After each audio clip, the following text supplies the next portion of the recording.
So folks,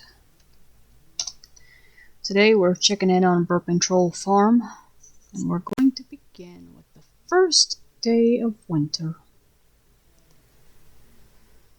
First thing we're going to do, because I forgot yesterday, or well, whenever it was I was doing that, ending fall, was to put down the scarecrow, or rather rarecrow, I bought.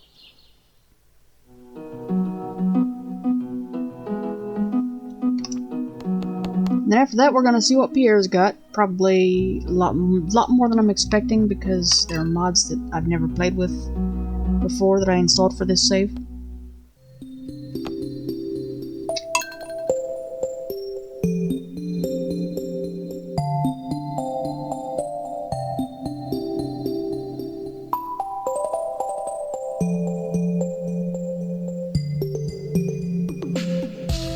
And once we get the rarecrow down, then I've got a whole lot of digging to do.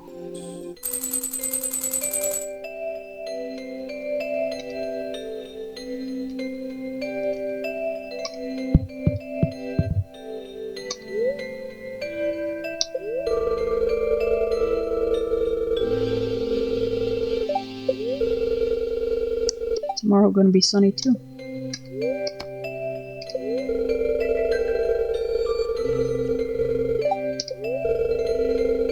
Spirits are in good humor.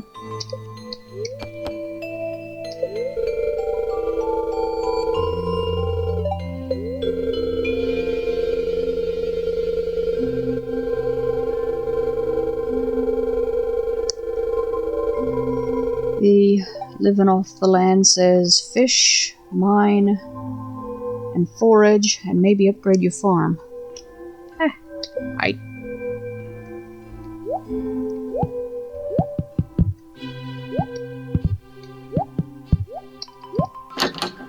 You got mail.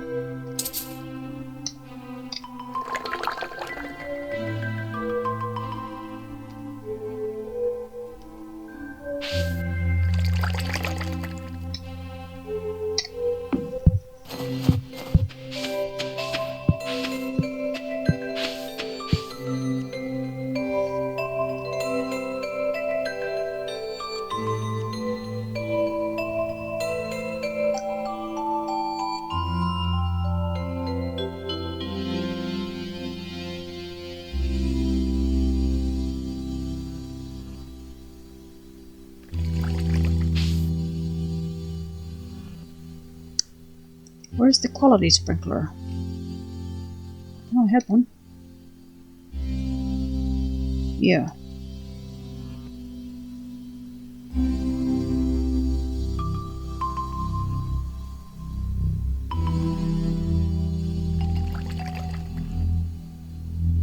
$40.14. 1, 2, 3, 4. I need to move that over.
Okay, the quality sprinklers to the south of us now, so that'll do well enough.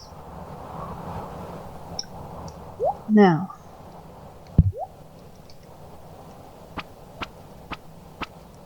apologies for that. Arranging always takes me forever. Let's see, where can I put this? The rarecrow.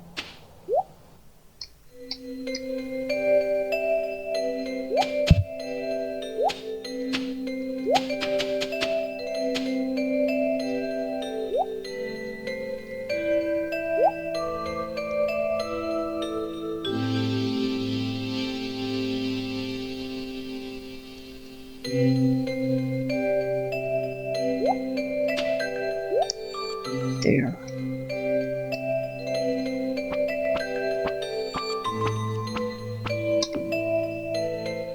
Okay.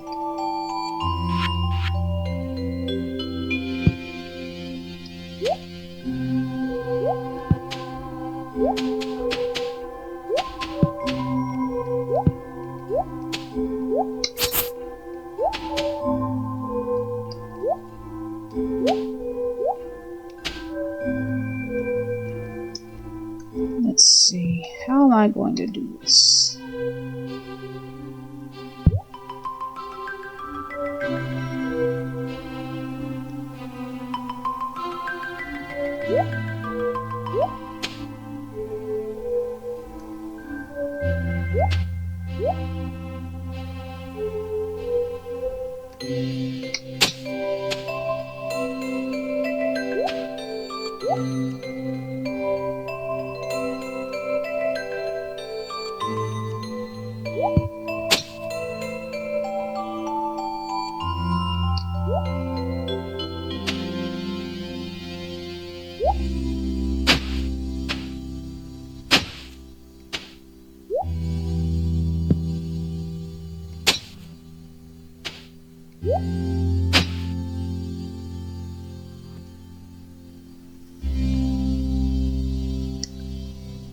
Okay, there's the quality sprinkler.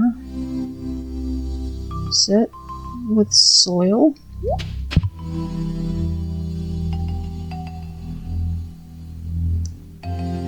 Now,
Okay, there's one, I think.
Not far enough. Here's your burritos.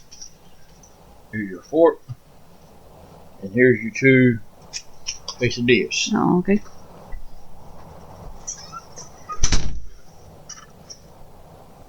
Not far enough. I gotta move the rarecrow.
13.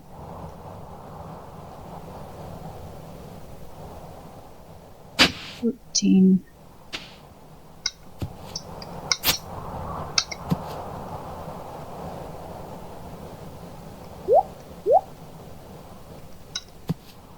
Okay, can't do that there.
Okay.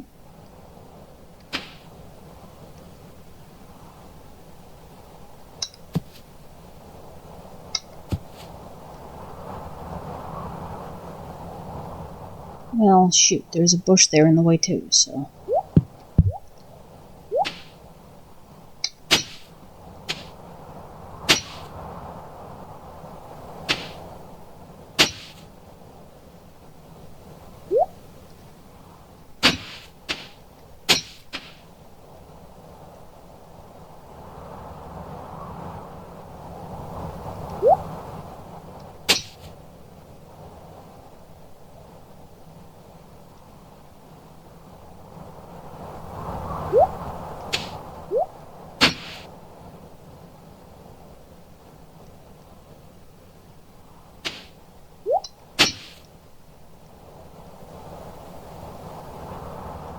Okay.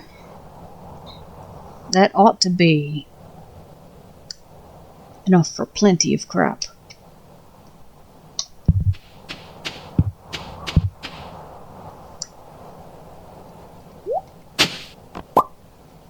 Mystery box. Did I get 2 of them?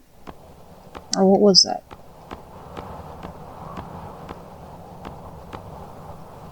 Some clay in a mystery box, I think.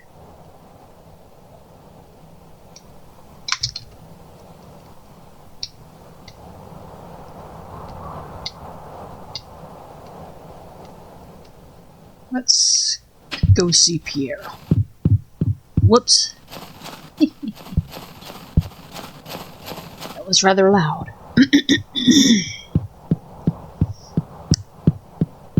On my end, hopefully not yours. Oh, hold on a minute. We got a cutscene, I think.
Well, let's see what we've got on the board this week, or month, or whatever it is.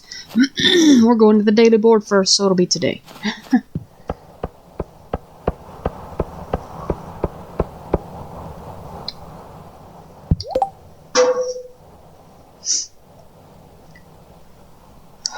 Robin wants some wood and we'll pay well for it. Okay.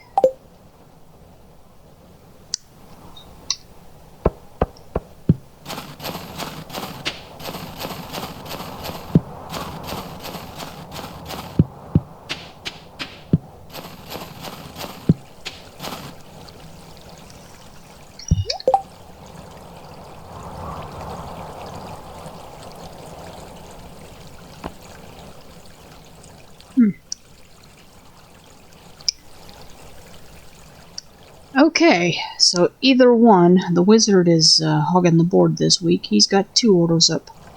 So it's a question of whether I want to do ectoplasm or prismatic slime.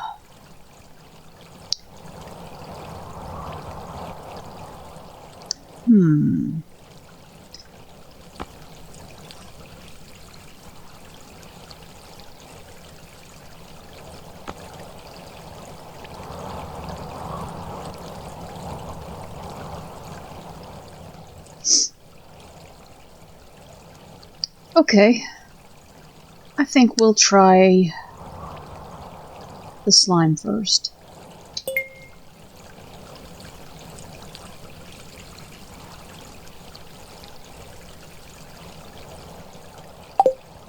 Now let's see.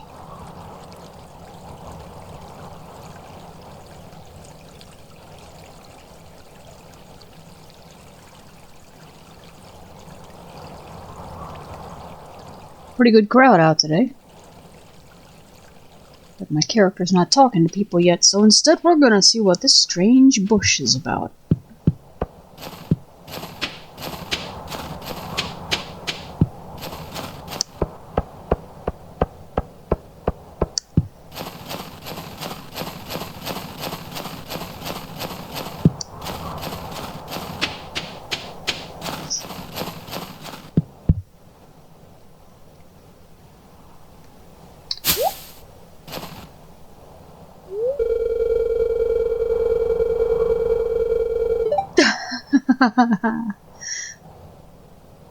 Shadow guy, eek, you caught me, I'm sorry. Take it. I couldn't help myself. That's funny.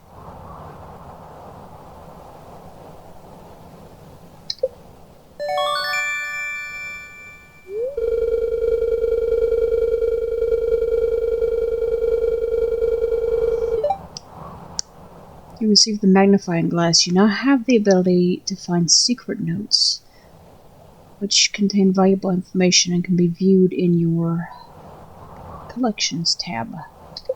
If you say so.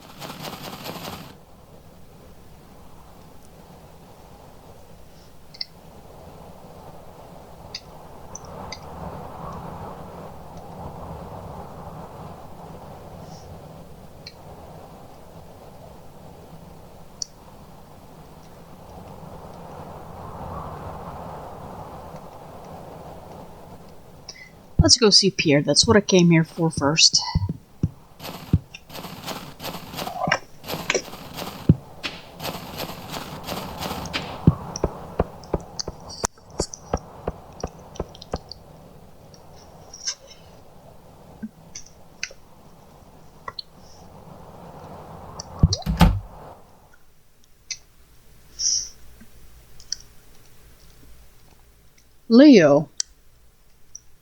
Leah.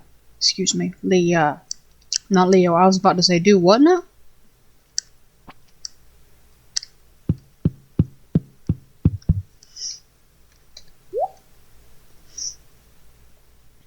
Mint. Crocus. That's it, just mint seeds. Okay. Well.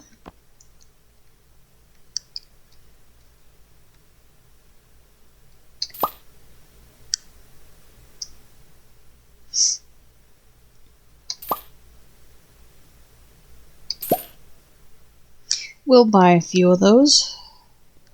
May have her experiment with drying some. For what purpose? Who knows? But we're going to plant those, and we're going to also plant the powdermelon seeds, and I'm going to find a ton of those, I know, so we'll leave plenty of room. And if it ends up being a case of I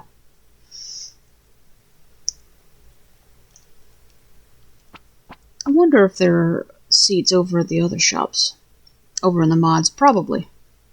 Anyway, if it ends up being a case of stuff gets buried under snow and she doesn't get to plant it, well, that's okay. She got 4 other things she can do this winter. Which reminds me that my inventory is just about full. So, we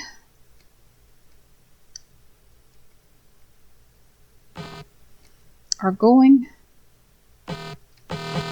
to get rid of these things that I was supposed to sell and didn't yesterday. Most of them, anyway.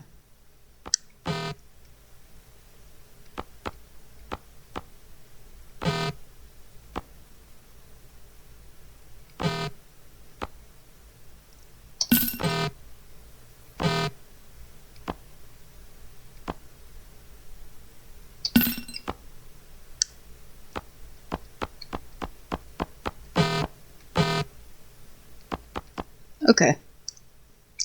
Inventory's in a little better shape than I thought it was, but we're gonna pause here a moment. I'll be right back. And be a good boy, or resist the temptation to write to the stupid daily paper Okay, and point let's out that see Voldemort here. had returned. These furious thoughts whirled around in Harry's head. I'm gonna buy a His few insides more just for writhed with fun. anger As a sultry, velvety night And then- around him. The air full of the smell of warm, dry grass, and the only sound, that of the low grumble of traffic on the road beyond the park railings. We're gonna do our usual He did not foraging know run, how I long think. he sat on the swing before the sound of voices interrupted his musings, and he looked up. The street lamps from the surrounding roads were casting a misty glow strong enough to silhouette the Hopefully what I'm people listening to making is their way not too across the park. noisy. One of them was singing a loud, crude song. The others were laughing. A soft ticking noise came from several expensive racing bikes that they were wheeling along. Alexa, set volume to 3. Who those people were. There. Little precaution. The figure in front was unmistakably his cousin, Dudley Dursley, wending his way home, accompanied by his faithful... I'm actually kind of reading Harry Potter.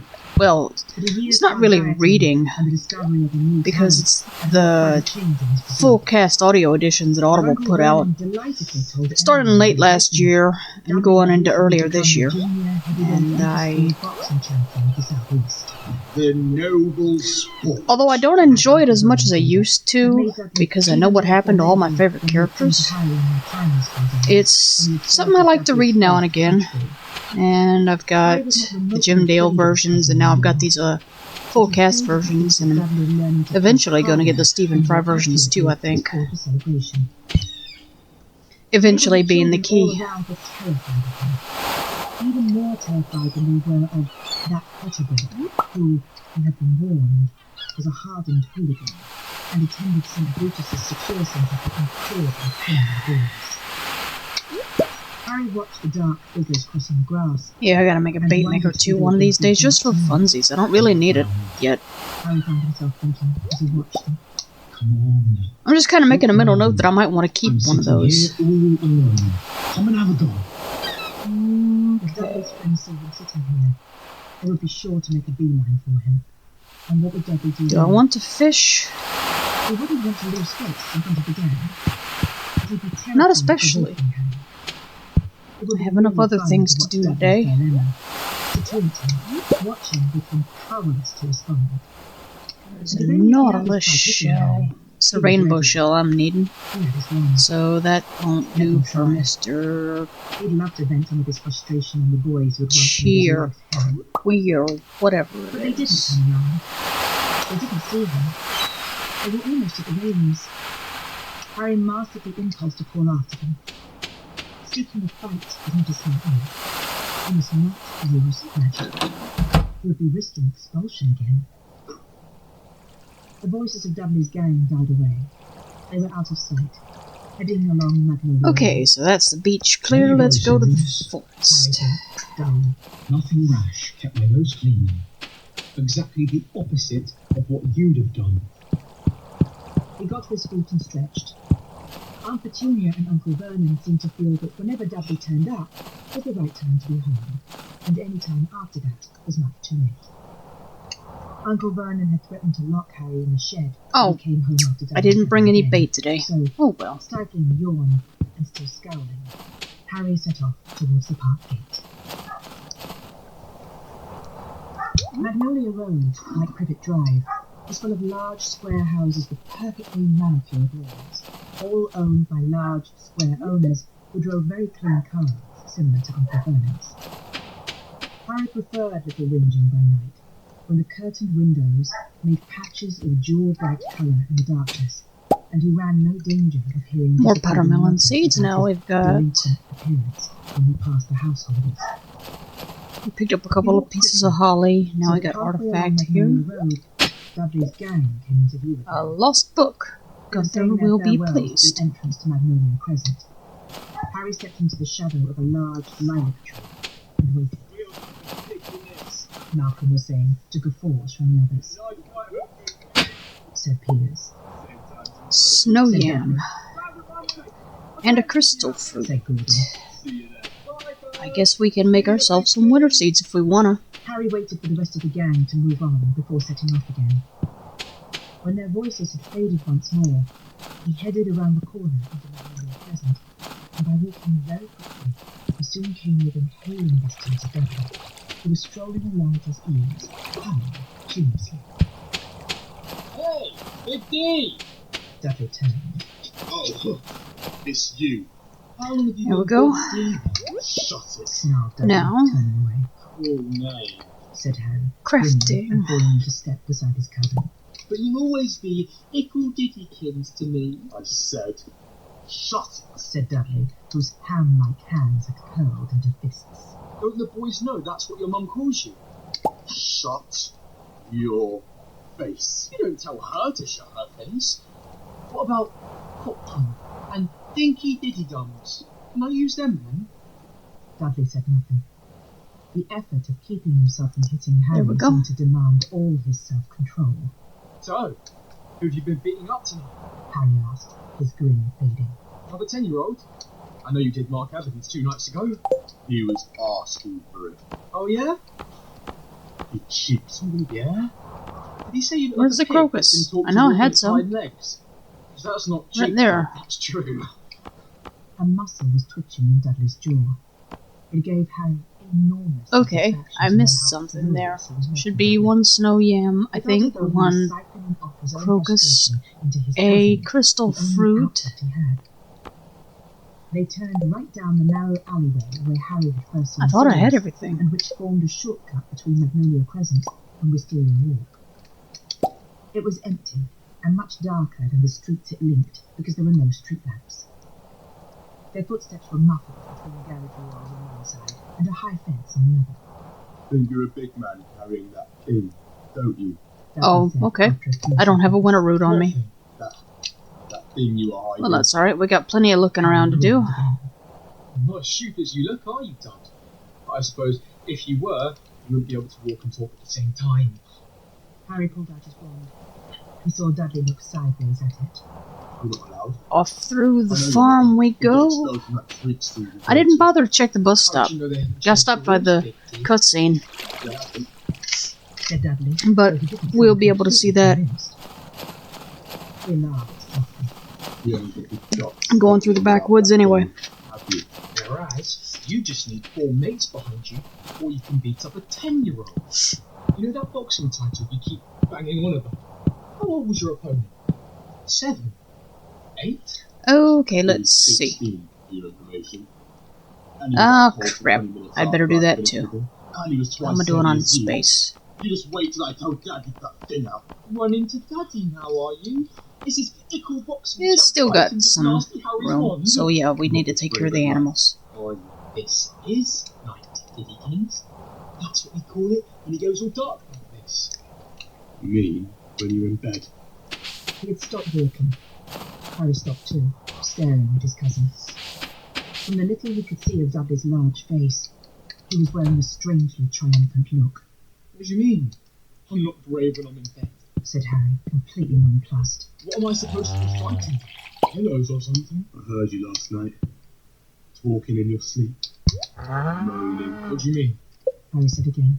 There was a cold, plunging sensation in his stomach. He had revisited the graveyard last Thursday. Let's see, do I have hay?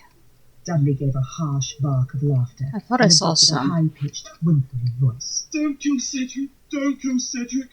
Who's Cedric? Yes. Your boyfriend? You're lying. But his mouth had gone dry. He knew Dudley wasn't lying. How else would he know about Cedric? Dad, help me! Dad, Alright, he's going to kill me. there's Dad, boo-hoo. those benches filled up again. Shut up, Dudley. I'm warning you. Come and help me, Dad, Mum. Come and help me. He's killed Cedric, Dad. Help me. He's going to. Don't you point that thing at me. Dudley backed into the alley wall. Harry was pointing the wand directly at Dudley's heart. Harry could feel 14 years' hatred of Dudley pounding in his veins. What wouldn't he give to strike now?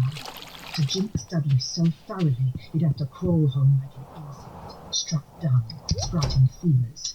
Don't ever talk about that again. Do you understand? Point that thing somewhere else. I said, do you understand me? Point it somewhere else. Do you understand me? Get that thing away from me. Dudley gave an odd, shuddering gasp, as though he had been doused in icy water. Something had happened to the night. The star-strewn indigo sky was suddenly pitch black and lightless. The stars, the moon, the misty street lamps at either end of the alley had vanished. The distant rumble of cars and the whisper of trees had gone. The balmy evening was suddenly piercingly, bitingly cold. Let's see, feeding bench. They were surrounded by total, impenetrable, silent darkness. I don't As think though some I've got giant hand had dropped another a piece on me, although I icy went and mantle tried to get over one. the entire alleyway, blinding them. Get out the way! For a split second, Harry thought he had done magic without meaning to. Despite the fact that he'd been resisting as hard as he could, My, when his reason caught up with his chicken senses, is he getting didn't in the have power way. to turn off the stars. He turned his Trying head to get this to the way, hopper. trying to see something, but the darkness pressed on his eyes like a weightless veil.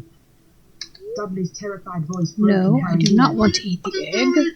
Stop it. I'm not doing anything. Shut up and don't move. But you can't see. I've gone blind. I said shut up. Harry stood stock still, turning his sightless eyes There. left and right. The cold was so intense he was shivering all over. Goosebumps had erupted up his arms, and the hairs on the back of his neck were standing up. He opened his eyes to their fullest extent, staring blankly around, unseen. It was impossible. They couldn't be here. Not in Okay, Florida. finally, where's some He hay? strained his ears. He would hear them before he saw them. No, Dad. There. Where are you?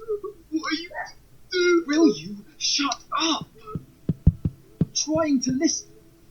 But he fell silent. He had heard just the thing. There was something in the alleyway. My dad's after playing himself, with the dog, making him bark. Something that was drawing long, hoarse, rattling breaths. Alright, time to Harry felt a horrible jolt put of some dread seeds in as the he stood ground. trembling in the freezing air. Got it out. Stop doing it. I swear I will. Dudley, shut up. A fist made contact with the side of Harry's head, lifting him off his Wait a minute. feet. Second thought, I'm gonna run in here in the farmhouse. For the Grab second some time in an hour, Harry sap, felt make as some though his head had been fertilizer. cleaved in If I wanted to two. make quality fertilizer or whatever it was, I could go catch a few fish. Because all that needs, if I've got it, is sap and fish. His eyes watering with pain as he scrambled to his hands and knees, feeling around frantically in the blackness. He heard Dudley blundering away, hitting the alley fence, stumbling. Dudley! Back! You're running right at it! There was a What horrible am I doing? That's the screaming yell, workbench. and Dudley's footsteps stopped. At the same moment, Harry felt a creeping chill behind him that could mean only one thing. There was more than one. Dudley, keep your mouth shut! Whatever you do, keep your mouth shut! What? Harry muttered frantically, his hands flying over the ground like spiders. Yes, wand. Come on. Lumos! He said the spell automatically, desperate for light to help him. 17 powder melon seeds, and I need to put this daggone golden pumpkin The down. wand tip had ignited. Harry snatched it up, scrambled to his feet, and turned around. His stomach turned over. A towering, hooded figure was gliding smoothly towards him, hovering over the ground, There's no that. feet or face visible beneath its robes, sucking on the night as it came. Stumbling backwards, Harry raised And his then we'll wand. go over here and put this clay in. Expecto Patronum! A silvery wisp of vapor shot from the tip of the wand, and the Dementor slowed. But the spell hadn't worked properly. Tripping Right. over his own feet, Harry retreated further as the Dementor bore down upon him, panic clogging his brain. Concentrate! A pair of grey, slimy, scabbed Let's hands slid from inside organize the Dementor's inventory, body, get these seeds in the ground. A rushing noise filled Harry's ears. Expecto Patronum! His voice sounded dim and distant. Another wisp of silver smoke, feebler than the last, drifted from the wand. He couldn't do it anymore. He couldn't work the spell. There was laughter inside his own head. Shrill, high-pitched laughter. He could smell the Dementor's putrid, death-cold breath filling his own lungs, drowning them. Think something happened. But there was no happiness in him. The Dementor's icy fingers were closing on his throat. Oh, I didn't get any High-pitched laughter was growing louder sap, did I? and louder, and a voice spoke inside his head. Bow to death, Harry. It might even be painless. I would not know. I have never done it. He was never going to see Ron and Hermione again, and their faces burst clearly into his mind as he fought for breath. Expecto Patronum! An enormous silver stag erupted from the tip of Harry's wand. Its antlers caught the Dementor in the place where the heart should have been. It was thrown backwards, weightless as darkness, and as the stag charged, the Dementor swooped away, bat-like and defeated. This way! Harry shouted at the stag. Wheeling around, he sprinted down the alleyway, holding the lit wand aloft. Dudley! Dudley! He had run barely a dozen steps when he reached them. Dudley was curled up on the ground, his arms clamped over his face. A second Dementor was crouching low over him, whipping his wrists in its slimy Let's hands, see. driving him slowly, almost lovingly apart, lowering its hooded head towards Dudley's face as though about to kiss him. Get it! Harry bellowed, and with a rushing, roaring sound, the silver stag he had conjured came galloping past him. The Dementor's eyeless face was barely an There we inch go. from Dudley, Mint with seeds the and silver powdermelon bucket seeds. caught. But Things I thrown am up a into the goof. air like And a I felon, forgot it soared my over and was absorbed sap, into the which was the whole reason I The went. stag cantered Therefore- to the end of the alleyway and dissolved into silver mist. Moon, stars, and street lamps burst back into life. A warm breeze swept the alleyway. 372 drops of Trees sap. rustled in neighboring Nice. gardens, Okay. and the mundane rumble of cars Let's in Echoing see. Crescent filled the air again. Harry stood quite still.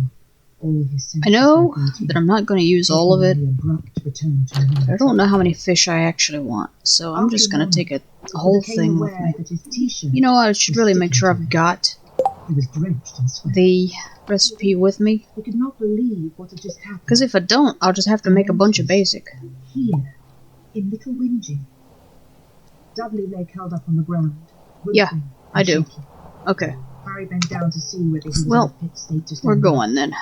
But then he heard loud, running footsteps behind him. Instinctively raising his wand again, he spun on his heel to face the newcomer. We'll start with the forest because I'm gonna hit up the secret woods. Her grizzled grey hair was asleep in its hairnet.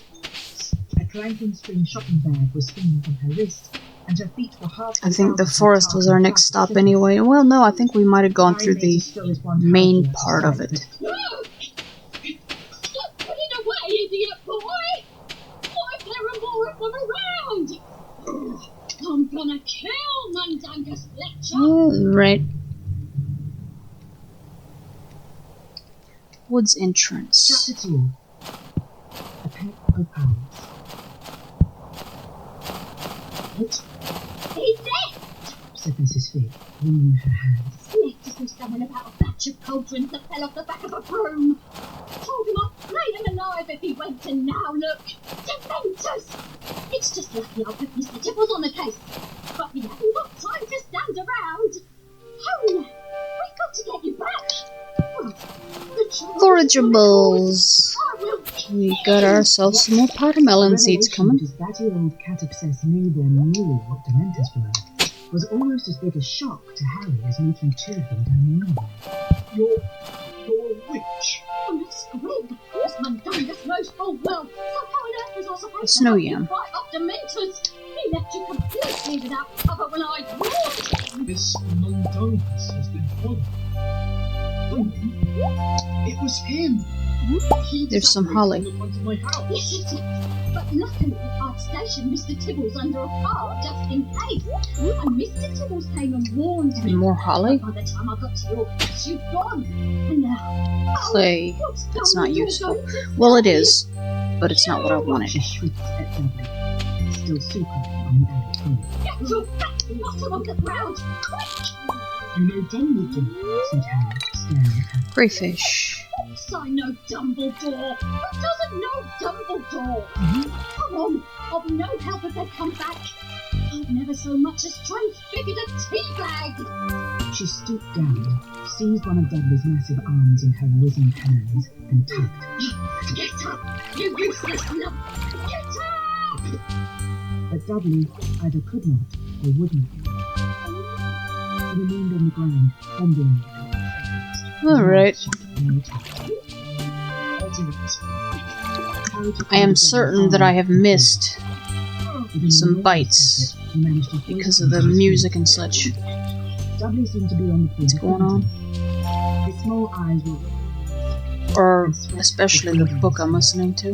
the moment Harry let go of him, he swelled dangerously. But Mrs. Fig was Alexa, set volume to 2.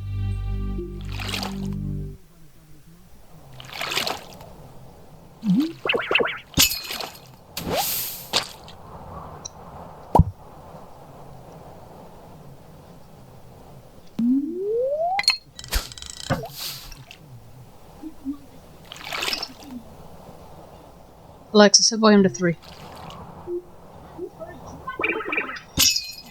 Restriction of underage sorcery. This was exactly what Dumbledore was afraid of. Back at the end of the street. Don't put your wand away, boy. I was telling you on notice. It was not easy to hold a wand steady and hold Dudley on at the same time. He gave his cousin an impatient squeak and beat. Oops, I goofed. He was slumped on Harry's shoulder, his large foot on the ground. Why didn't you tell me you're a squib, Mrs. Fig? Harry, panting with the effort to keep walking. Those times I came out your house. Why didn't you say anything? Dumbledore did it. I was Ha! Of course now I get a Joja Cola when I no longer need one.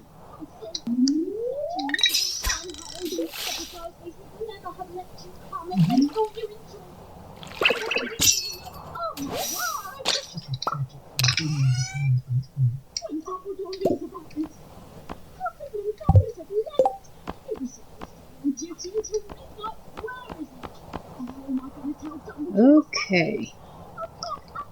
We found a winter root somewhere.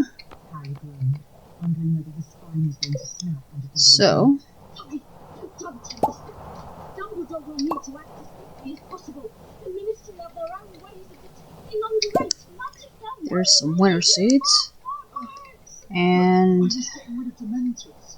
I had to seems tragic. Let's see. You worried about what the Mentors were doing until you were still in your fort, really? Oh, my dear. I wish it was so, but I'm afraid I'm done this lecture.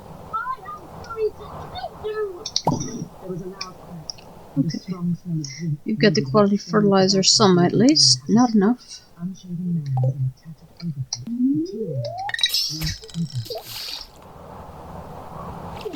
There are two and eyes, long struggles over the hair and bloodshot, and the eyes that lead in the dark over the acid. He was also catching a steady dance. Harry recognized at once as an invisibility. Looks like the recycling machine's gonna get a workout today. He said, staring from Mrs. Fig to Harry and others. Oh, you and Papa. You starving, sneaky.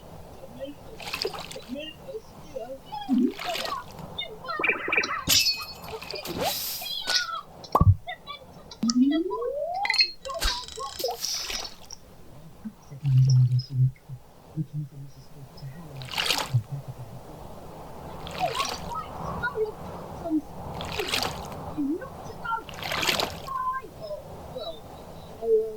And Mandela said, deeply uncomfortable. Mrs. Fig raised the arm on which her strong bag dangled and whacked Mandela with her face into it. Judging by the clanking noise it made, it was still happening.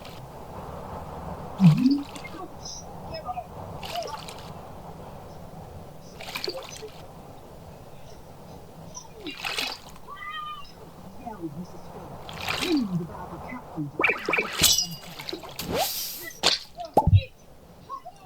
Wood skip. I don't think I've got one of those. Well, yeah, I did, I think. I didn't get the sound of, ooh, that's a new catch. So I must have. Said Mandungus, his arms over his head. And with another loud crack, he vanished. Come on, what are you waiting for? Harry decided not to waste his remaining breath on thinking out what his You know, this is completely irrelevant to Stardew Valley, but I love Mrs. Fig. I'll take you to the door.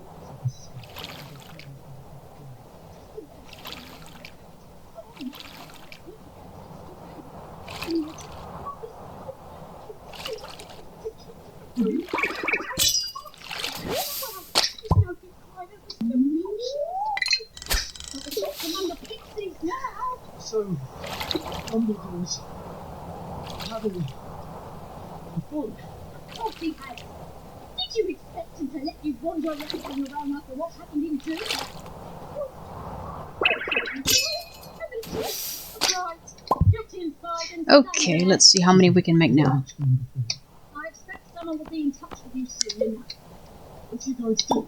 I'm going straight home. Said Mrs. Fig, staring away at the I want you to wait for more instructions. Just stay in the house. Good night. Mother, don't it. I want to know. Mrs. Fig already set up his trap. The carpet surface flickering, strange surface. Wait. He had a million questions to ask anyone. I think I'm in the wrong section. But within seconds, Mrs. Fig was torn by the darkness. Scowling, Harry readjusted double on his shoulder and made the slow, painful way up number 3's The whole lot was on. 18. Harry stuck his wand back inside the race. I think I want more than that. Rang the bell and watched Al Pacino's outline grow larger and larger as he descended to the distant glass and control.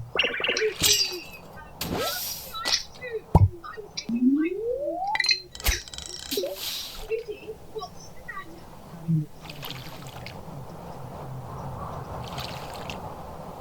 he swallowed his coffee and his face pale green. Then he opened his mouth and vomited into the bed.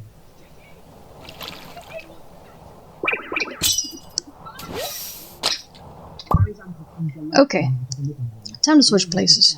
Rolling hither and thither as it always did when he was agitated. Why? He hurried forward Because I to can. negotiate a week Juniper berries. Let's go grab some of those. while avoiding stepping in the pool of secret. That's the other no chickens of the woods this season. Did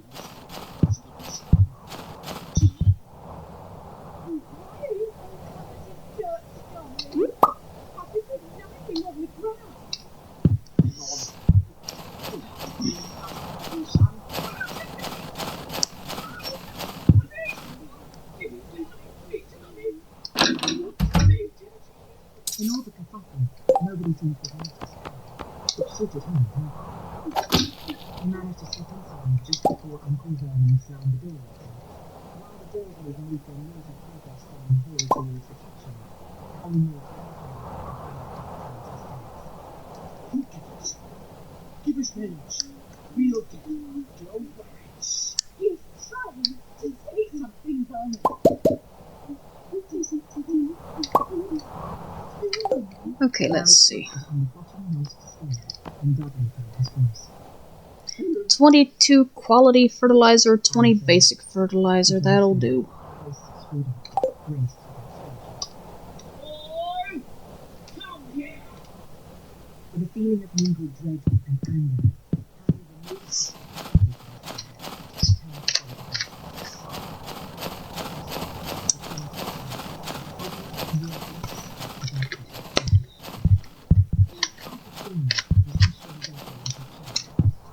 Harry removed his Uncle Vernon was standing by the drain door, glaring at him with tiny, narrowed eyes. What have you done, son?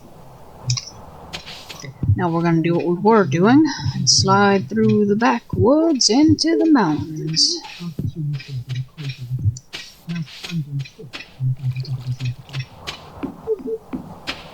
Was it Hello? Did he use this thing?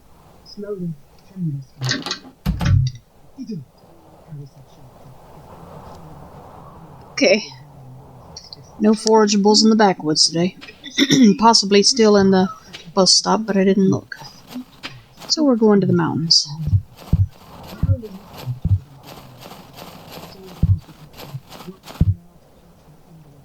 Oh, that reminds me, I need to get Robin some wood. Turned gracefully, with its wings just brushing the top of the village, then zoomed back to Forageables. As many as we can, anyway, because there's always some across the bridge that we can't reach yet. Prehistoric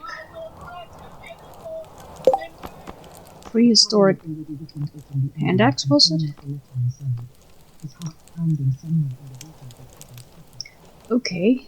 Dear Mr. Potter, we have received intelligence that you performed a Patronus charm at 23 minutes past 9 this evening in a muggle-inhabited area and in the presence of muggles. The severity of this breach of the decree... Well, that's something for Gunther. ...underage sorcery has resulted in your expulsion from Hogwarts School of Witchcraft and Wizardry. Ministry representatives will be calling at your place shortly to dispel your wound. As you have already received an official warning for Who? defense under Section 13 of the International... I don't know who this is. Rule of Statute of Secrecy, we regret to inform you that your presence is required at a disciplinary... Snow is pretty and all, but all the moisture worries me. I installed precautions last season, but all the wiring is really old. Whatever, guy. She wouldn't even know what he's talking about when he talks about wiring. Electricity was not around at the time. Ah.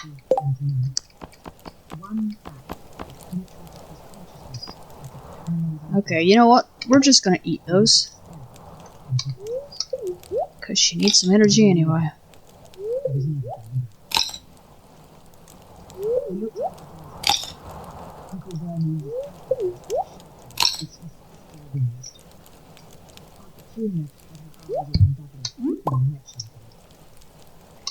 And that's the last of the forageables. Ministry representatives will be calling at your place shortly to dispel your wound. And we're gonna have to deal with the planting and such before we can even make room for the wood I have to get Robin.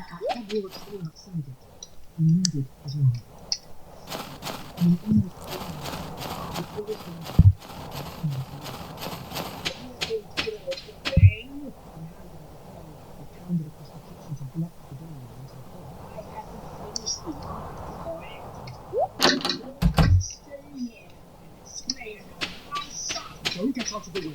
I'm going to jinx you, said Harry, closing the door.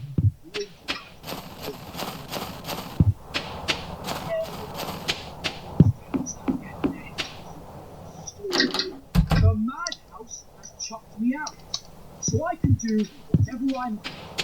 Got 3 seconds. 1, 2. A resounding crack filled the kitchen. Aunt Petunia screamed. Uncle Vernon yelled and jumped. For the 3rd time that night, Harry was searching for the source of the disturbance within his mind. He spotted it at once. A dazed and ruffled-looking barman was sitting outside on the kitchen sink, having just collided with the closed door. Ignoring Uncle Vernon's anguished yell, Harry crossed the room at the end and wrenched the window open. The owl shut out its legs, lit a small roll of parchment took its feathers, and took off the moment Harry took the letter. Hands shaking, Harry unfurled the second message, which was written very hastily and blotted in black ink. Dumbledore's just arrived at the Ministry and he's trying to sort it all out. Do not leave your aunt and uncle's house. Do not do any more magic. Do not surrender your wand. That's the reason. What did that mean? How much power did Dumbledore have to override the Ministry of Magic? Was there a chance to manipulate that to A small sort of hope burgeoned in Harry's chest, almost immediately scrambled by panic. How was he supposed to refuse to surrender his wand without full magic?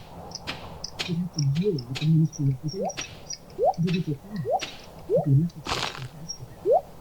Better than expulsion. His mind was racing. He could run for it and risk being captured by the Ministry, or stay put and wait for them to find him. He was much more tempted by the characters, but he knew Mr. Weasley had his best interests at heart. Dumbledore would have thought much worse than this before. Right. I've changed my mind. I'm staying. He flung himself down at the kitchen table and faced Dobby and Aunt Petunia. The Durslins appeared taken back at the abrupt change of mind. Aunt Petunia glanced despairingly. Yep, I gotta have some more eventually, but I'm not gonna worry about it. I'm still gonna get XP for the work, for farming and such. So, let's see. Mint seeds. And it was easier and quieter to answer Uncle Vernon's questions than to have himself waiting in the belly. The second one was from my friend Rose, who works in the Ministry of Magic. People like you in the government. No, you should spend everything. No one else has built it. When Harry did not respond, Uncle Vernon glared at him and As I did not. sneered Uncle Vernon, slamming his fist down on the crate, which sprang up several of Dudley's I think.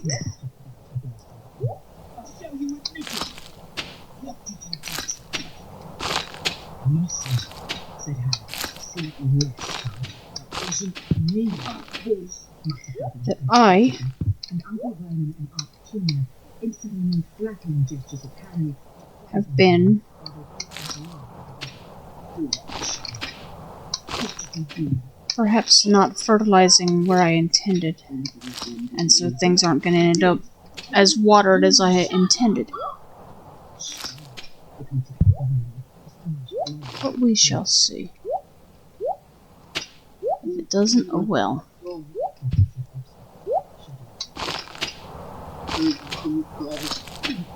In the night, bird. Things inside my mantle. Uncle Vernon and Aunt Petunia exchanged looks of disappointment. Their least favourite thing in the world was magic, mostly followed by the neighbours who cheated more than they did in the bush family. People who had horses were definitely in touch with them. And obviously thought that there was no such thing. What sort of things did you do? What people, Aunt Petunia, very white-faced and with tears in her eyes. He seemed incapable of saying. He shuddered again and shook his large blonde head, and despite the sense of man dread that had settled on Harry at the arrival of the first hour, he felt a sickening curiosity. Dementors cause a person to relive the worst moments of their life. What would scorned, pampered, very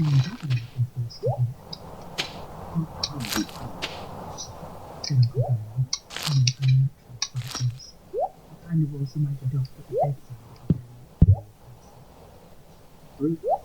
Said Dobby, shaking.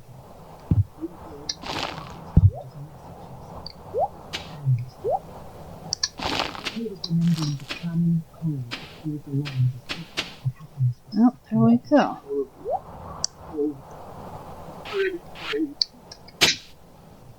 Said Uncle Henry, the voice of forced calm, while Uncle Junior laid an anxious hand on Dobby's forehead to feel his temperature.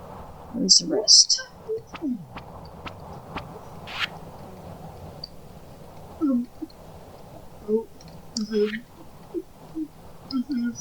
There we go. Percy cried earnestly. Dobby was still trembling. Okay. Said Uncle Vernon, a voice restored to Quality the volume sprinkler. as he straightened. Let's see if we can find some more empty soil here. Some crackpot spell on my son, so he'd hear voices and believe he was doomed to misery or something, did you? How many times do I have to tell her? Said Harry, tempered and hoarse both ways. Wasn't me. There's a couple of I guess that was the last of it. Alrighty then. Alright, that should be plenty to start with.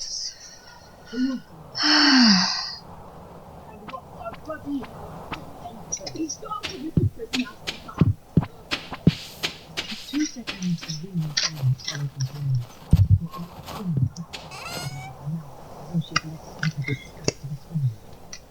Uncle Vernon looked broken. Harry's brain reeled.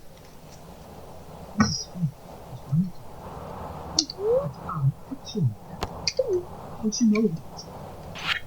Aunt Petunia looked quite pleased with herself. She grasped Uncle Vernon and said to the party, and knelt on Harry's side to reveal her face. It's actually not bad. Food. telling her about them years ago. A gold crystal fruit. Me, my mum and dad. Why don't you use their names? But I have better with the crab cakes. So we'll go ahead and sell that. Harry was stunned. And the snow yam. Years ago, in the course of which Aunt Petunia screams that Harry's not. And the holly. He had never heard More her holly. mention her sister. He was And the astounded crystal that she fruit. remembered this scrap of information that she had. The pine tar needs to go into one of the chests. Okay, there's more holly.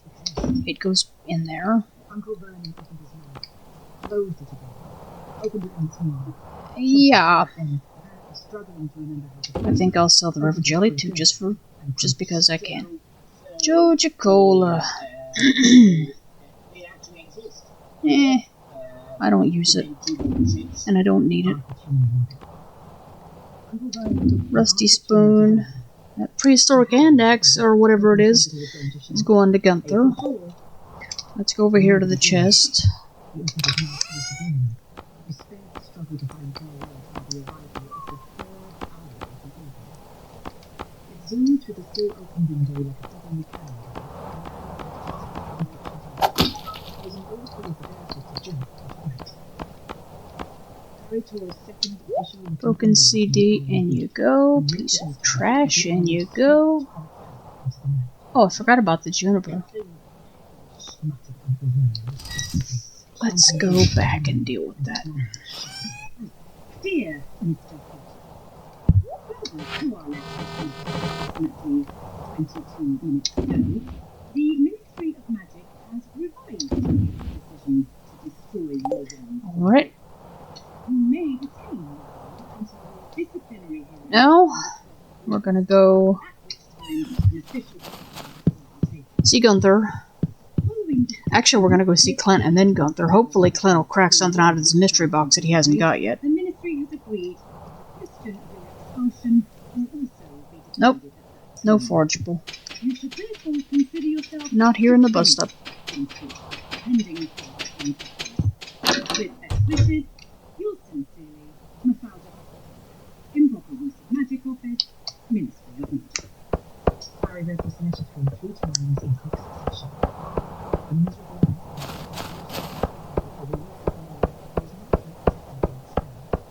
and his fears were renewed.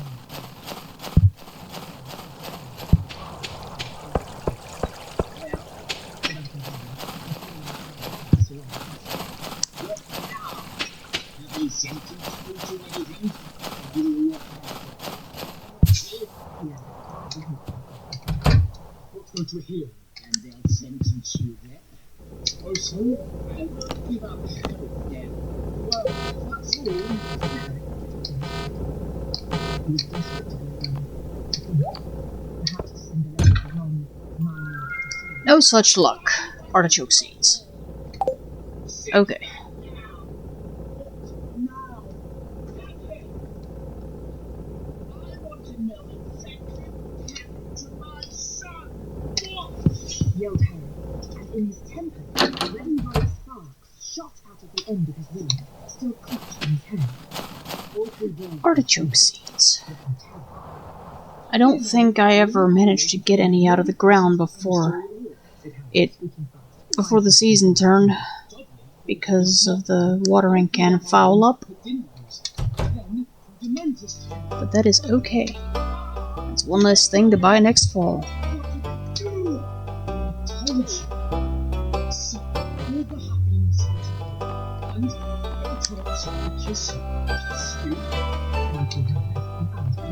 Let's see.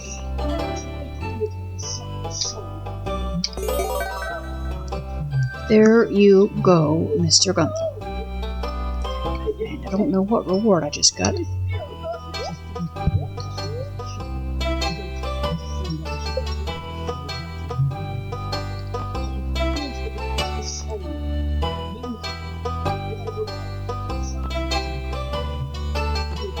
I have a rarecrow, another one here waiting. And a bear statue, maybe.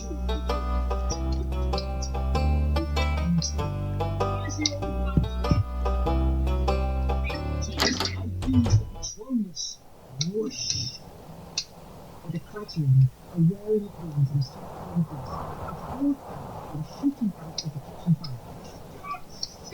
Roared Uncle Ron, pulling great clumps of hair out of his moustache, something he hadn't been able to do in a long time.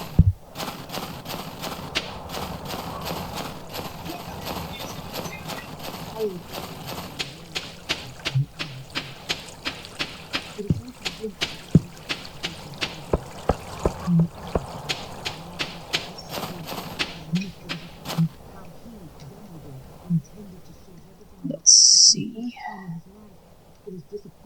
I need a few good trees. Actually, I need considerably more than a few, but we've got time. Robin needs 30 now. Why she can't just go out and do it herself? Since I had to go and retrieve her favorite axe for her, I don't know, but she doesn't, so... Alright. Harry found himself in an adequate response to everything that had happened tonight. He turned as if to looking for the rest of it. There was nothing else. And now his temper was rising. Wasn't anything going to sit way down, fighting with two dementors single-handed?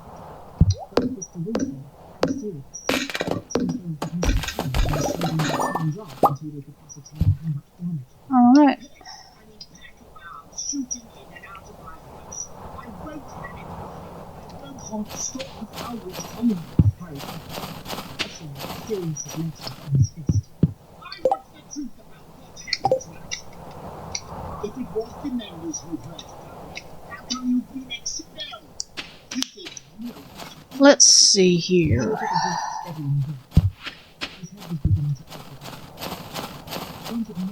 Where's the wood? Did the Patronus try to get rid of the Dementors? He said, forcing himself to remain calm.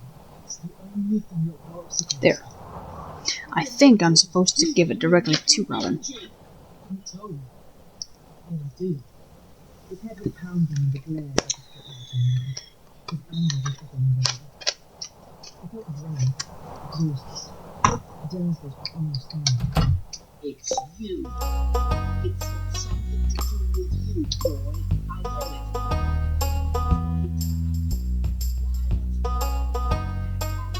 You got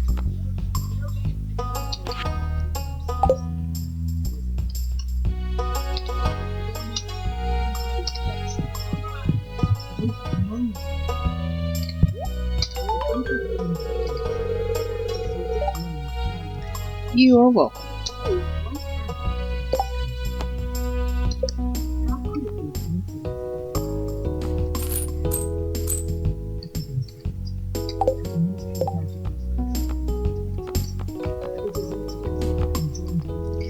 Strangely enough, though, she didn't actually collect them from me.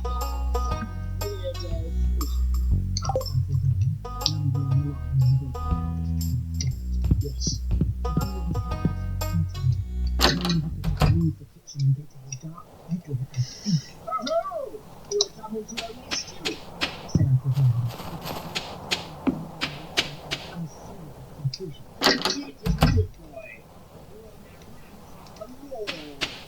It's not, said Harry, shaking his head as though to stand the fire, his mind racing around. Why? He must have said, said Harry quietly. More to himself than to Uncle Vernon. What then? Who must have sent him? With Voldemort. He registered dimly how strange it was that the Dursleys, who flinched, winced, and squeaked as they heard words like wizard, magic, or wand, became the name of the most evil wizard of all time. Yep, there's the pet bowl. Oh, shit. I can't water it.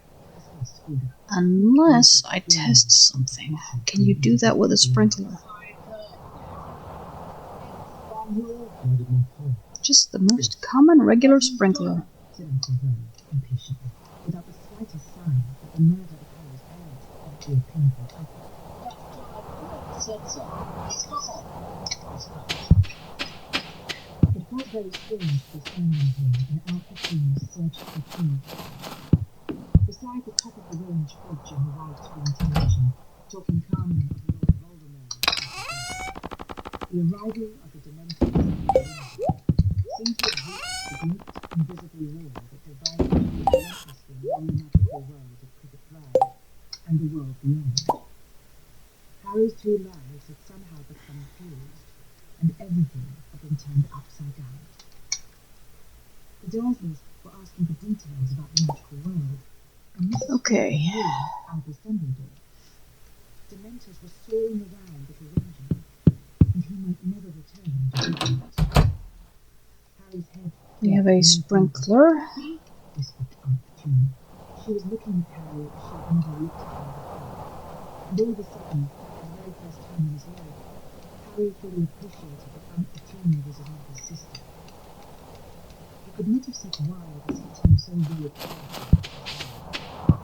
All he knew was that he was not the only person in the world who had an inkling that Lord Voldemort had been back in the kingdom. Aunt Petunia looked at him directly. Her large pale eyes, so unlike her sister's, were not narrowed in dislike or anger. They were wide and fearful. He always pretended that Aunt Petunia had been telling all Harry's life that there was no magic and no world other than the world she inhabited with Uncle Vernon seemed to have fallen away. Yes, Harry said, looking directly to Aunt Petunia. Apparently, I cannot put the sprinkler there. Her hands found Dudley's massive left shoulders and clutched. Well,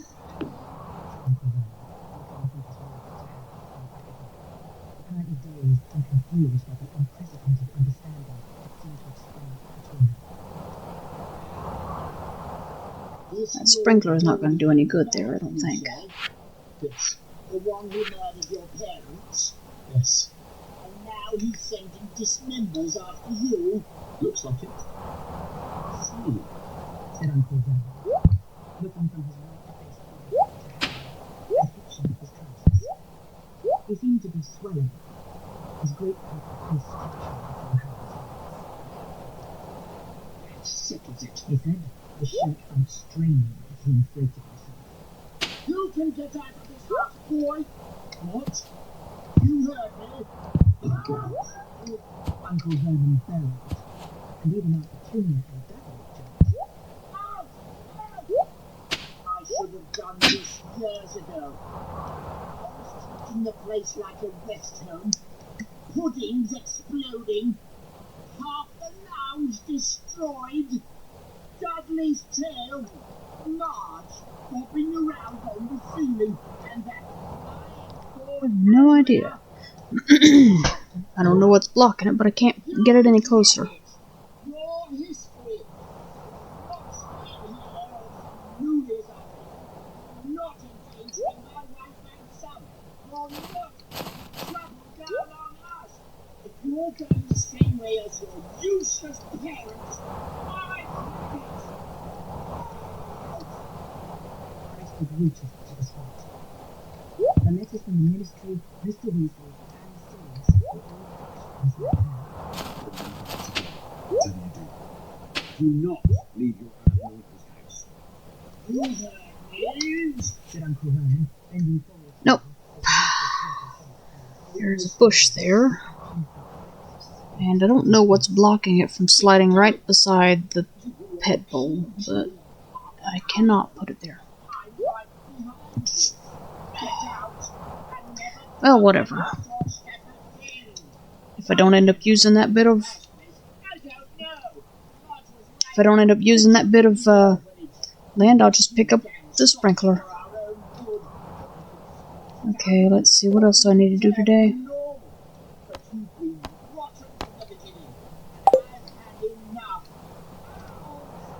Actually, I think this will do for the first day of winter.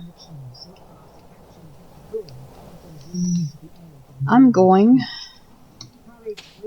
to deal with this debris.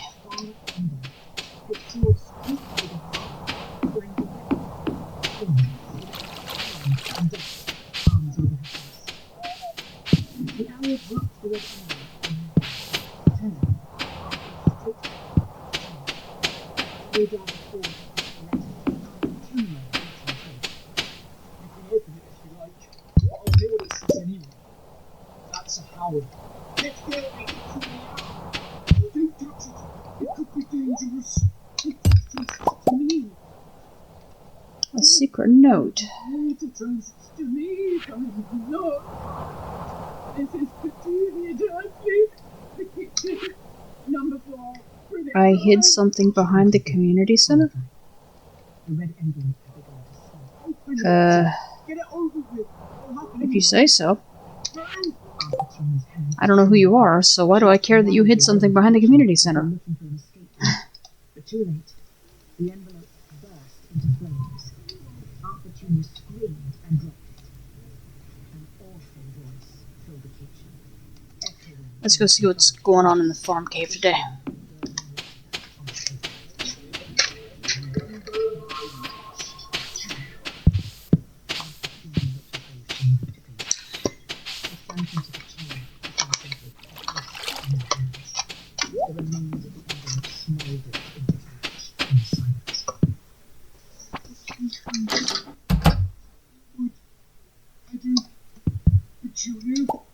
Aunt Petunia said nothing. Daddy was staring stupidly at his mother, his mouth hanging open. The silence spiraled forward. Harry was watching his aunt, utterly bewildered, his head throbbing fit to burst. Petunia, dear. Petunia. She raised her head. She was still trembling. She swallowed. The boy will have to stay then. What? He stays. She was not looking at Harry. She got to her feet again. Petunia. If we throw him out, the neighbours will talk. She was rapidly regaining her usual brisk, snappish manner, though she was still very pale. They'll ask awkward questions. They want to know where he's from. We'll have to keep him. Uncle Vernon was deflating like an old tire. Petunia, dear. Aunt Petunia ignored him. She turned to Harry. You're to stay in your room. You're not Nah. to leave the house. Now get to bed. Harry didn't know. Who was that Howard from? Don't ask questions. Are you in touch with wizards? Imagine that. Get to bed. What did it mean? Remember the last war? We're all out of order. And don't really have any particular need for anything at the moment. But since the prismatic slime can be anywhere, when I start going in there, I'm gonna have to hunt for quite a while. know what's going on and when I'm going to get out of here. Harry copied these words onto 3 separate pieces of parchment the moment he reached the desk in his dark bedroom. He addressed the first to Sirius, the second to Ron, and the third to Hermione. His owl Hedwig was up hunting. Her Life cage stood elixir. empty on the desk. Harry paced the bedroom, waiting for her to come back, his head pounding. his brain too busy for sleep, even though his eyes stung and itched with tiredness. His back ached with I doubt I'll use that, but you never know. the window and Dudley had hit him with throbbing painfully. Up and down he paced. I keep feeling like there's something I needed to do that I haven't done, and I cannot think what it is. Casting angry looks out at the empty, star-strewn sky every time he passed the window. Dementors tend to get him. Mrs. Ford and Mandanga's capture tailing him in secret. Then suspension from Hogwarts and a falling of the Ministry of Magic. And still, no one was telling him what was going on. And what had that howl been about? Whose voice had echoed so horribly, so menacingly through the kitchen? Why was he still trapped here without information? Why was everyone treating him like some naughty freak? Don't do any more magic. I'm supposed to have 3 of those. He kicked his school trunk as he passed it, but far from relieving his anger, he felt worse, as he now had a Did I sharp eat one without meaning to? in addition to the pain in the rest of his body. Just as he limped past the window, Hedwig soared through it with a soft rustle of wings like a small ghost. Alice smiled as she landed lightly on top of her cage. Hedwig's large, round, amber eyes gazed at him reproachfully over the dead frog clenched in her beak. "Come here," said Harry, picking up the 3 small rolls of parchment and the letter pen and tying the scroll and pulled away. Take these straight to Sirius or Hermione, and don't come back here without oblong claws. Keep pecking them until they get you decently close to Okay. perfection. Understand? Pine tar, there you go. With hooting noise, her beak still full of fog. Get going then. She took off immediately. The moment she'd gone, Harry threw himself down on his knees without undressing and stared at the dark ceiling. In addition to every other miserable feeling, he now felt guilty that he'd been irritable with Hedwig. She was the only 3,164 gold today. but he'd make it up to her. And when we get up tomorrow, the watering can should be ready.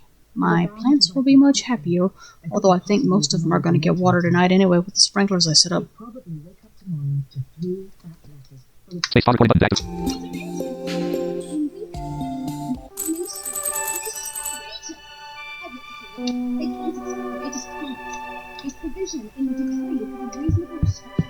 And here we go with day 2 of winter.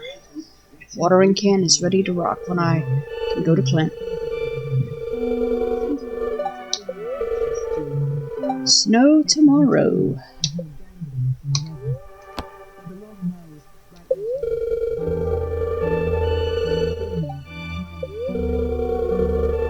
Spirits are happy. Good, I might hit the 9. Maybe.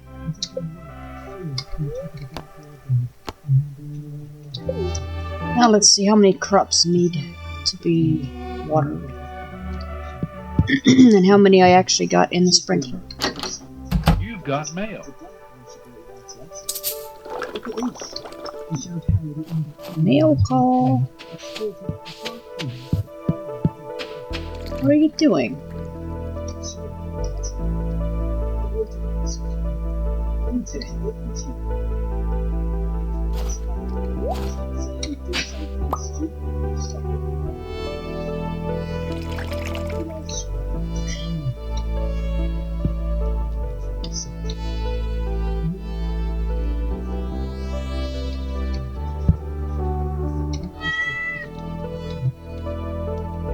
Yeah, there's some milk. Needs it.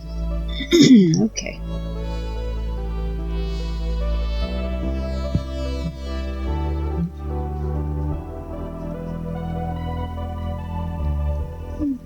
Water fertilize.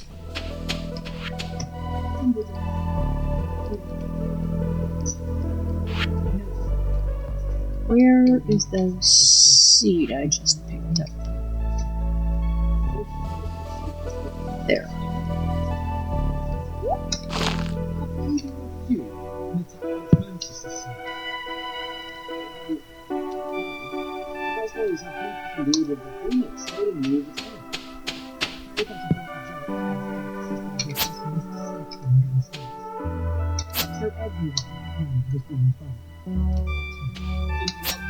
I did it, said Harry.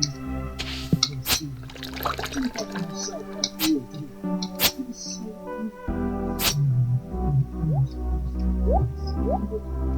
easy.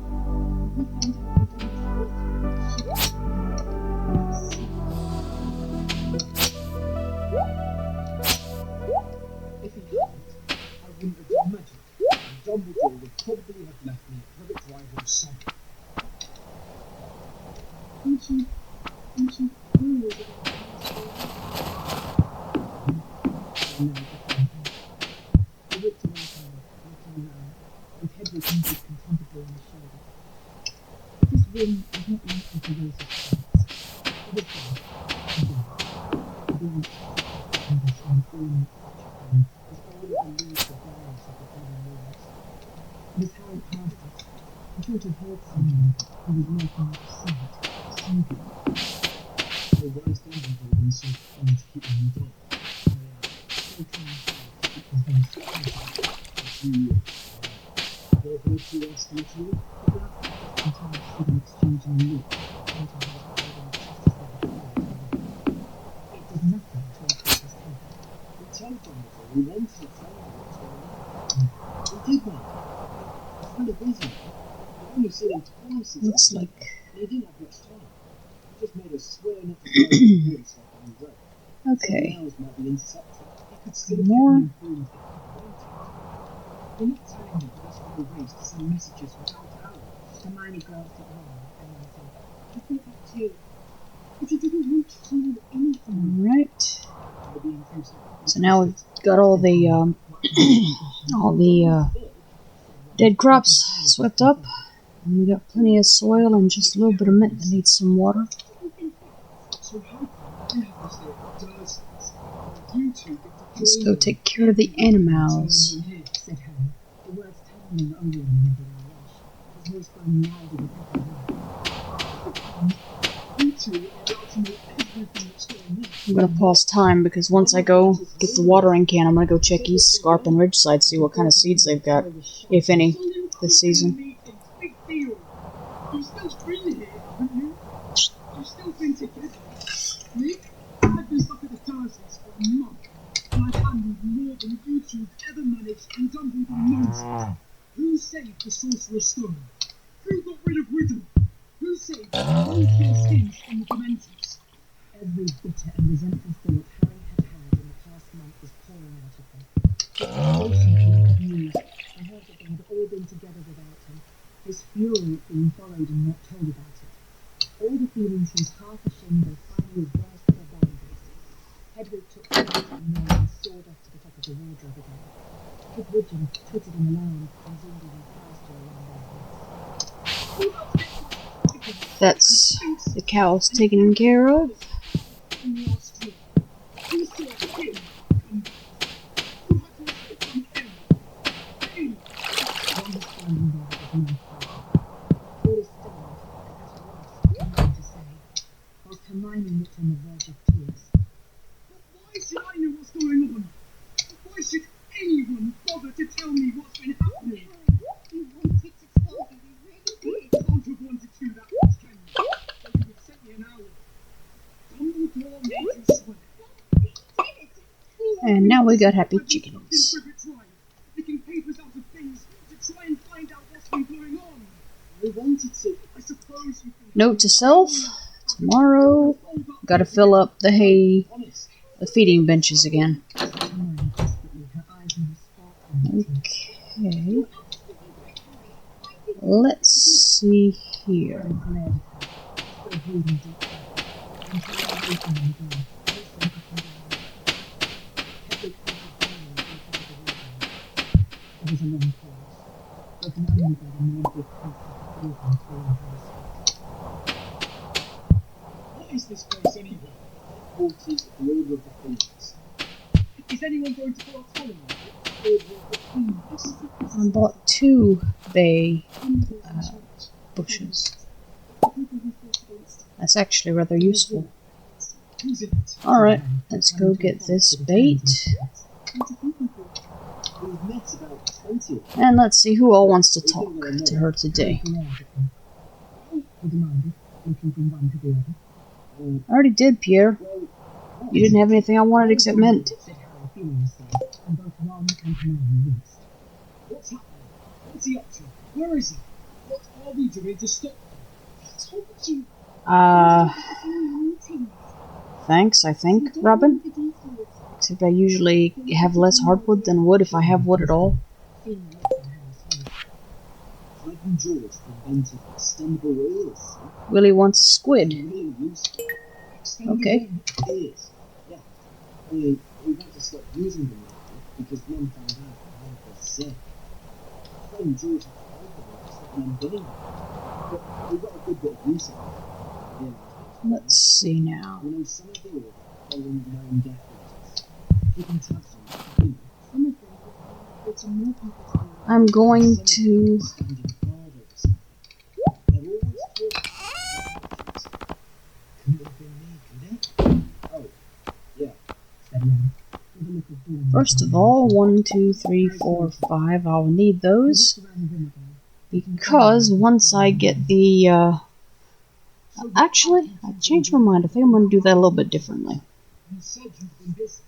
I've got all the tile, all the soil dug I need, I think.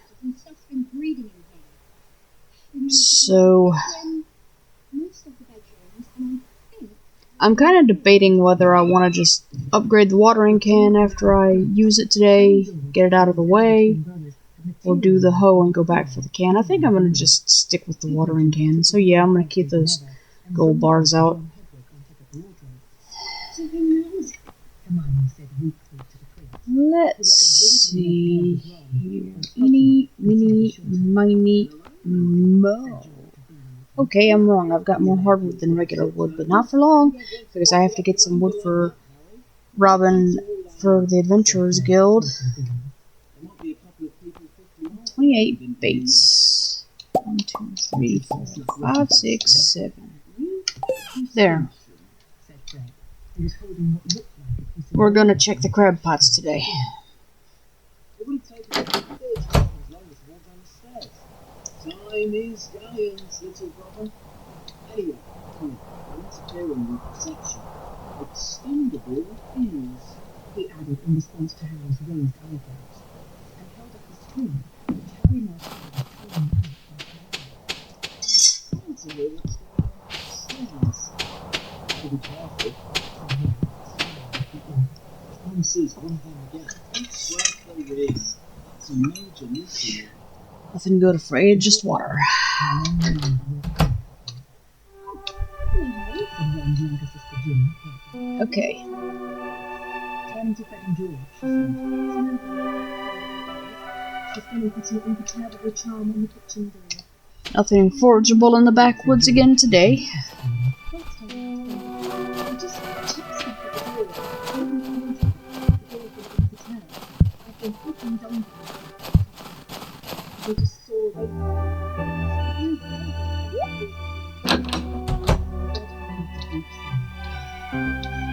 Nothing forageable out here either.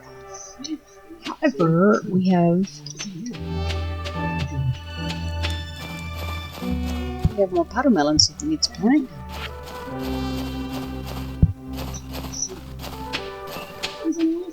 There's the bait. And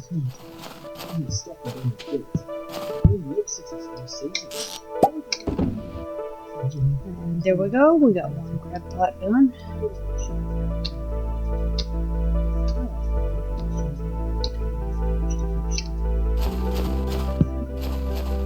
Back over closer to Robin. Also, we can turn toward town.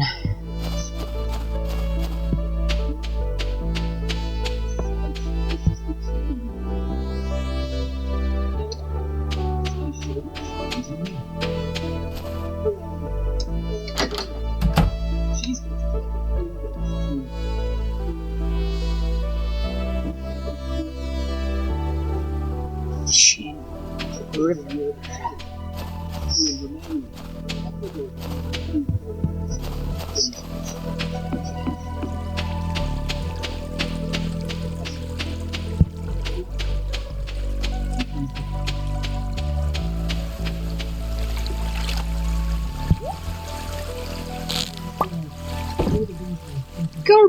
village.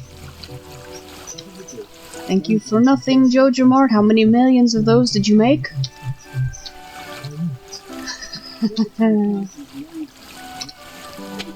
Let's go see Clint first.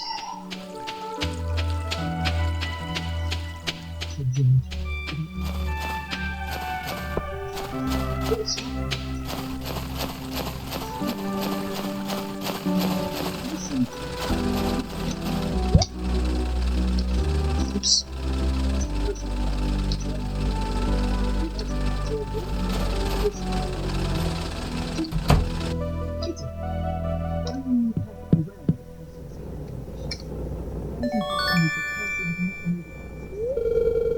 Thank you, Mr. Clint. I shall return to you later today.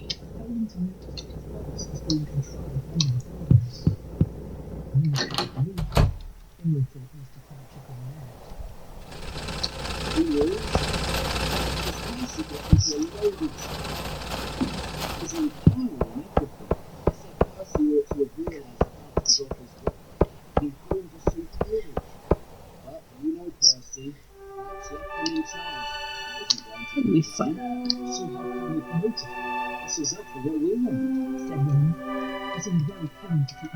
Well, I'm not sure what's blocking that, but we can't get to it. A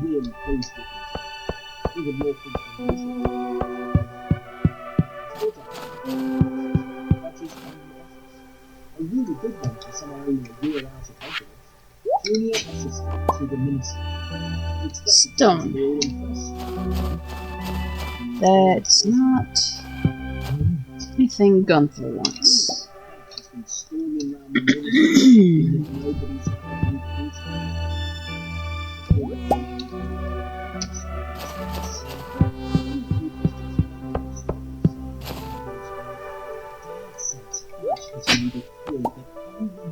Prehistoric rib.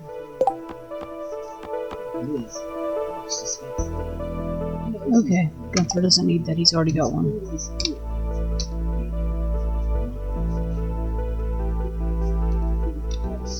Now we've got crystal fruit and crocus that we can't get to for some reason. Excuse me. Let's see here. Let's slip into the village. And pardon the delay while I find the tile I want. What's that? Jacob. Okay.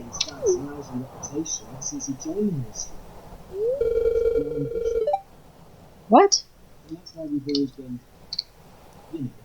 This issue with a goat?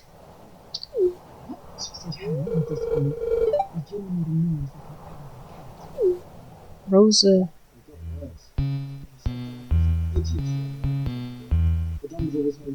Okay.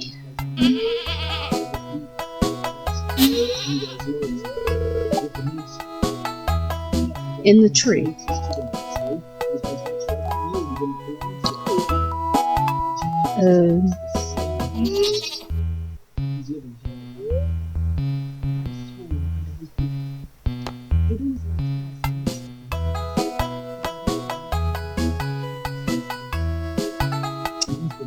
I don't have an apple, but I'm gonna see what happens if I try to pull one out.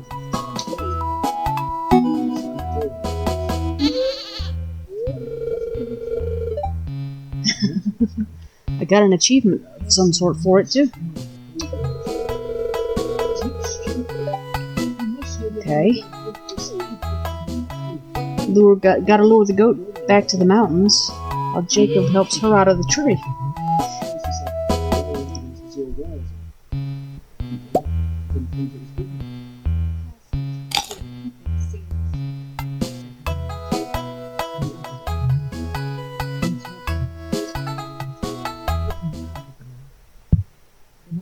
Okay.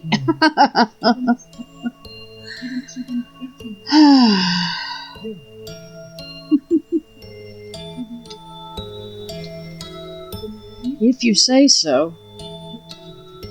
So apparently Rosa was treed by a goat or something? I mean, obviously I'm missing the animation for that.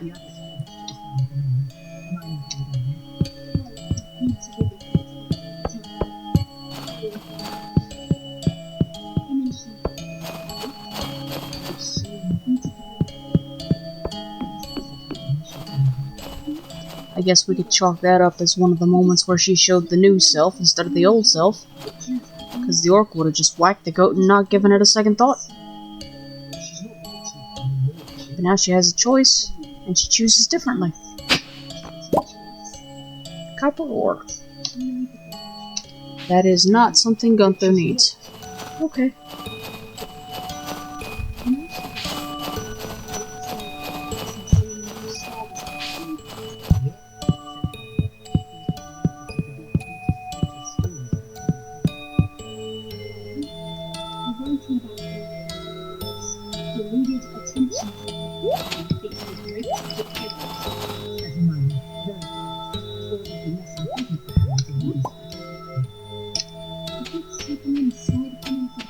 Forgeables here. More forgeables.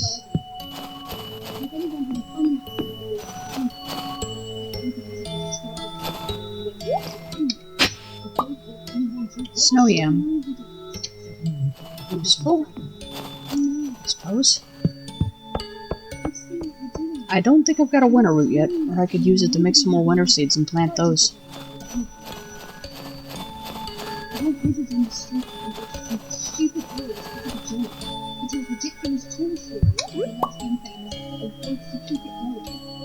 Okay, now let's go see. I got famous because he murdered my family, but couldn't kill me. Who wants to be famous for that? Don't they think I never What?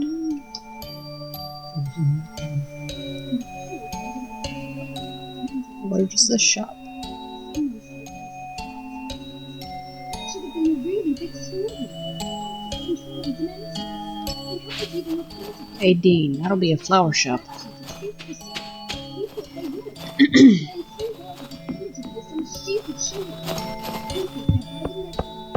Oh, I forgot. He's got crocus bulbs, but I'm not particular. That is, but I'm not especially interested in planting crocuses because I get all kinds of crocuses just foraging. Mixed flower seeds. Holly, crocus.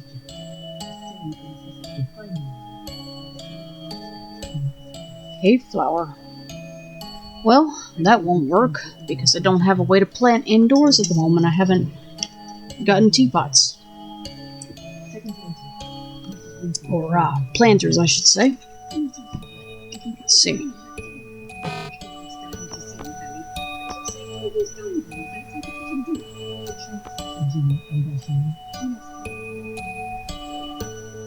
Mixed flower seeds.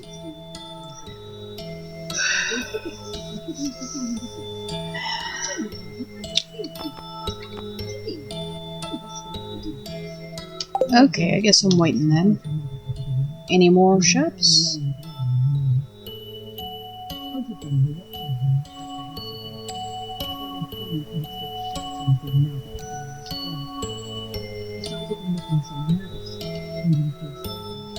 I don't think so.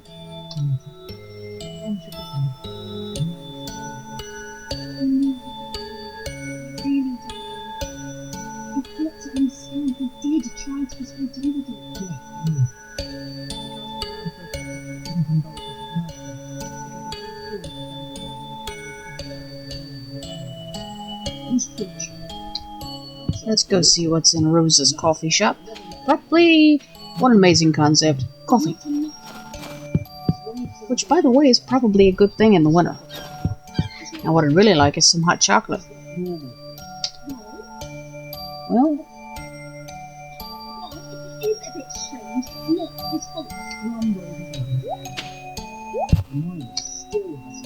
apparently it's not open at the moment. Oh well.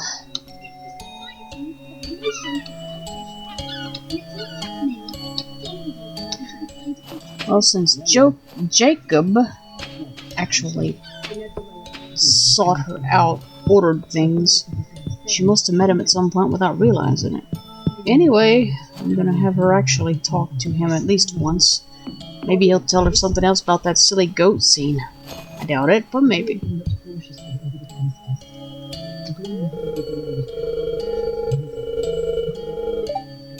Went up to check on the billy goat, made sure he got home safe. There's an old mine entrance up there. I heard noises like there was something large inside. Be careful if you go exploring. It could be a cave bear.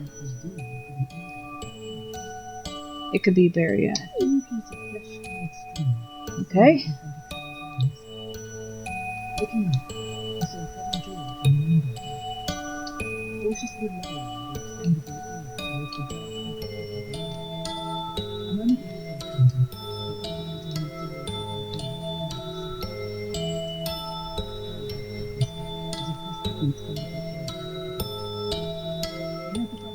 Well, we'll go check Ridgeside, see if they have anything interesting. Otherwise, it'll just be a forage and hit the mines type day.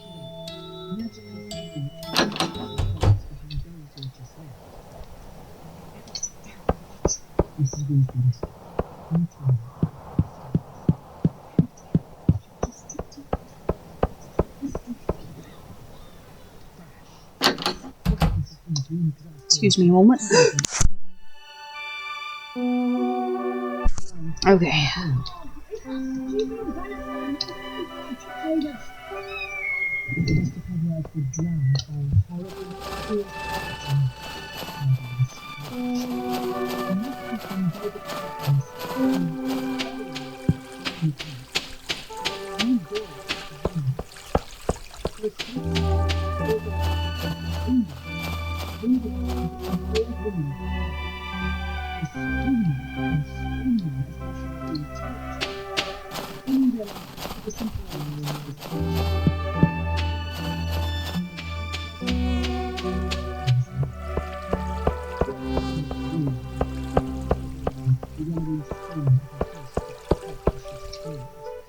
Okay, let's see. What have we got here today? Sea urchin.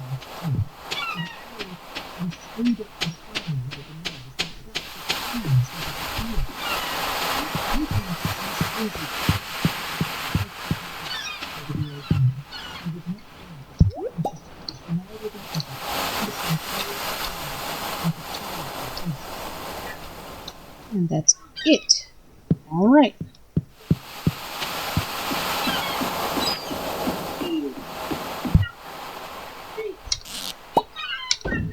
Sea salt from a crab pot? Question mark. Alright.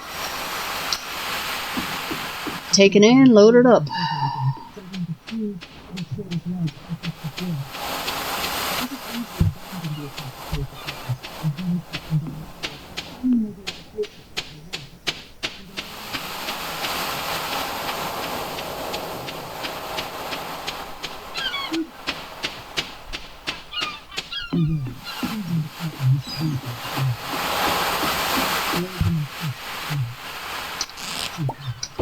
And, excuse me, got muscle, and we loaded up again.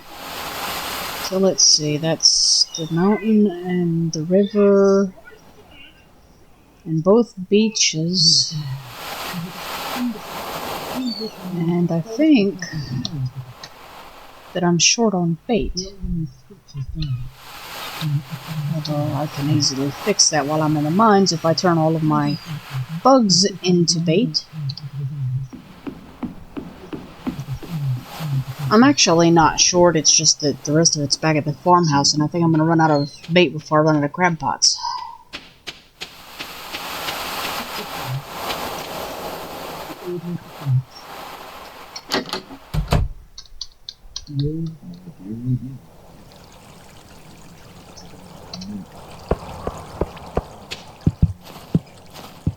For that matter, if I really felt like it, I could just take some of the bug steaks. Or not bug steaks, but bug meat and make a bunch of steaks. And then use the rest of it for bait.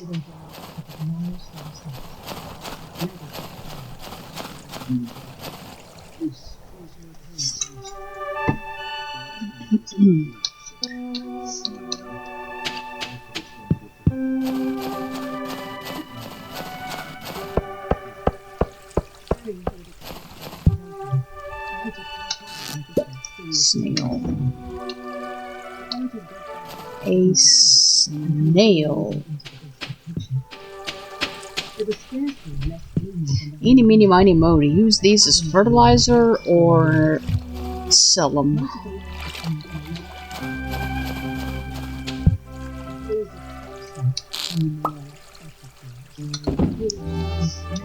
Something else.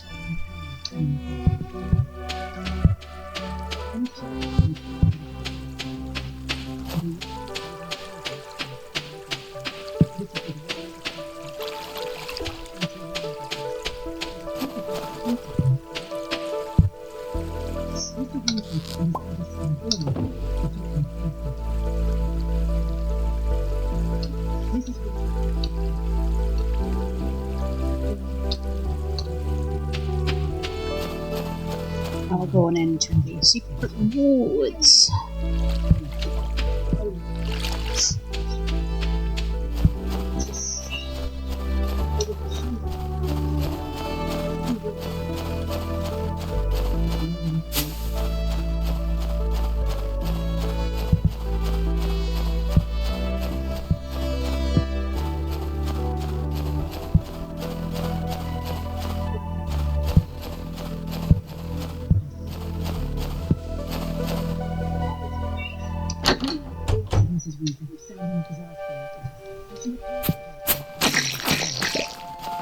I love that sound.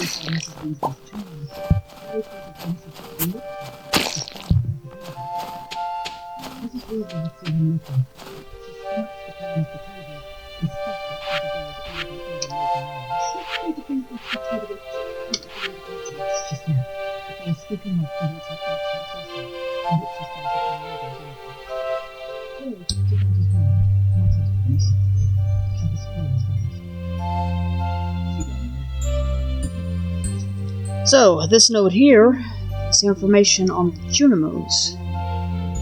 I'll have to read it again to see if it says what type of stone.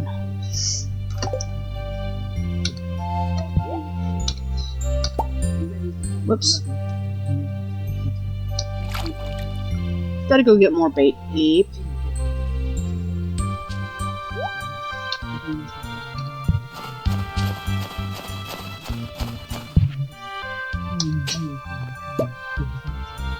Into root.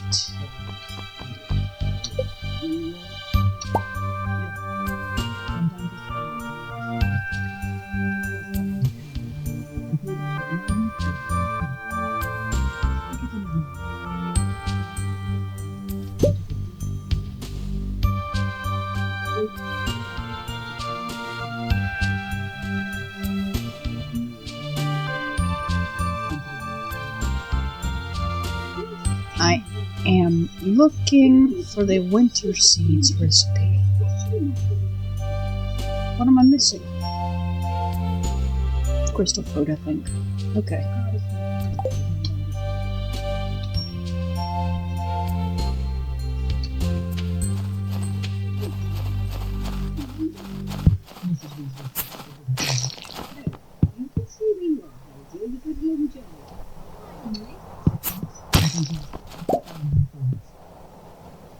Mrs. Weasley hesitated, looking apprehensive. It's all right, Tonks. You know the rest too. Don't look to said Tonks brightly. Chair as she held toward the dresser, on which Julie was collecting cutlery. Soon, a series of heavy knives were chopping meat and vegetables away in the corner, supervised by Mr. Weasley. And Mrs. Weasley stayed a cauldron dangling over the fire, and the others took out plates, more buckets and food from the pantry. Harry was left at the table with the sauce, That, and the was still blinking. well, apparently it did not make enough room.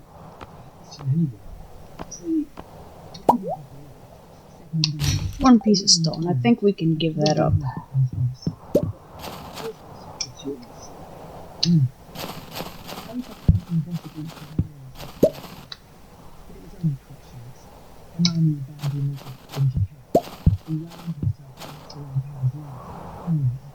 Mystery box.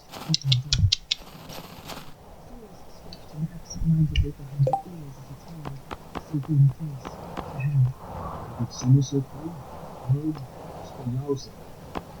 For the first time, something like a grin flitted across Sirius's face. Himself. What? Personally, I would have welcomed the contact. Deadly struggle for soul would have broken them in minutes. You think you better plan. Usually going to get out and about, stretch your legs, get to stuck inside. Oh, because the Ministry of Magic is still after me. Voldemort and all about I'll get a bunch of copper ore in a little while, so we'll just drop those. disguise is useless.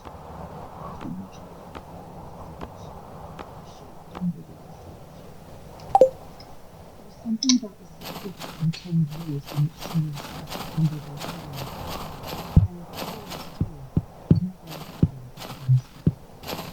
Over an accent of affection for his godfather. At least you've known what's been going on. Oh, yeah. Listening to Snape's reports. Okay. Little snide hints that comes out. We have done all the damage we can do in here. So now we'll go check the forest and see what else we can pick up, although if I had any sense, what I actually should do is hit the shipping bin first. Let's see. Laying hand around the bosom of 10 years in the city.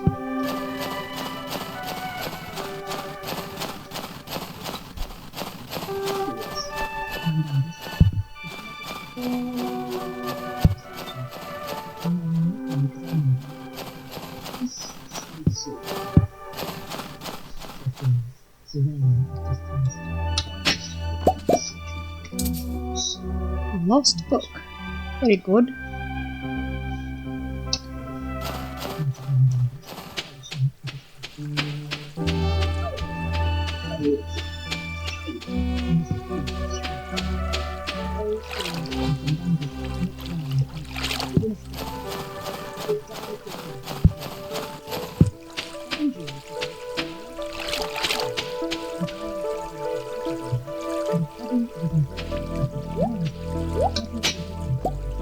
Snow yam.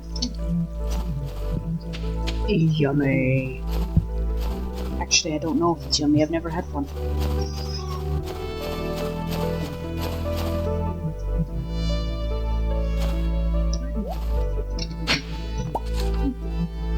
Another lost book. Good. I like lost books. What I need to do one of these days is just have her sit down and read them. She's gonna have to learn to read at some point. Actually, she already knows how to read. She's had to read the books to get the power of some of them.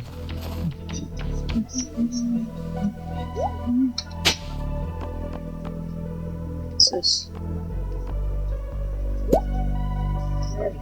Clay or slime?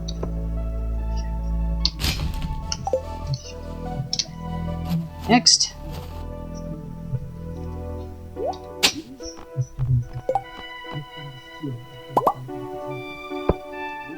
More clay. Alright.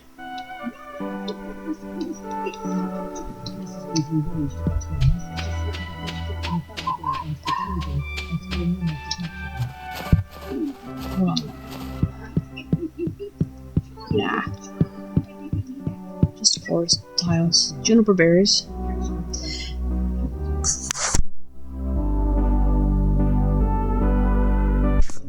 Excuse me, there's some juniper berries I guess I could go back for, but first I have to make room. For a few minutes there was silence, after the chink of plates and cutlery, and the scraping of chairs, as everyone settled down to their food. And Mrs. Weasley's turn to sing. You mean to tell me, Sirius, there's something trapped in the drawing room? And you showed me pictures of the street of the hospital. Your fields and space to have a look at before we went to die. Whatever you want. The curtains are all full foxes too. I think we Harry heard the sarcasm in his voice, but he was not sure that anyone else did. Look at Harry. Tom was entertaining a man in the door and transforming in a There's a happy kitty now. Screwing up her eyes each time with the same pained expression she had worn back in Harry's bedroom, and those tuberculence that resembled snakes, drenched with the like a mushroom, and then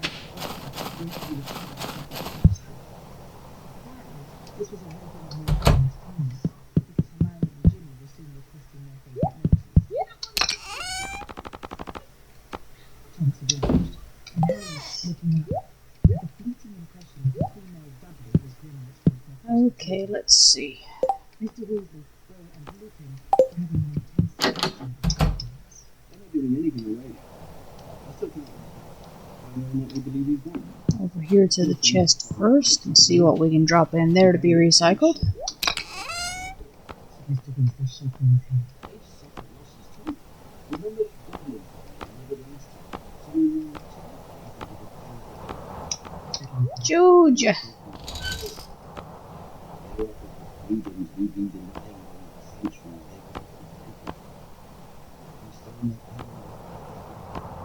Three mystery boxes. Nice. He hasn't stopped raging about the the ministry did a cover-up.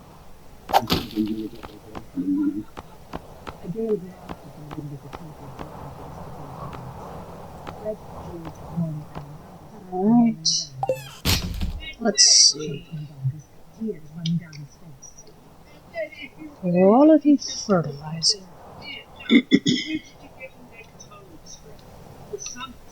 Let's go find ourselves some watered soil. Watered fertilized is even better.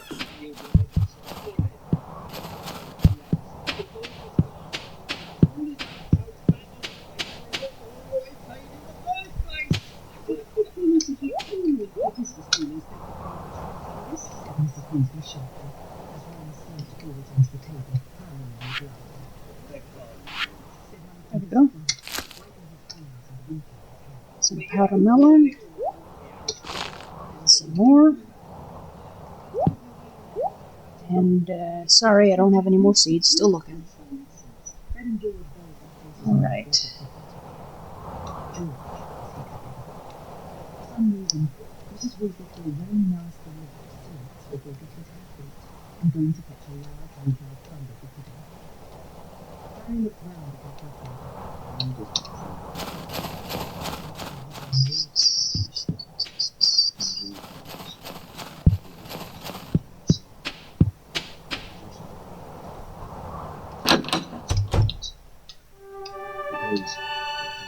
Nope, nothing forgeable here.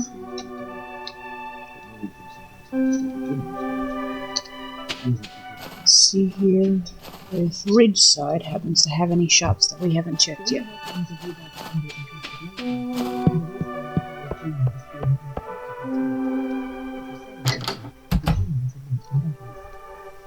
As he lay down his spoon, there was a lull in the general conversation. Mr. Weasley was leaning over his chair, and his feet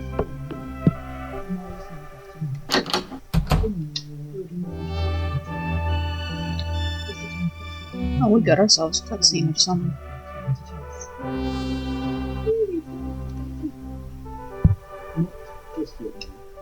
There's some sort of animation or something, I think. I'm surprised.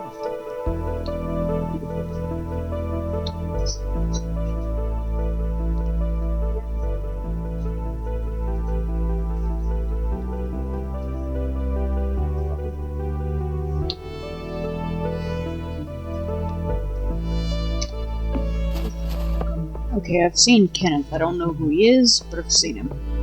I saw him in the mountains yesterday.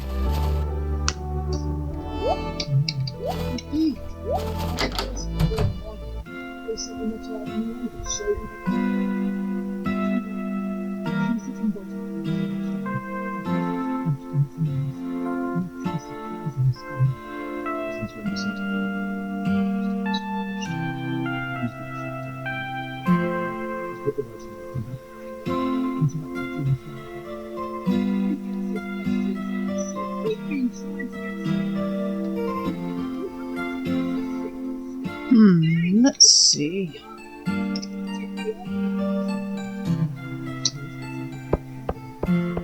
There's a Krobus we can't get to, but I'm gonna go after some more powder melon seeds. That's all you dig up in the winter. Actually, each season has one particular type of seed. In the spring, you can dig up carrots. Summer, it's squash.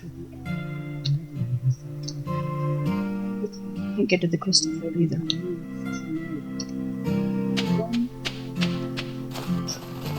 Fall is broccoli, I think, and winter is powder melon.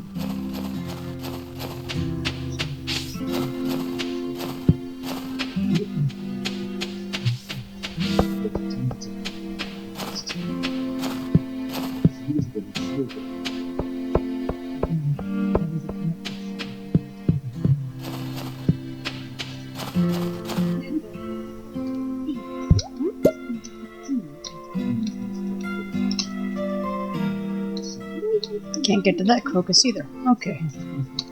Ridside order board. Can I read it this week? I doubt it.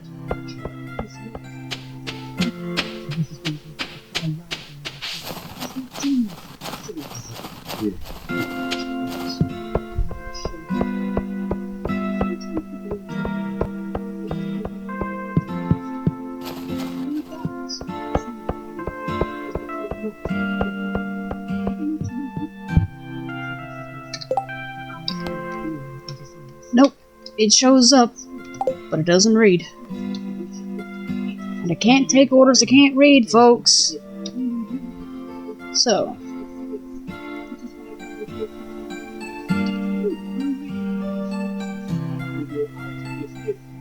Village quest board. We'll go try that one if I can get to it.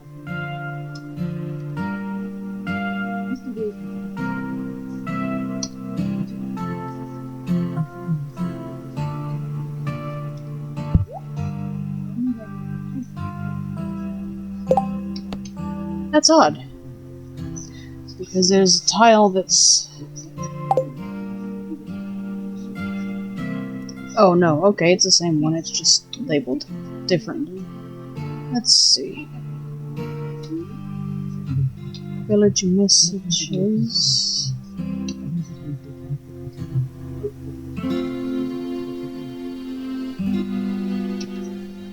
How about the special order board? It's probably not readable either, but we'll see.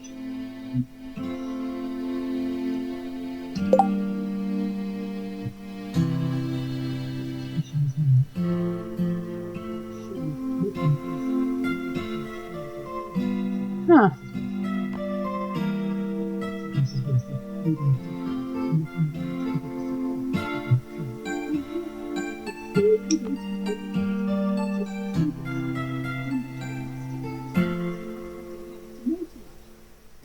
Eggs, milk, and what else?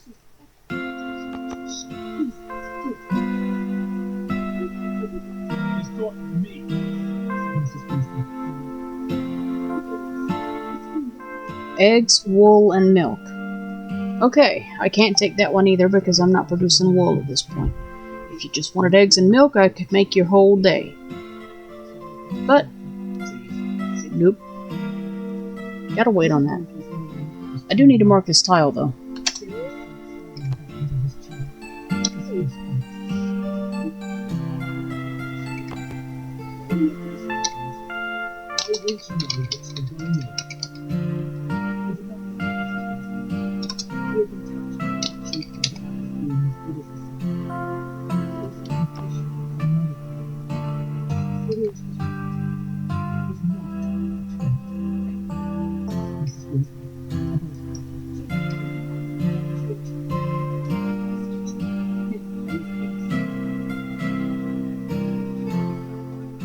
Let's see. Who am I looking for?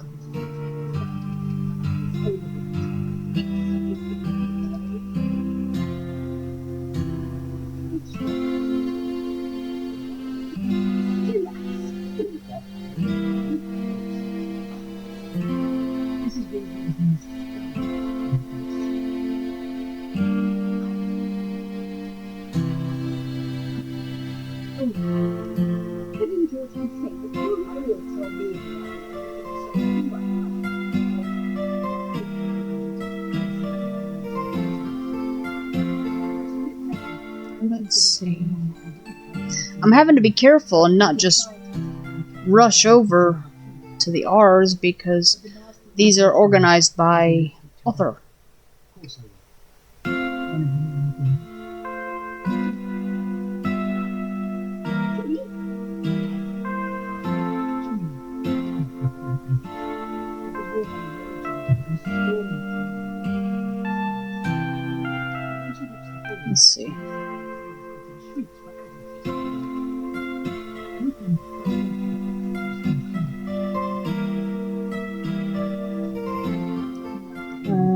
that it?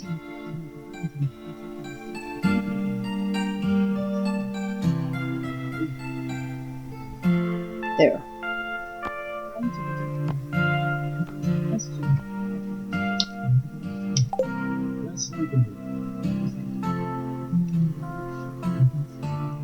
Now, is there a shop here?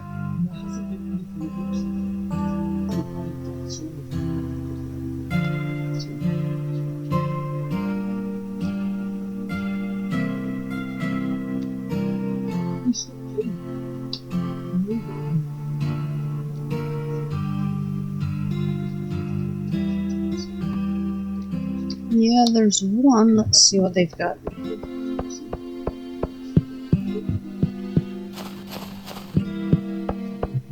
I think that's the food shop if it's open.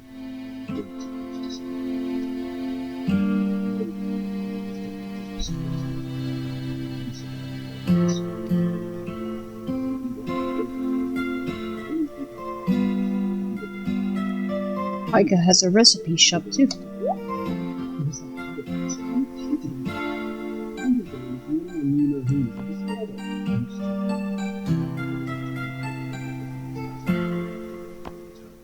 Interesting. So what's the order then? Snowball surprise.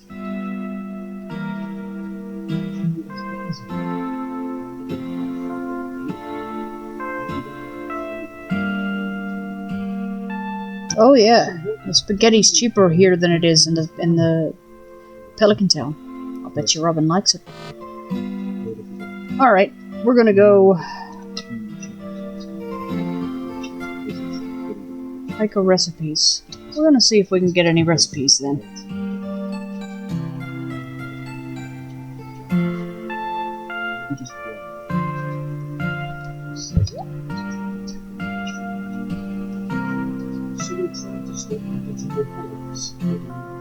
Fresh what?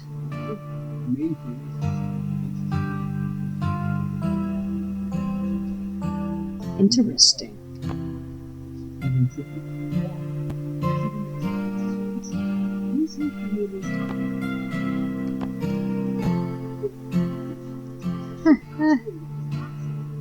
That's interesting. Oh wow, look at that fishing buff on that bad boy.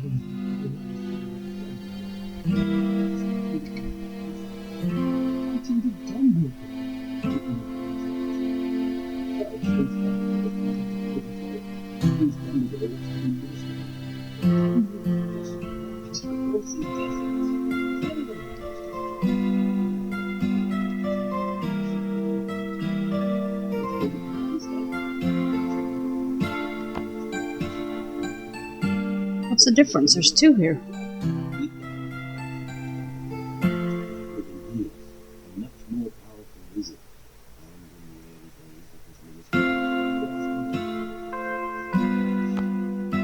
Oh, okay. It was misreading.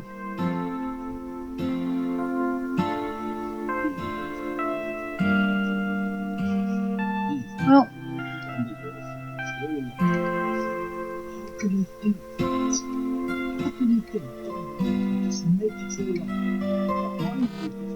There is not much point in buying those just yet, although I do occasionally buy recipes, because she's not cooking.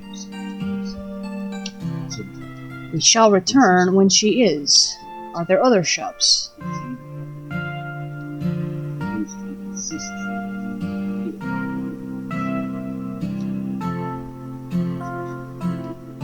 Let's see. No, that's Pekka.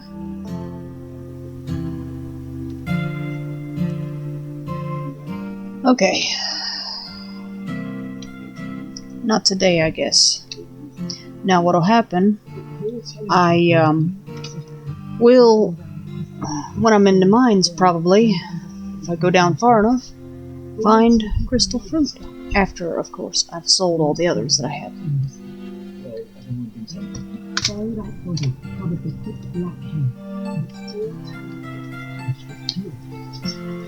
Harry caught it full in the face with a blast of Whoops.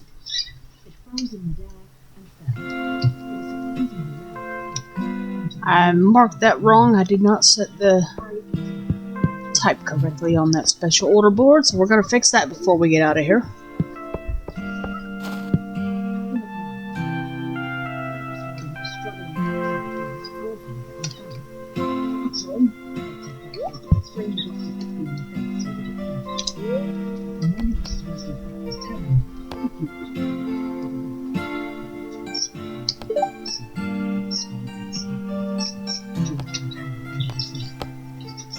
Edit data. There we go.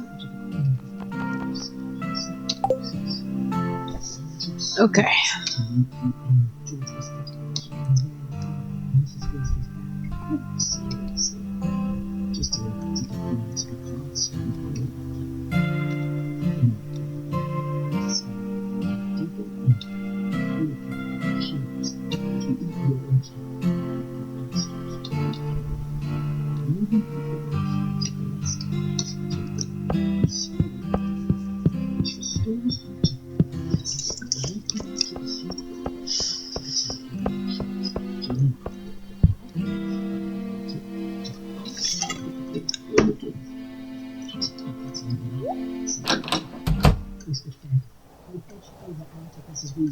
Vision, and was now slipping a few stray drops into his drink and adding them to his pocket. I still need a bit of it. The moment I test it, I'm having a bit of trouble slipping myself a super long to swallow the chemical. That's the yes. We take it in turns. George took the meeting once. Or was that the hike that I saw something? I don't know. I'm not gonna worry about it though. I told y'all I was gonna try not to torment you with hours of figuring these mods out before I had properly labeled them, and if I keep messing around here, I'm gonna break that intent. Why am I there?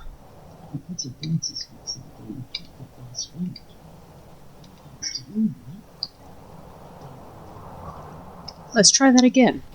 Wrong tile. I don't need to go see Kenneth.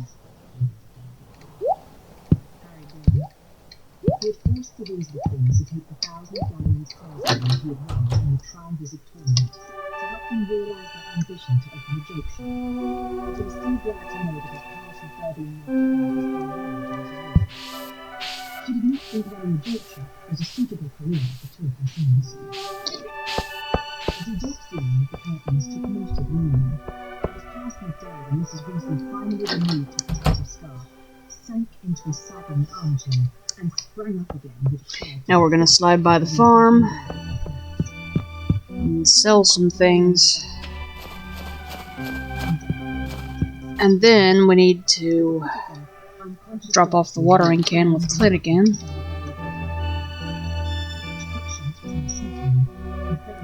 But let's do this first. I remember some seeds. There we go. Mrs. Weasley pointed at the dusty glass-fronted cabinet standing on either side of the mantelpiece. They were crammed with an odd assortment of objects. A selection of rusty daggers, boards, clothes, Watered, fertilized soil. Let's go.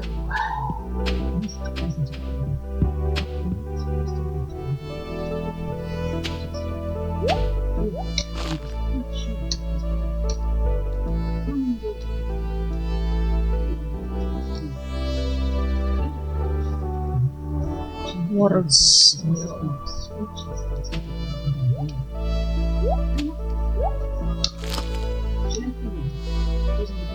Okay. I think that's the last of the seeds. Oops. Nope, nope. There's more.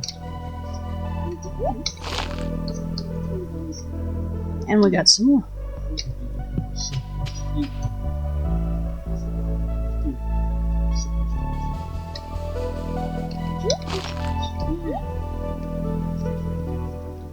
Okay, now we're gonna go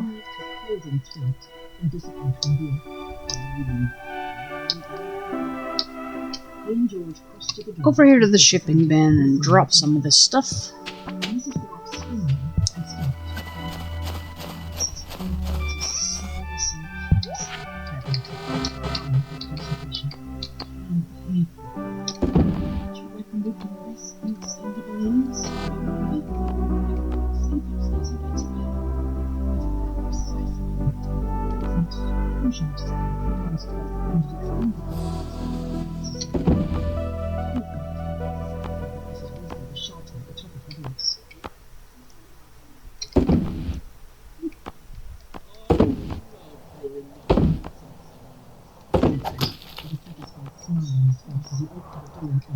Let's see if I can. Perhaps. Well, let's do this first. Finish selling the holly, crocuses, and the rib, and the snow yams, more holly, and a sea urchin, and some sea salt, and a mussel, and some snails, and winter root.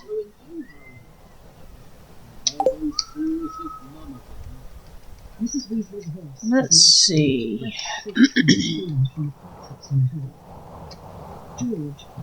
There's the quality fertilizer. Let's see if I can do anything about fertilizing those powder melon seeds I just planted, or if I need to wait for the next crop because had to put the fertilizer in the soil before I planted. Sometimes you can, sometimes you can't. Let's see about the mint. I don't think I can do it because it's been past the first day. Scoot, kitty.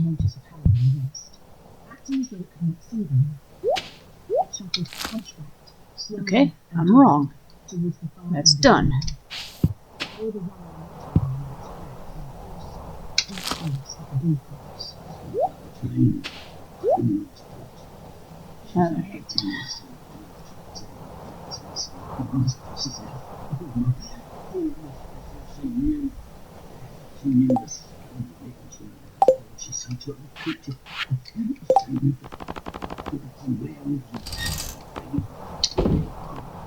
Organize inventory.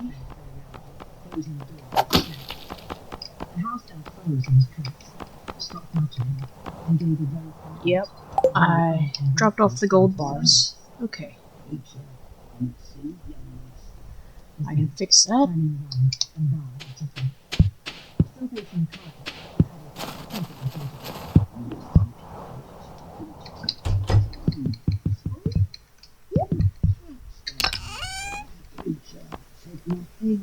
Said the earl with a second bow to George, adding in a clear undertone. Alright then. Harry didn't know whether to laugh or not. The elf straightened up, eyeing him and apparently Let me think. convicted that continued to matter. I may need the hoe and the scythe. I will not, however, need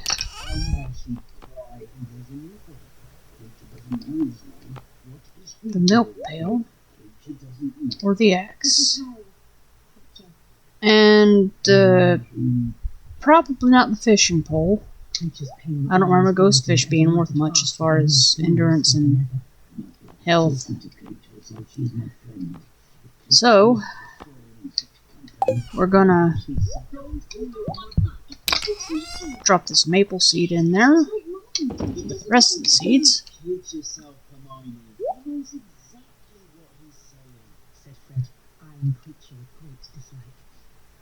Creature was still muttering, his eyes on Harry.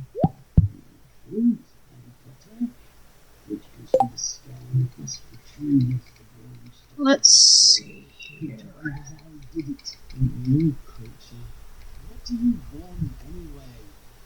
Creature's huge eyes darted towards George. He said evasively. A cheese press. I can actually do that. Sirius had come back. He was growling at the elf in the doorway. A noise in the hall had abated. I wonder, would she mess with that yet? Perhaps Rosamund and Fandangus had moved their argument Yeah, on she's starting to into the think, kitchen. oh, what the hell, I'll find out what it At the is. sight of Sirius, creature So, 2 of those, 1 for each cow. flattened his snout-like nose on the floor. Stand up straight. Let's see. What are you up to? No point in a loom yet. He's clean. Oil maker. Used to serve an over. Yeah, And it's I think getting I'm gonna have her quite start doing that filthy. too. Master liked his little joke. Said creature, bowing again and continuing in an undertone. Bait maker. 3 iron bars, 3 coral, and a sea urchin. She kept herself alive out of pure spite. Creature bowed again as he spoke. What have I done, masters? Master slime things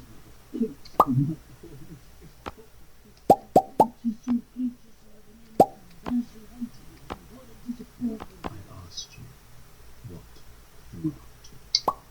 Every time you show up pretending to be cleaning, you sneak something off to your All rooms right. and can't throw it out. Creature, if we don't rule anything, please put a place in Master's house.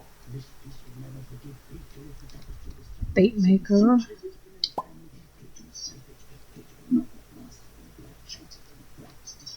I thought it might be that. Said Sirius, casting a disdainful look.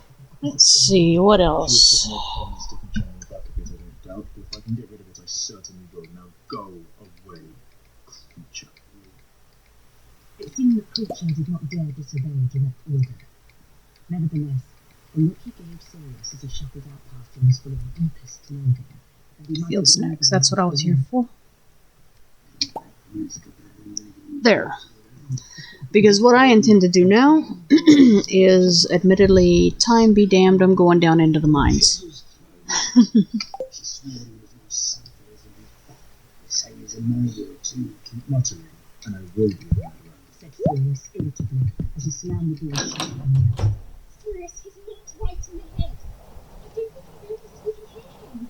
He's been alone too long, taking many orders from the mother's portrait, talking to himself, but he was always a foul. If we could just set him free. Maybe. I'm gonna put the cheese presses in the barn, And anyway, you suggest rather than just sitting them outside. Sirius walked across the room to where the tapestry creature had been trying to protect hung the length of the wall. Harry and the others followed. The tapestry looked immensely old. It was faded, and looked as though doxies had gnawed it in places. Nevertheless, the golden thread of the creature was embroidered, still glinting lightly enough to show them a sprawling family tree. Right by the door. As far as Harry could tell, to the Middle Ages. And I wouldn't have made the oil maker, except I've got peanuts that I'm not doing anything else with, and so she's experimenting. You're not on me, said Harry, after scanning the bottom of the tree. He used to be dead. So this chest is basically becoming the, what does this do chest? Because once I get the corn juice out of the keg, I'm gonna move it and connect it to this chest too. Asked Harry, staring at him. We don't fight. Let's see. My grandparents were really good about it. I sort of adopted me as a second son. Cat died at your dad's in school holidays, and when I was 17 I got a place of my own. It left me a decent bit of board. Even after 15. That's probably why. Anyway, after that I looked after myself. I was always working on things. Texas was under How did you leave. Sirius smiled Yep. bitterly, It just started making things.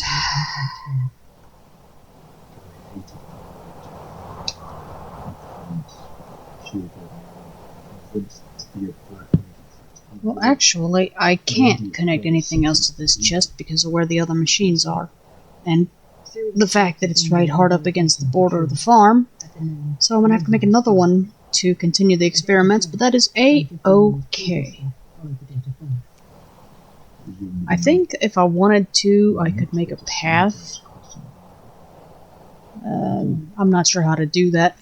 The developer of that mod is apparently a very good coder.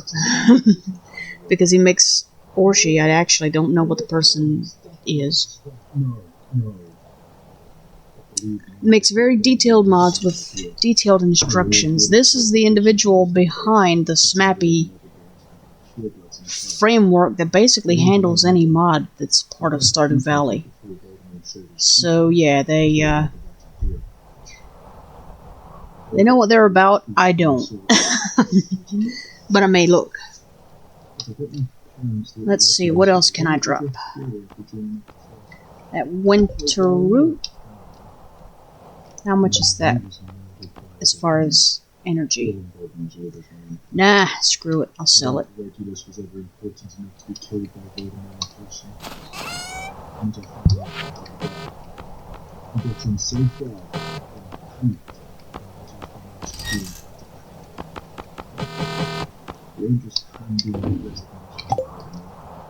Now let's go take these 3 mystery boxes to Clint. See what we get out of that. Then I think we're, depending what we get, gonna head straight to the mountains. I want to go with as empty an inventory as I can manage. Cause you know how the mines are.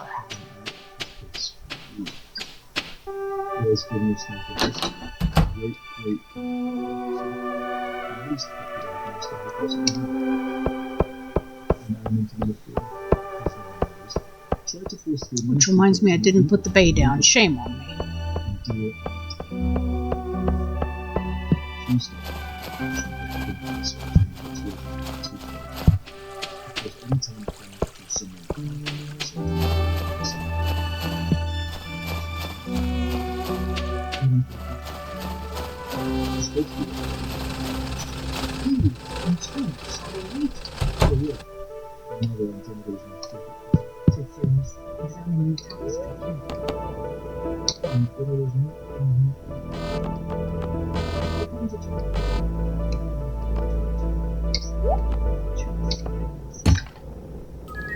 Eggplant seeds,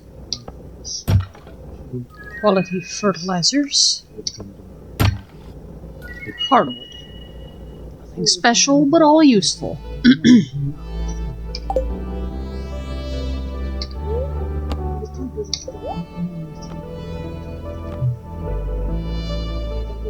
$10,000 for the watering can.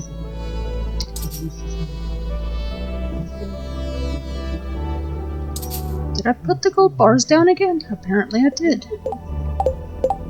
Crap. Well, it's alright, I gotta go back by there anyway.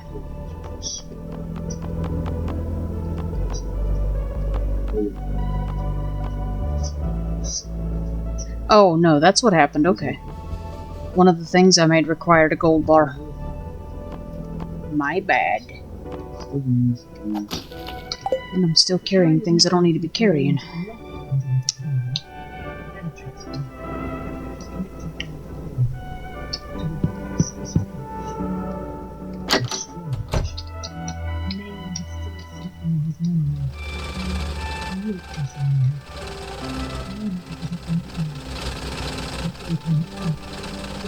Off to the farm we go again. I need to put the bait maker down next to the worm bin just because they're similar function. May as well keep them together. Then I need one more gold bar. I need to put the rest of this stuff down.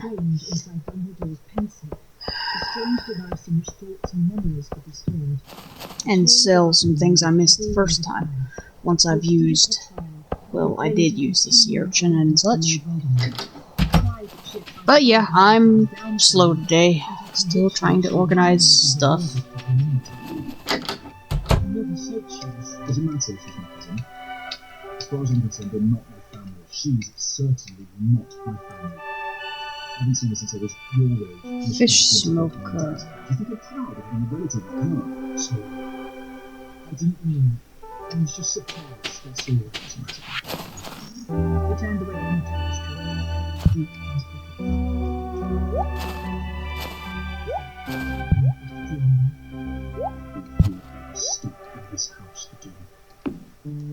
There. I'll have to put it right there. I knew how it would feel. It's ideal for him. My father puts every security measure Maybe not. was a kind of it's unpredictable, so mothers can Maybe come not. through as if they've ever wanted to. Alright. Dumbledore's on his protection, you can fight with the secrets. Let's see. Dumbledore's secret to the order, nobody can find out unless it tells them obscene words. You really should have Get up.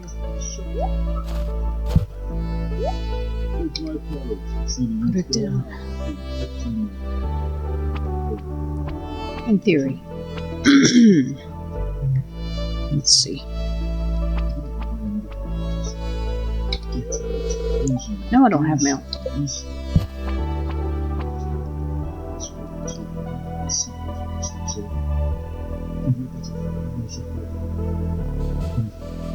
Okay. It'll have to go over here then.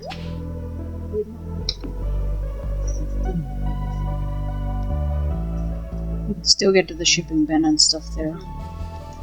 It's just looking a bit crowded.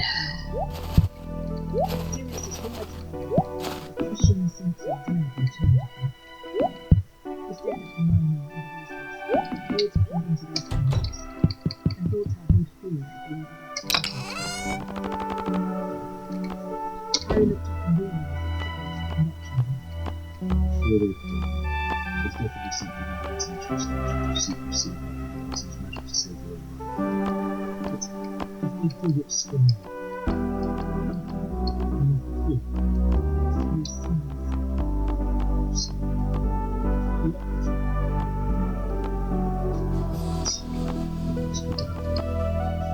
There's the eggplant seeds. And Sirius used another gate sign, cast a dark loop with the tapestry, and he and Harry went to join the others. there's the gold It bars. was best not to think about the hearing while they emptied the glass fronted cabinets that had been. Fortunately for him, it was a job that required Let's go take this fertilizer and add it to some of these crops that don't have it. Sirius sustained a bad bite from a silver snuff box. Because we In can. seconds, his bitten hand had developed an unpleasant crusty covering like a tough brown glove. so good. He said, examining the hand with interest.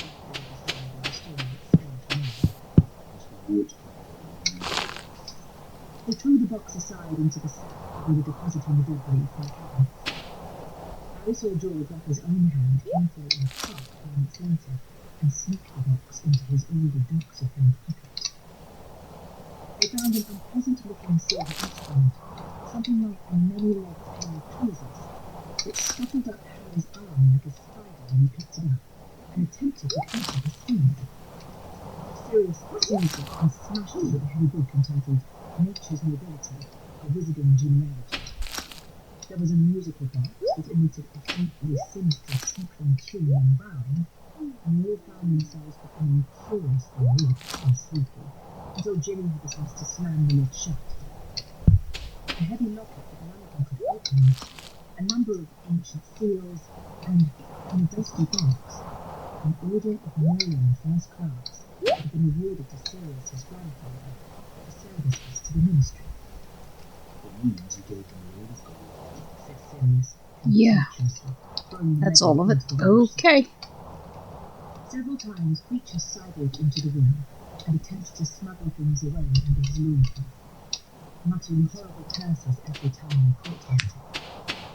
When Sirius rested a large golden ring during the big questions, the creature actually burst into furious tears and left the room sobbing under his breath and calling Sirius names. I think maybe I should make a couple of mayo machines too. It was my first. And possibly a preserves jar. Which wasn't quite as devoted to Winter. She's supposed to be experimenting, so let's do it. Mrs. Weasley kept them all working very hard over the next few days. The drawing room took 3 days to decontaminate. The only underlying Alright, Mr. Clint, here I come with the watering can. tree, which resisted all My cat's not gonna like me much tomorrow, but I can't help it. I tried setting up a sprinkler and it didn't work. Possibly if I moved the pet bowl it would, I don't know.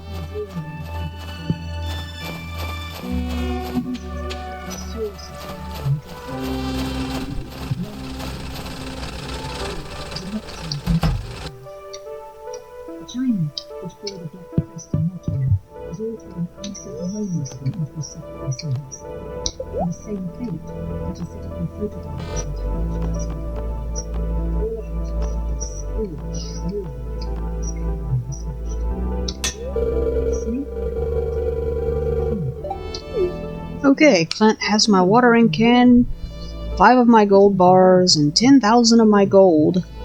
Which, by the way, is just silly. If you're giving him the gold, why is he charging so much? Anyway.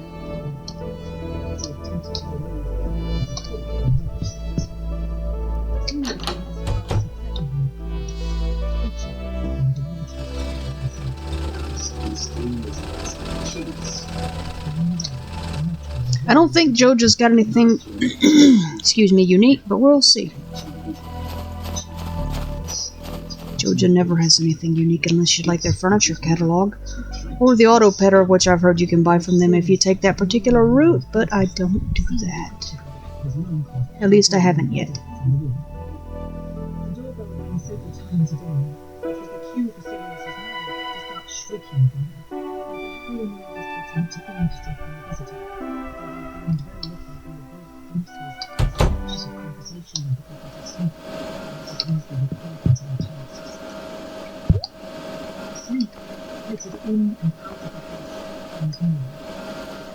Nope, they don't have anything at all.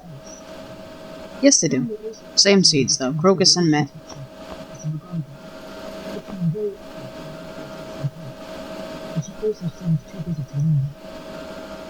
Alright. Well, I don't need a Joja Cola. And I don't need to talk to Morris. And I'm not talking to anyone else otherwise. Which is probably why I'm not being inundated with daily orders. I haven't been talking to people.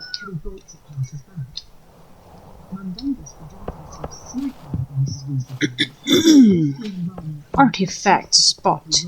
I thought I had checked town. I goofed. Again!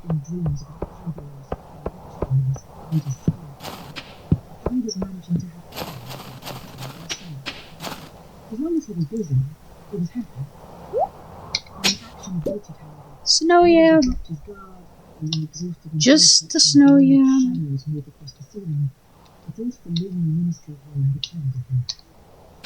Well, let's see.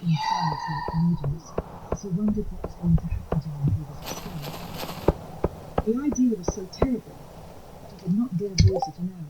Nothing. Nothing, honey. Overwatching saw them whispering together and casting anxious looks in his direction, followed his lead and not mentioning. Alright. Let's go get rid of this snow yam with Pierre. That way I don't have to go all the way back to the farm.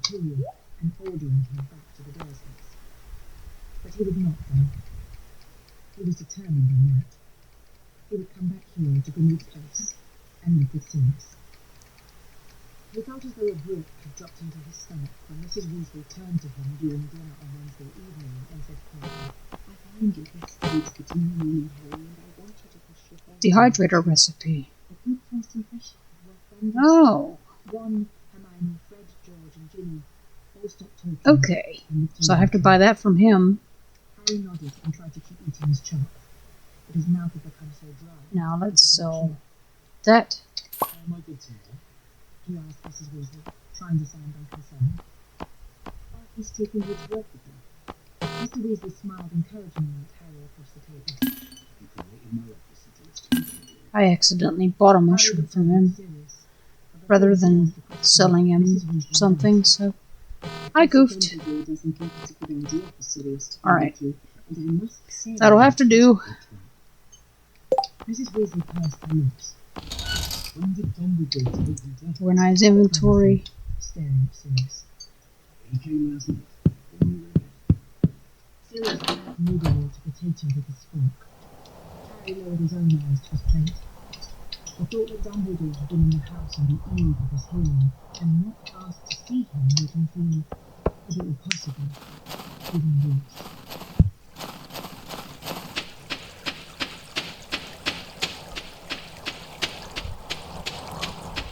Chapter 7. The Ministry of Magic. Harry woke up next morning as a blast seemed to have wheeled in his ear. For a few moments, he lay immobile as the prospect of a disciplinary hearing. I guess I could check the railroad for forage, but Then, unable to it'll keep. If I don't forget, I'll do it on the way out. Mrs. Weasley had laid out his freshly laundered jeans and t-shirt at the foot of his bed. Harry scrambled into them. A black kangaroo slipped. Ron was lying sprawled on his back with his mouth open. Did not stir as Harry crossed the room, stepped out onto the landing and closed the door. Trying not to think of the next time he would see Ron, and that no longer be fellow students at Hogwarts, Harry walked down the stairs, past the hut, into his room, and down to his chamber.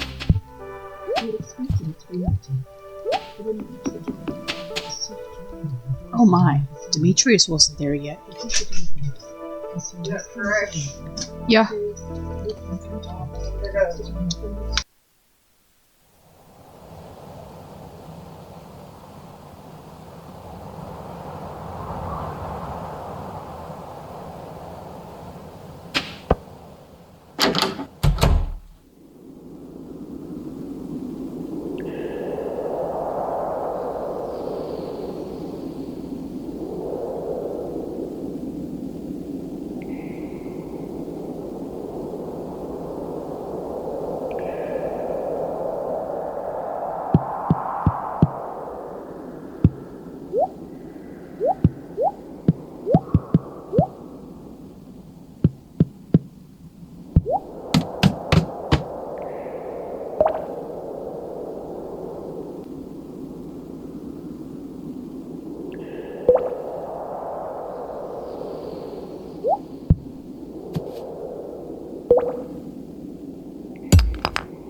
Mr. Weasley seized Harry by the shoulders.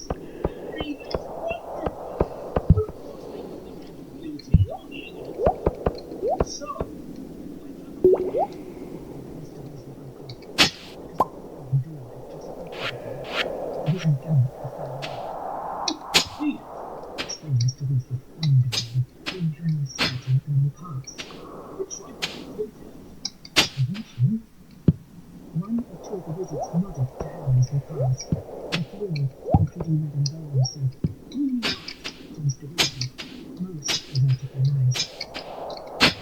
Cornelius Fudge and the Toad-like Fudge were almost the last to leave the dungeon. Fudge acted as though Mr. Weasley and Harry were part of the room. Again, the witch looked almost appraisingly at Harry as she passed. Mr. Weasley was Percy. Like Fudge, he completely ignored his father and Harry. He marched past Fudge in a large row of carpet, and to his very clothes, his back weighted and his nose in the air. Lines around Mr. Weasley's mouth tightened slightly. Out of the mist, he gave no sign that he had seen his great son. I'm going to take you straight back to tell you those things. He said, beckoning Harry forward as Percy's heels disappeared up the steps to the down line. Took you from the way to the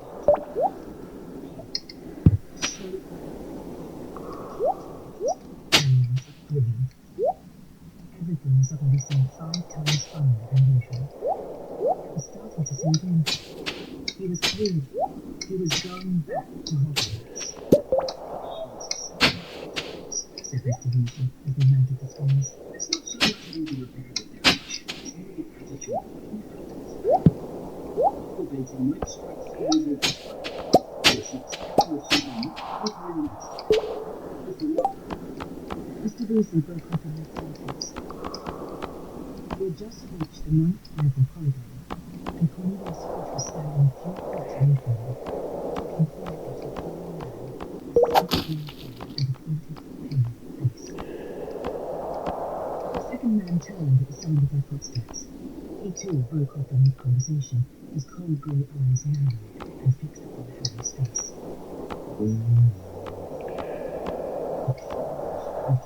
Said Lucius Malfoy, coolly. Harry felt winded. Dwarfish helm. That is not what I'm looking for. He had last seen And Gunther doesn't need it. through slits in a Black Eater's throat. And last heard that man's voice jeering in a dark graveyard, and Lord Voldemort entered him. They could not believe that Lucius Malfoy dared look him in the face.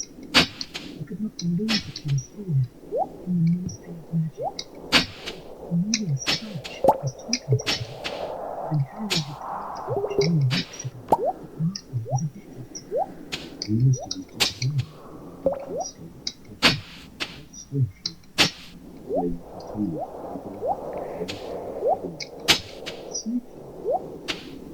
Mr. Weasley gripped Harry's shoulder in meaning.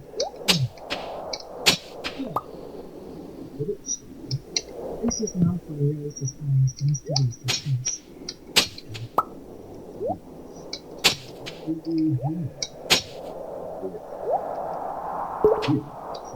Said Mr. Malfoy, raising his eyebrow and glancing towards the door onto Mr. Weasley's shoulder.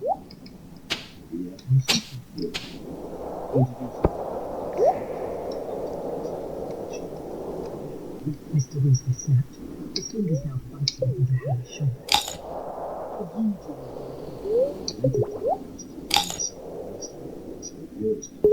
Said Malfoy, smoothing the front of his robes. Harry distinctly heard the gentle crinkling of what sounded like a full pocket. Just because it's not the same as the rest of us. So, said Fudge, turning his back on Harry and Mr. Weasley. This way. They stood up together, uttering low voices. Mr. Weasley did not let go of Harry's shoulder until he had disappeared into the lift. Why wasn't he waiting outside on his office to take the business to come to him? What was he doing? Said Mr. Weasley, looking extremely agitated and glancing over his shoulders and making sure that it had not been overheard.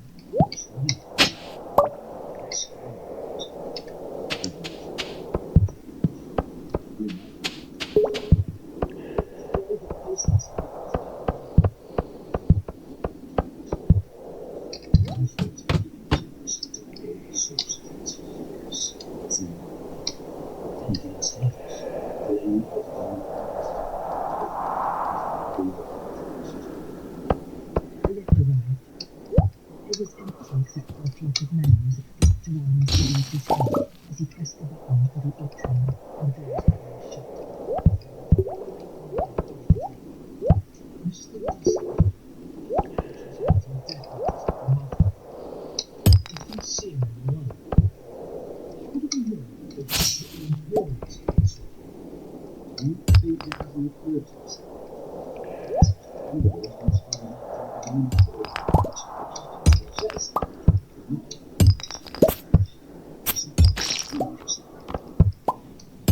Doors stood open, and he stepped out into the now almost deserted atrium.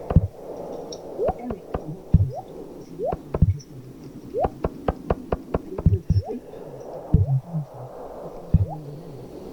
Wait, he told Mr. Weasley, and pulling his knife from his pocket, he turned back to the fountain. He looked up into the great surface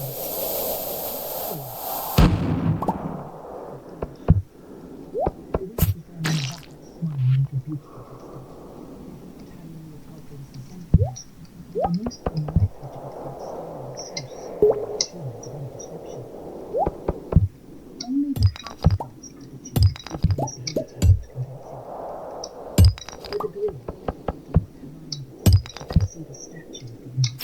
Harry turned his own hand upside down and pictured not just 2 days, but the whole contents of the bridge. You, yelled Ron, punching the air. Always getting the pizza. Said Hermione, who had looked positively faint with anxiety when Harry had entered the kitchen, and was now holding a shaking hand over her eyes.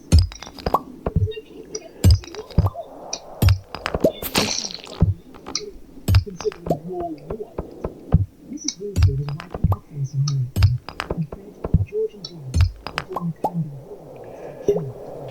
He got caught. He got caught. He got caught. Shouted Oh Mr. well, Weasley, doesn't really and matter. he too was smiling. Listen, Sirius, Lucius Malfoy. You three. Yes, we saw him talking to Fudge on Little Way.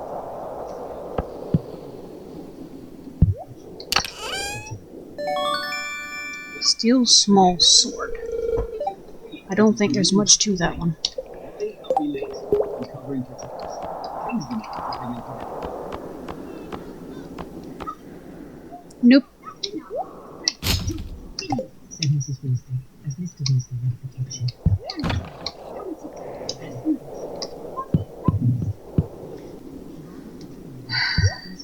Looking happier than he had done since he had first arrived on the place, and Harry's feeling of giddy relief, which had been somewhat dented by his encounter with Lucius Malfoy, swelled again.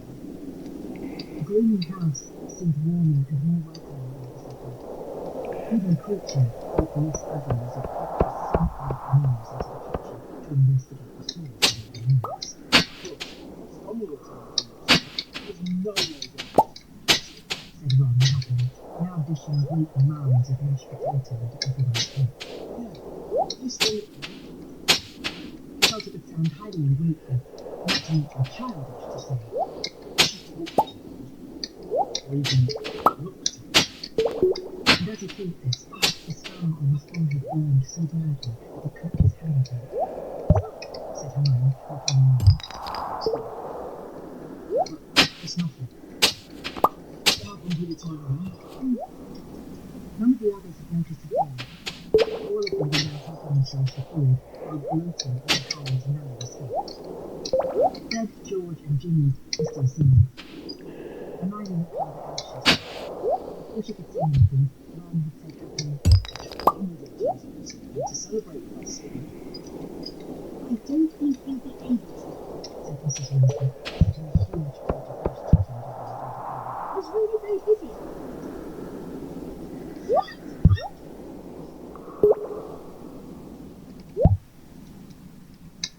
Over the next few days, Harry could not help noticing that there was one person within number 12 Below Place who did not seem wholly overjoyed that he would be returning to Hogwarts. Some years had put up a very good show of happiness on first hearing news, wringing Harry's hand and feeling just like the rest of them. Soon, however, he was moodier and surlier than before, talking less to everybody, and Harry, and spending increasing amounts of time shut up in his mother's room with him. Don't you feel Said Hermione sternly, after Harry had confessed his feelings to Ron while they strolled into a loaded cabin in the third floor of Hogwarts later. you belong now?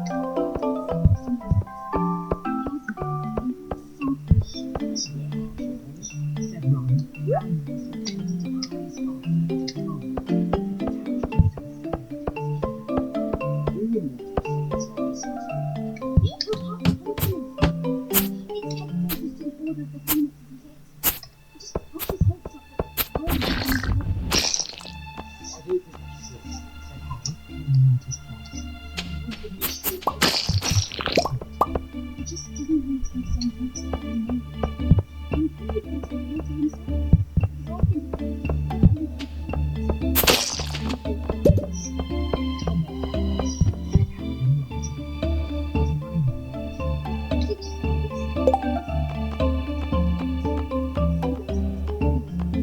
So you think he's touched in the head? No, I just think he's been very lonely for a long time. At this point, Mrs. Weasley entered the bedroom behind them. She said, poking her head into the cupboard. Thought you might be here to tell us the weather. Since we arrived. What's happening to help? Do your thing. Just speak to him. But now you understand. Said Hermione hopefully, as Mrs. Weasley left them to it. I have no interest in a country cheer. I can't see it.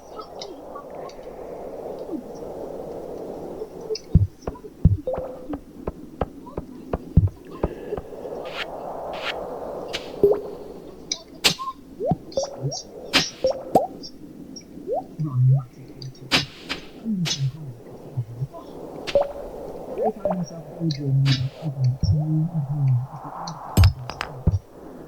They could not wait to see Happy again. They could itch, even to stroll across the vegetable patches to the herbology greenhouses. It would be a treat just to leave this dusty, musty house, where half of the cupboard was still bolted shut, and Creature breathed insects out of the shadows as she passed. And Harry was careful not to see any of this within earshot of Silas. The fact was that living at the headquarters of the anti-Voldemort movement was not nearly as interesting or exciting as Harry would have expected before he'd experienced it. Though members of the Order of the Phoenix came and went regularly, sometimes staying for meals, sometimes only for a few minutes of whispered conversation, Mrs. Weasley made sure that Harry and the others were kept well out of earshot. They were expendable and loyal, and nobody, not even Sirius, seemed to feel that Harry needed to know anything more until heard on night of his arrival. On the very last day of the holidays, Harry was swapping Hedwig's towel drippings from the top of the wardrobe, and Ron entered our bedroom carrying a couple of envelopes. This is a lot. He said, throwing one of the envelopes out to Harry, who was standing outside. That's odd. I thought they'd forgotten. They usually come much earlier. Harry swept the last of the droppings into a rubbish bag, and threw the bag over Ron's head into the big paper basket in the corner, which stood and vanished together. He then opened his letter. It contained two pieces of fragment.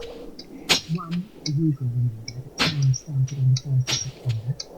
The other, telling him which books he would need for the coming year. Only 2 minutes. He said, reading the list. Standard book scores very far. And defensive natural figure and get sleep. Oh, crap.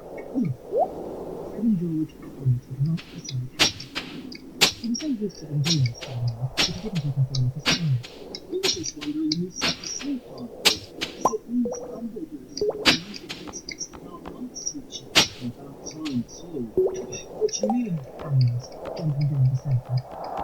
We hope to have Mum and Dad talking on the extended years. We expect. What they were saying, Dumbledore was having real trouble finding anyone to do the job this year. Insect.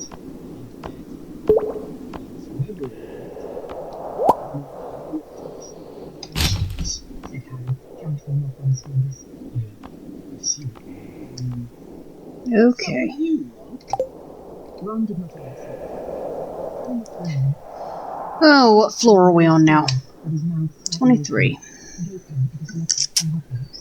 what's the matter? Said Fred impatiently, moving around Ron to look over his shoulder at the parchment.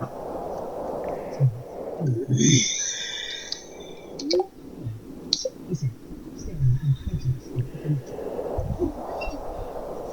George leapt forward, seized the envelope in Ron's other hand. So we have neither seen nor slain a prismatic slime. Harry saw something scarlet and gold fall into George's palm. Said Fred, snatching the letter out of Ron's grasp and holding it up to the light as though checking for real time. No one in that neighborhood would make fun of that. The twins' heads turned in unison, and both of them stared at Harry. We thought you were a nurse. Said Fred, in a tone that suggested Harry had tricked them in some way. I thought Dumbledore was back to pick you when in the Tri-Wizard and everything. That was all the bad stuff was against him. Yeah, don't cause too much trouble, mate. Well, at least one of them's got their hearts is right. He strode over to Harry and touched him on the back while giving Ron a scathing look. Prefect. If you funny the prefect. Mum's going to be soon. I missed something. Thrusting the prefect badge back He was saying I did something. Ron, who still had not said a word, took the badge, stared at it for a moment, then held it up to Harry as though asking mutely for confirmation that it was genuine. Harry took it. A large pool was superimposed on the Gryffindor line. He had seen a badge just like this on Percy's chest on his very first day at Hogwarts. The door banged open. Hermione came tearing into the hall, her cheeks flushed and her hair flying. There was an envelope in her hand. She spotted the badge in Harry's hand and let out a shriek.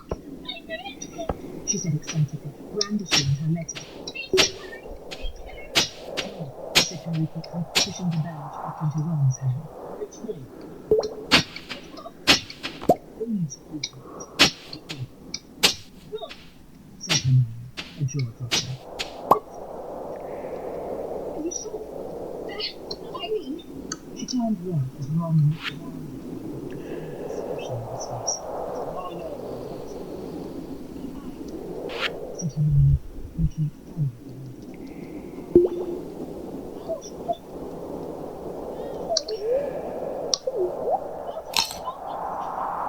I expected, said George, nodding. no, Said Hermione, blushing harder than ever. no, it's not. Ron's alone. He's really. The door behind her opened a little wider, and Mrs. Weasley backed into the room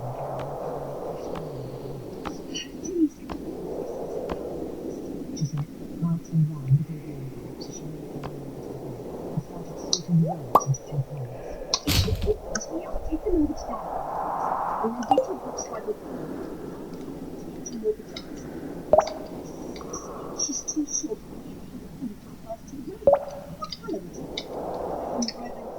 Alright, that's gonna be the end of today's trek to the mines. Mrs. Weasley absently, rolling up a pair of maroon socks and placing them on Ron's pile.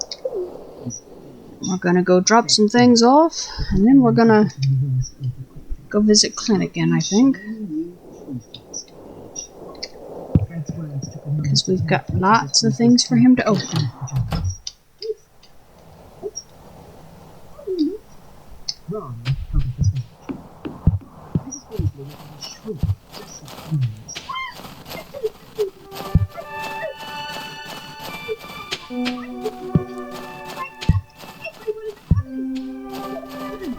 Your neighbours. Said George indignantly, as his mother pushed him aside and flung her arms around her youngest son.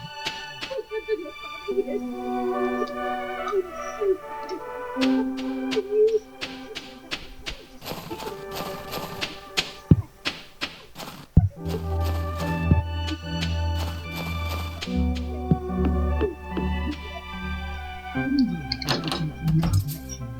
Mrs. Weasley did not notice. Arms tightened on Ron's neck.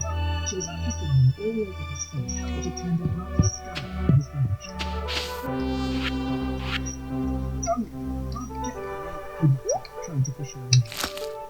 She let go of him and said breathlessly, What will it be? If you can't see that, would you think I got it? "Do you know?" said Ron, looking as though to prefer to believe his ears. We got a nice full set of dress racks. We all think so. Said Fred sourly, not as though he sincerely regretted his jest. Oh, you got to. Okay.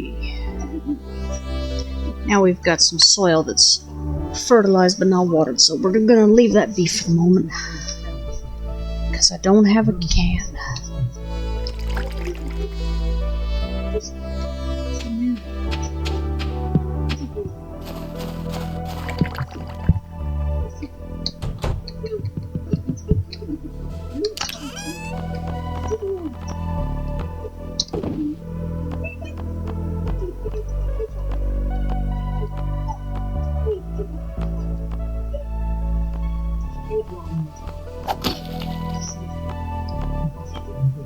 George exchanged looks. You don't mind if I don't kiss you, do you, Ron? You could not see if you like. Said Ron, scowling. Said Fred, an evil grin spreading across his face. It's a pretty thing to talk to. I'd love to see you this time. It's nice to be watch out. Then George burst out laughing, and Ron muttered,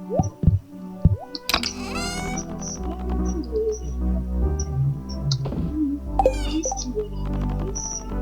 Looks like you break your legs. George shaking his head, and with another the twins disapparated. Said Hermione furiously, staring up at the ceiling, through which they could now hear Fred and George roaring with laughter in the room upstairs. Don't pay any attention to them, Ron. They're only jealous. I don't think they are. Said Ron doubtfully, also and looking up at the ceiling. We all said our pranks become prefects. Still, they've never had new brooms. I wish I could go with Mum and shoes. She'll never be able to afford numbers. Wow, there's a new clean sweep out. That'd be great. Yeah, I think I'll go and tell her I like the clean sweep. Just as nice. He dashed from the room, leaving Harry and Hermione alone.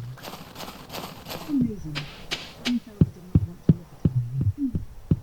He turned to his bed, picked up the pile of clean robes Mrs. Weasley had laid on it, and thrust it into his trunk. Well done, Hermione. Said Harry, so heartily it did not sound like his voice at all, and, still not looking at her, Brilliant. Perfect. Great. Thanks. Harry, have you ever had this with your mum and dad? They'll be really pleased. You bring something to Yeah. still in the sharp and hearty voice that had not been answered. He leaned over his trunk, laid the robes on the bedside, and pretended to be rummaging for something, while Hermione pressed the wardrobe and closed everything. A few moments passed.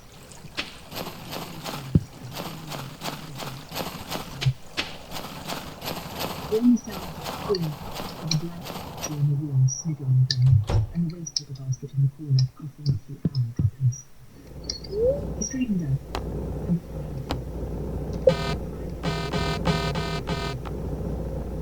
Harry returned slowly to his bed and sank onto it, gazing concealingly at the wall.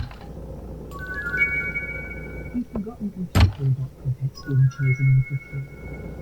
He had been too anxious about the possibility of being expelled to stand thought that badgers must be winging their way to this.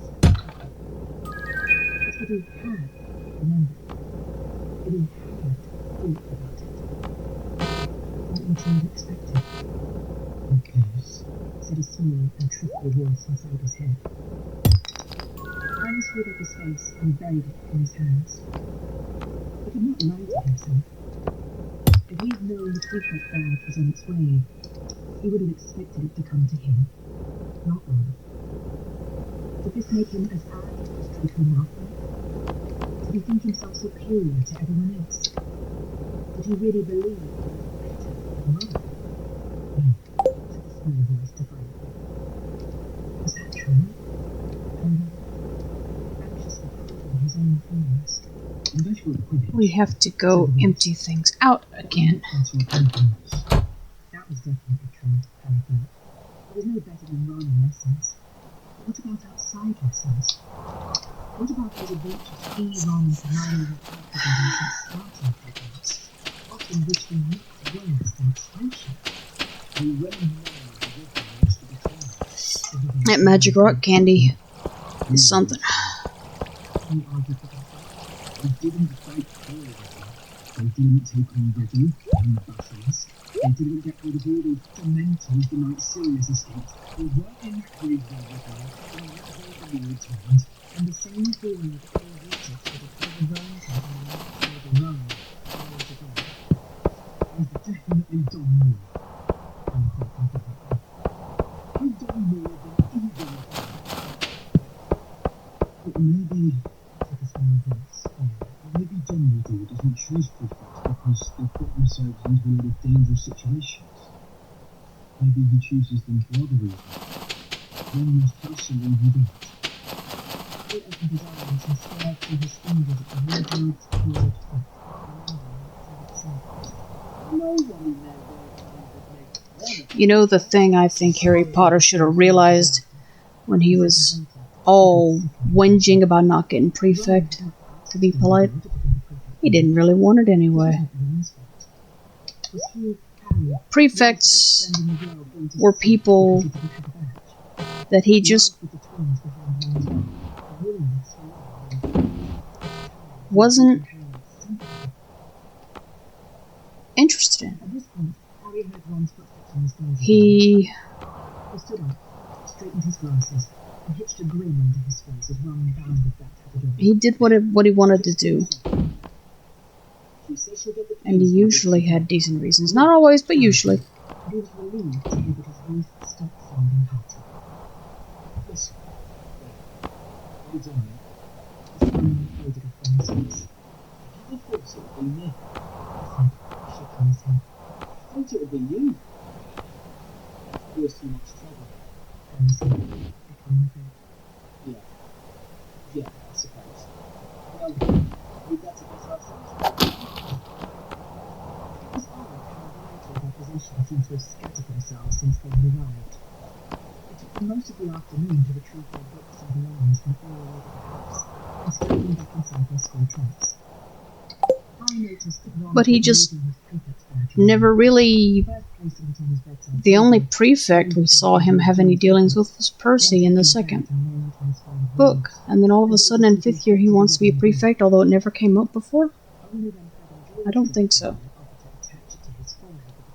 Anyway, I'm not doing a Harry Potter book review. I'm playing Stardew Valley. And Harry Potter is background.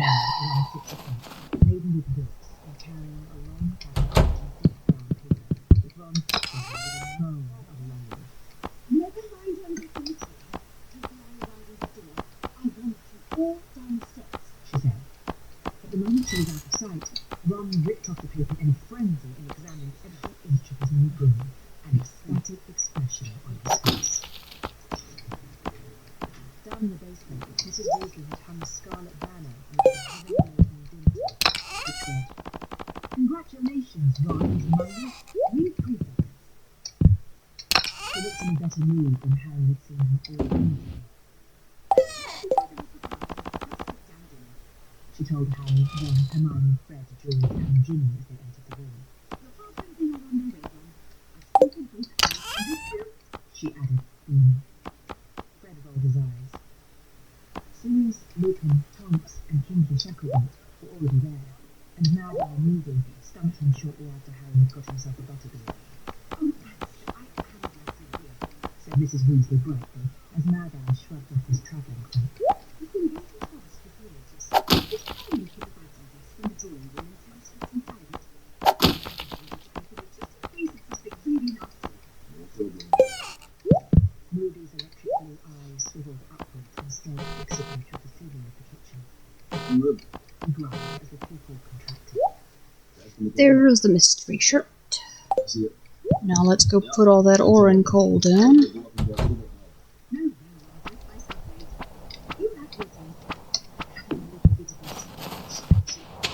She gestured at the scarlet banner. She said fondly, ruffling her hair.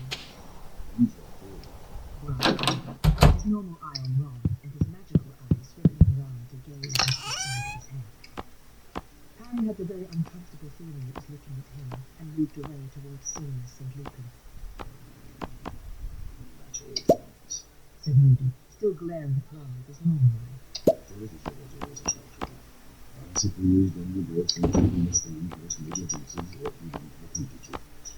Ron looked rather startled at this new news, but saved the trouble of responding by the arrival of his father, the eldest brother. Now we're gonna go back to Clint, see what else you can scare up out of these geodes and whatnot. He had not even complained that they had brought him Dungus with them.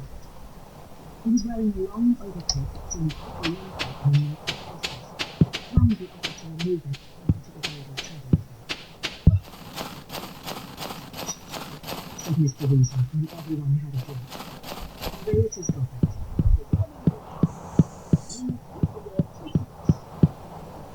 Ron and Hermione beamed as everyone drank together, said Tonks quietly from behind her, as everybody moved towards the table to help themselves to food. Her hair was tomato red and waist-length today. She looked like Ginny's older sister. You'd have thought so. Okay. Said Ginny, who was chewing a baked potato. Well, you seem to behave now. Ginny laughed. Hermione looked like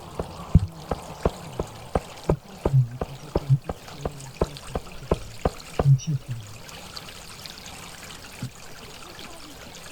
Ginny asked,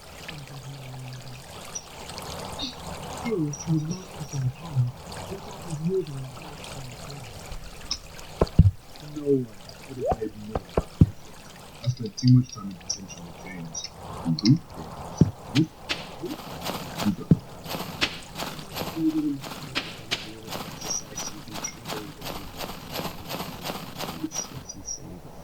Good, isn't it? Harry's mood suddenly lifted. His father had not been a prudent man. All at once, he seemed much more enjoyable. He loaded up his plate, feeling doubly fond of everyone in the room. Ron was rhapsodizing about his new broom to Walk to 70 in 10 seconds. Not bad, is it? When you think the character in 90s are north to 60, that's with a decent tailwind. Hermione was talking very earnestly to Lucan about how he really felt his legs.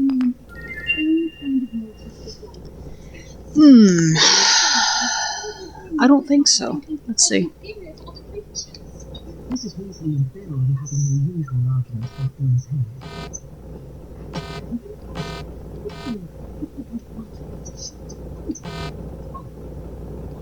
Said Harry, slightly alarmed being asked his opinion. He slid away from them in the direction of the porch, who were huddled in a corner of the house. Nope. Saw Harry. Fred winked and beckoned Harry closer. Nothing else for Gunther. It's all for the shipping bin again. Said George, holding out his hand for Harry. It was full of what looked like shriveled black plants. A faint crackling noise was coming from them, Or the furnace.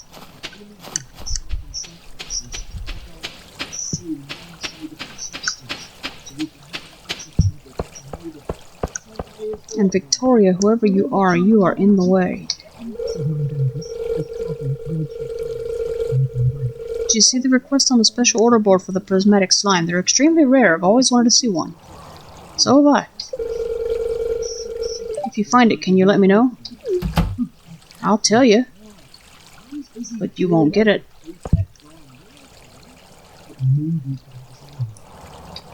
Anders looked nervously over his shoulder.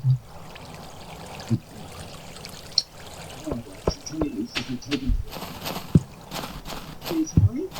And then Dungus had emptied his pockets into Tom's outstretched hands and scuffled up towards the food. So that these are stars. Harry watched them go, feeling slightly uneasy. It had just occurred to him that Mr. and Mrs. Weasley would want to know how Fred and George were financing their joke shop business when, as was inevitable, they finally found out about it. King retains his tri-wizard winnings. It seemed a simple thing to do at the time. But what if it led to another family row, with a personal estrangement? Would Mrs. Weasley still feel that Harry was as good as her son, if she found out he had made it possible for Fred and George to start a career as a bit unsuitable? Standing in between to left him, with nothing but a guilty weight taken to the stomach for company, Harry caught the sound of his own name. Kingsley Shacklebait's deep voice was audible even over the surrounding chatter.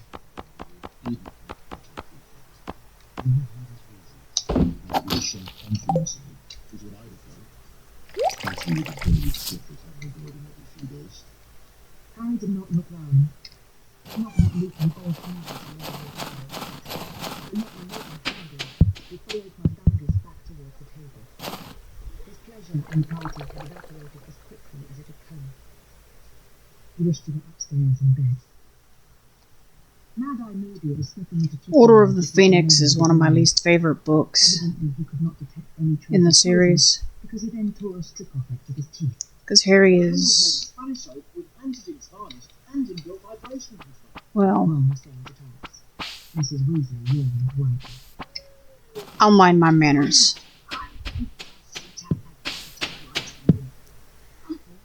Harry was never one of my favorite characters. It's not that I dislike him. It's just She left the kitchen the main character and wondered whether he for could me follow isn't her. usually the most important person of a book. Right, Harry. Moody took a swig from his hip. Or I guess I should say, isn't the most interesting, isn't the one that I like most. I won't say most important, because evidently they are. Moody pulled a very tattered old wizardly photograph. Original order of the Phoenix. Found it last night. At least among the most important. But, whatever. Harry took the photograph. A small crowd of people, some waving at him. Let's see. Prismatic jelly. Catch a squid. The mysterious... Okay, let's see if we can catch a squid. We've got some time. It's coming up tonight. Willie says they can only be caught at night, so let's go.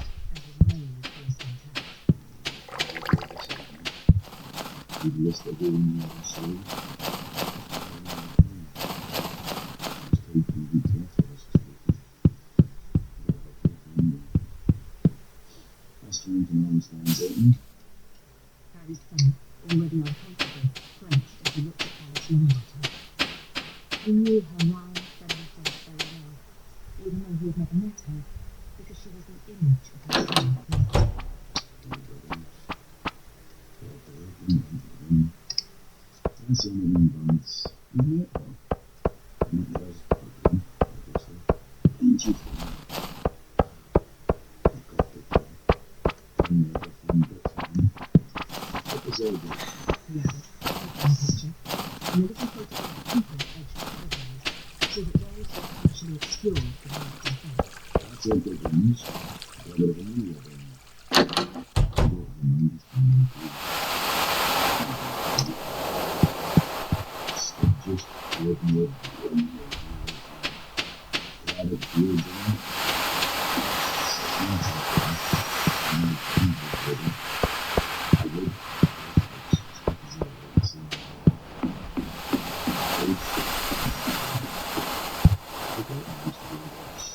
Shoot.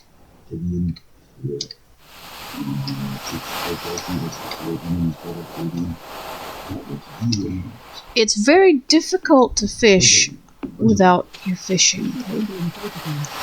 I had thought to myself, you know, you should really grab your tools. You're done in the mines.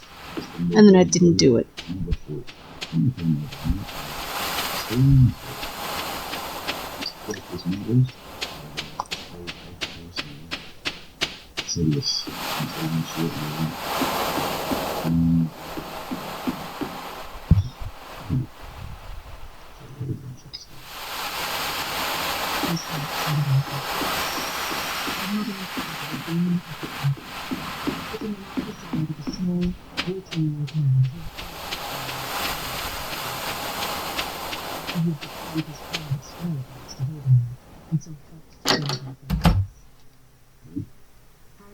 Moody's heavily scarred and pitted face. Evidently Moody was under the impression he had just been held. I wonder if I can get into the deep mountain now. Now that I've taken the goat up there. And maybe find that mine shaft. And maybe the lake. Don't know. Because I don't know where the lake is, but I could not find it the other day. So I can't catch the king carp if I can't find the lake.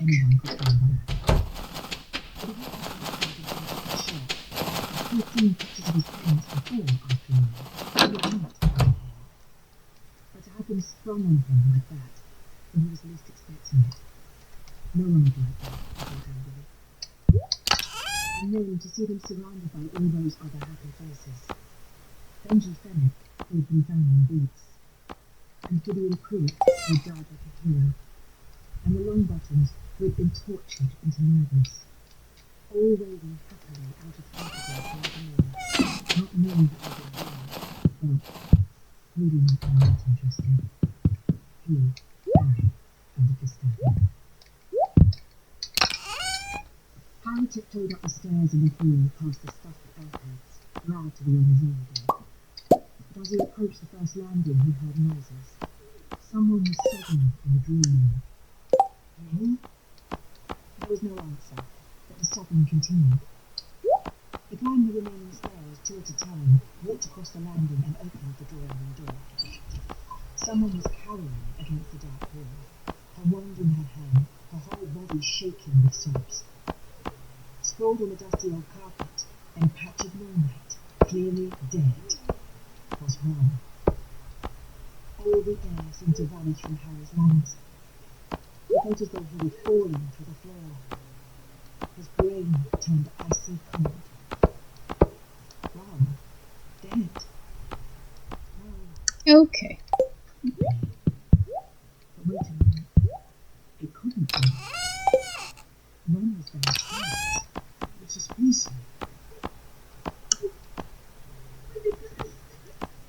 Mrs. Weasley sobbed, pointing her shaking wand at Ron's body. Ron's body 134 pieces of bug meat. his eyes wide Okay. open and empty. Well, let's Mrs. see. Weasley sobbed hard again. 8 pieces of bug meat. His glasses askew, a trickle of blood running down his face.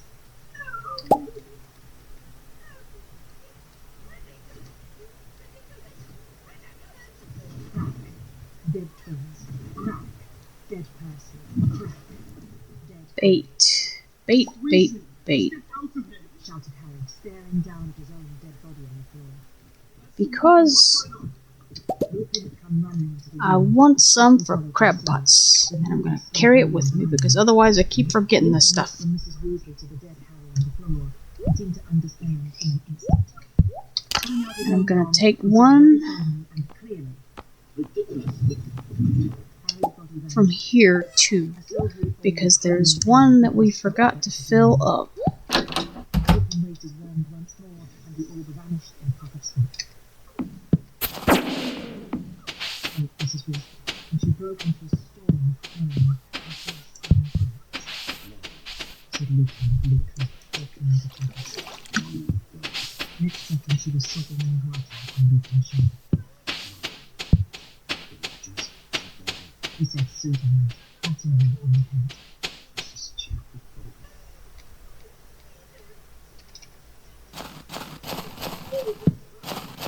Mrs. Weasley moaned over her shoulder.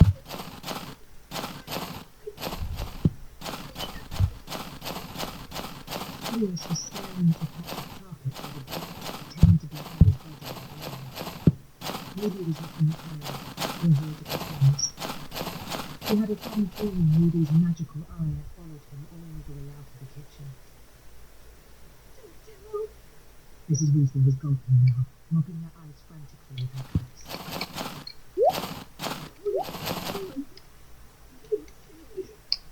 Lupin handed her a handkerchief and she blew her nose.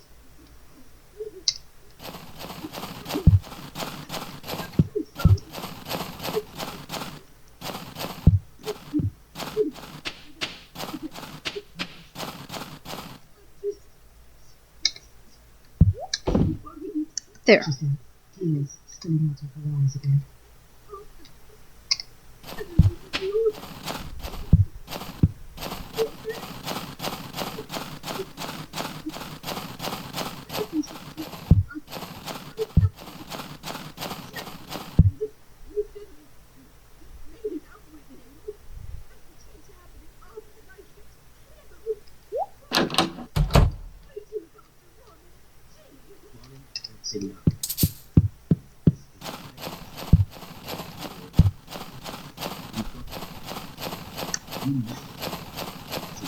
Mrs. Weasley gave a little squeak at the sound of the moon.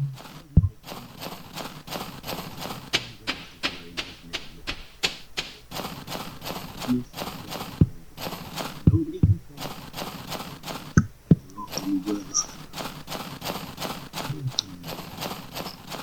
You understand. Last time we were out, men were planted alone by the Death Eaters, and they were picking us off one by one.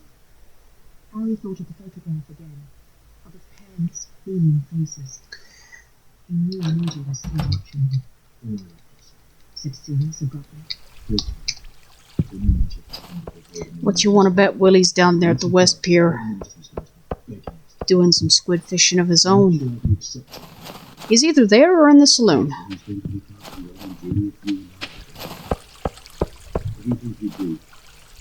Mrs. Weasley smiled earnestly. Well, he ain't here, which means he's in the saloon. Harry, closing his big and door behind himself and smoking. Mrs. Weasley said. He could still see his hands beaming up at him from the tattered gold photograph. In the room that was light, so many things around him were drawn to a close. The image of the boggart posing as the corpse of each member of Mrs. Weasley's family in turn kept flashing before his eyes. Without warning, the scar on his forehead sealed the pain image in a slight sheen. I think my book distracted me that time.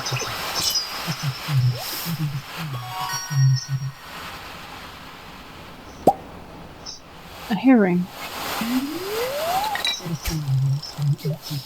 Well, that's not a squid.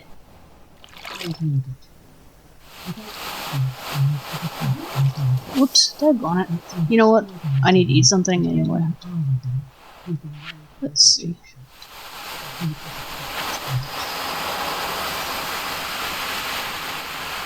Let's just eat some of these. I got like 20 of them. Which is the whole reason I did it.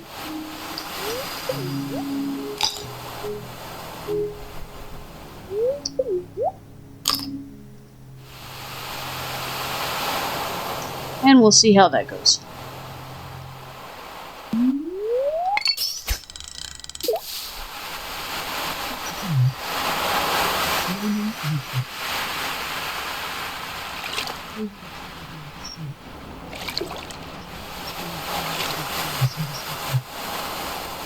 Mrs. Weasley saw all the creatures that they did.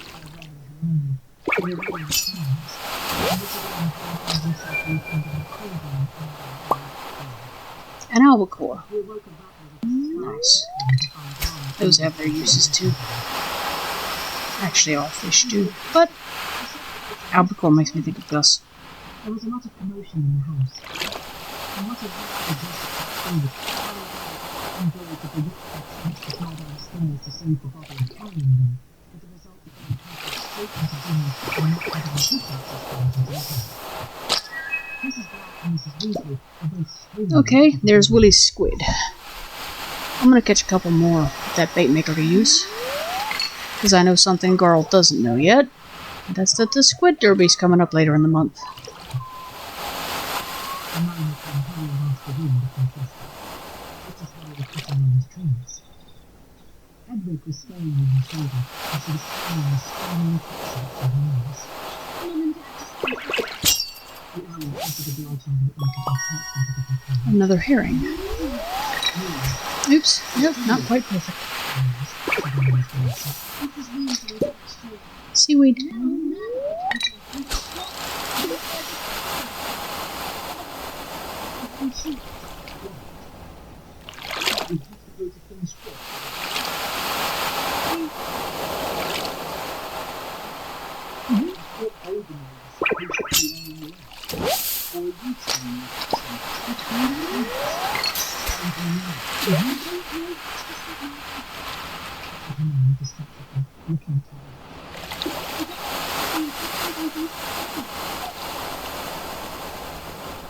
Mrs. Weasley bellowed, and Hermione jumped through Scrooge and hurried into the room. Lucy stood up, snapped her cold ceremonial spot into her hand, and set off downstairs after Hermione.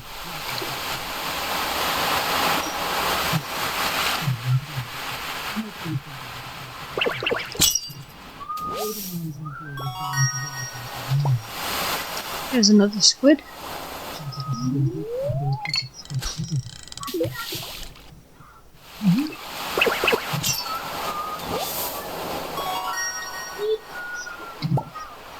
And a halibut. Whoops, that was a little short.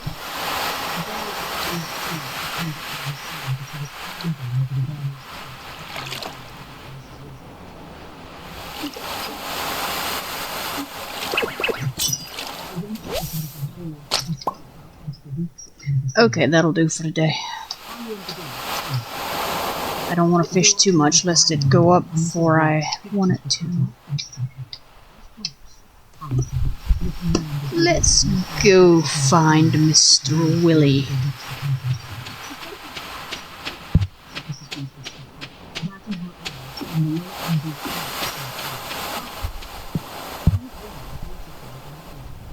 She had tightly curled hair and he was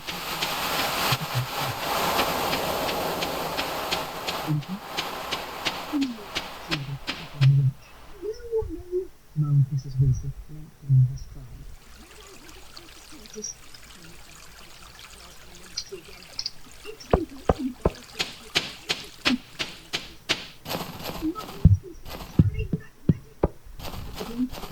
gave a joyful dance and gamboled around them, snapping at pigeons and chasing its own tail.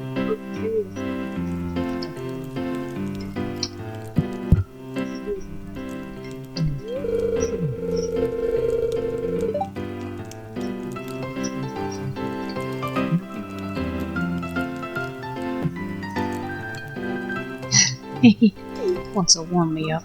Alcohol's the wrong thing for that, bub. Catch a squid. I've got one. What about it? Alright.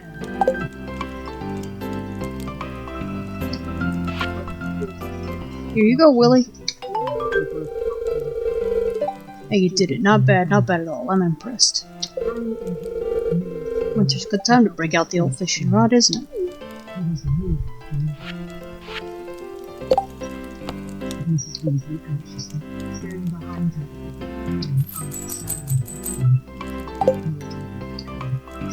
800 for that. Anything else I need to do?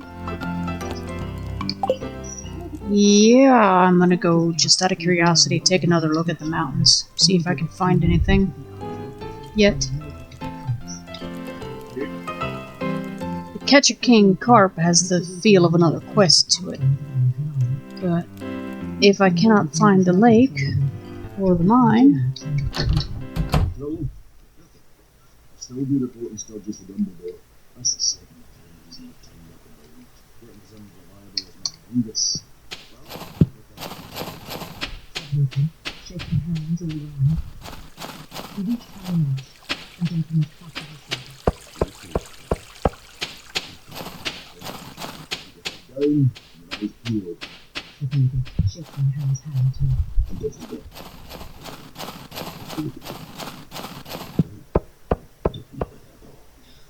Great meeting you, Ruby. Said Tonks, hugging Hermione and Ginny.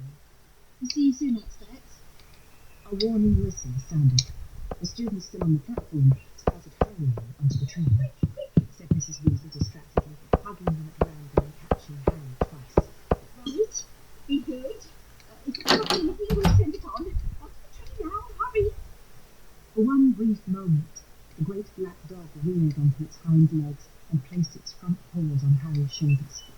But Mrs. Weasley shoved Harry away towards the train door, hissing.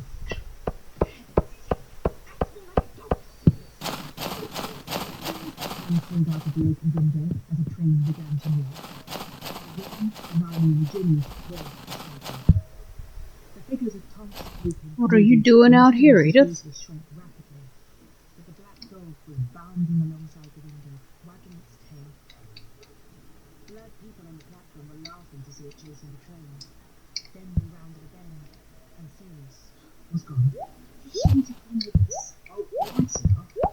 He hasn't seen daylight for months, poor bloke. Well, said Fred, clapping his hands together. Can't stand around chatting all day. We've got business to discuss with you. See you later. And he and George disappeared from the train was gathering still more speed, so that the houses outside the window flashed and swayed to the street. Shall we go and find a compartment then? Hermione exchanged looks. Well, Ron and I are supposed to go into the prefect's carriage. Ron wasn't looking at Harry. He seemed to have become intensely interested in the fingernails on his left hand. I don't think we'll have to stay there all journey. Our letter said we just get instructions from the head boy and girl and then control the corridors from time to I cannot go in there, apparently. Might see you later. Yeah, I've been told about it, Passing the ship but it doesn't open. it's a pain having to go down there. I'd rather that we have to. I mean, Alright then. join. I'm not close. Oh, no, you're not. said Harry, and he grinned. But as Hermione and Ron dragged their trunks, Crookshanks, and a caged pickleton off toward the engine end of the train, Harry felt an odd sense of loss. He had never travelled on the Hogwarts Express without money. move on the table to go Said Harry, picking up Hedwig's clothes in one hand and struggled off down the corridor, peering through the glass doors into the compartments they passed. Harry could not help noticing that a lot of people stared at him with great interest, and that several of them nudged their noses to after he had met his behaviour in 5 consecutive carriages. We're gonna just call this one a night then. 10-week readers all summer, what a lying show. Besides, I've been here a lot longer than I think. On this one day. In the very last carriage, they met another mountain, Harry's fellow adventurer Burping, his round face shining with the effort of pulling his trunk along and maintaining a one-handed grip on his struggling toe, Trevor. Hello. Opening. Doers full. Not fancy. Said Jimmy, who had speed cast down before the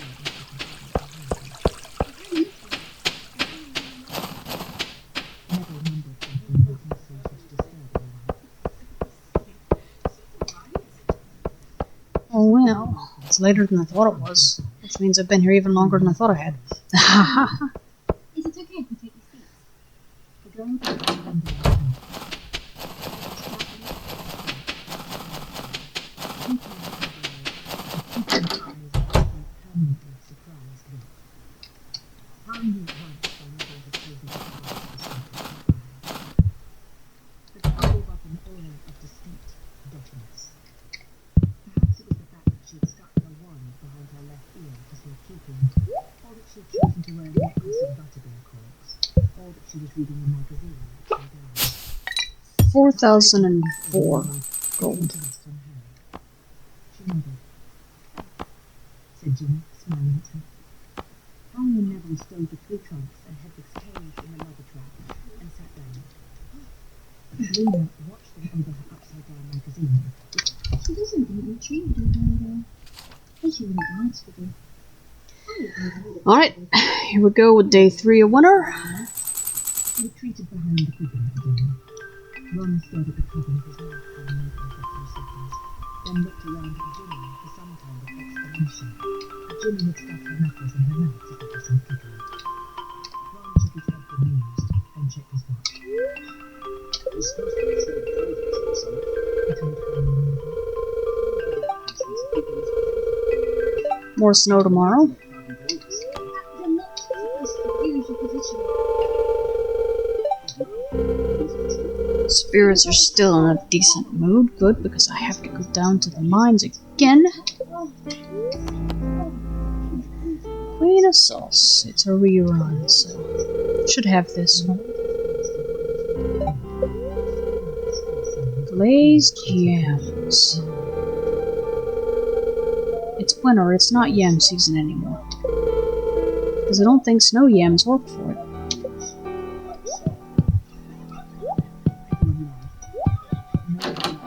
You've got mail. Mail call.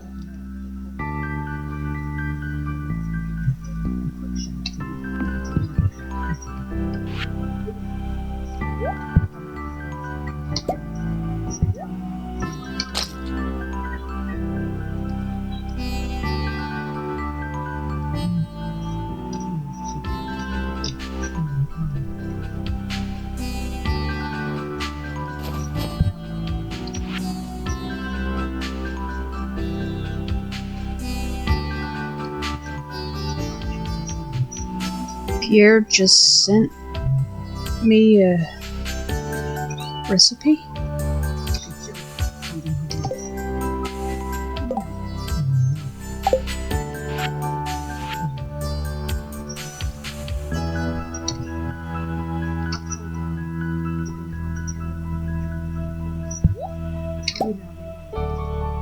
Okay.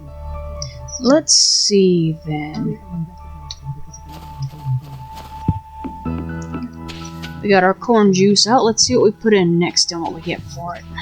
Eeny, meeny, miny, mo. How far would I go to being finished?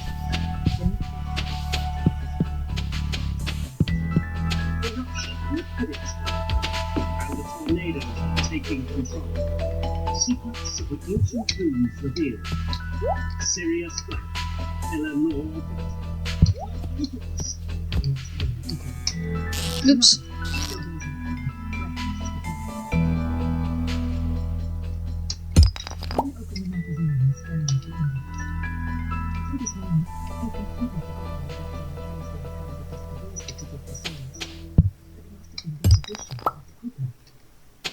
His arm appeared and turned excitedly to the article.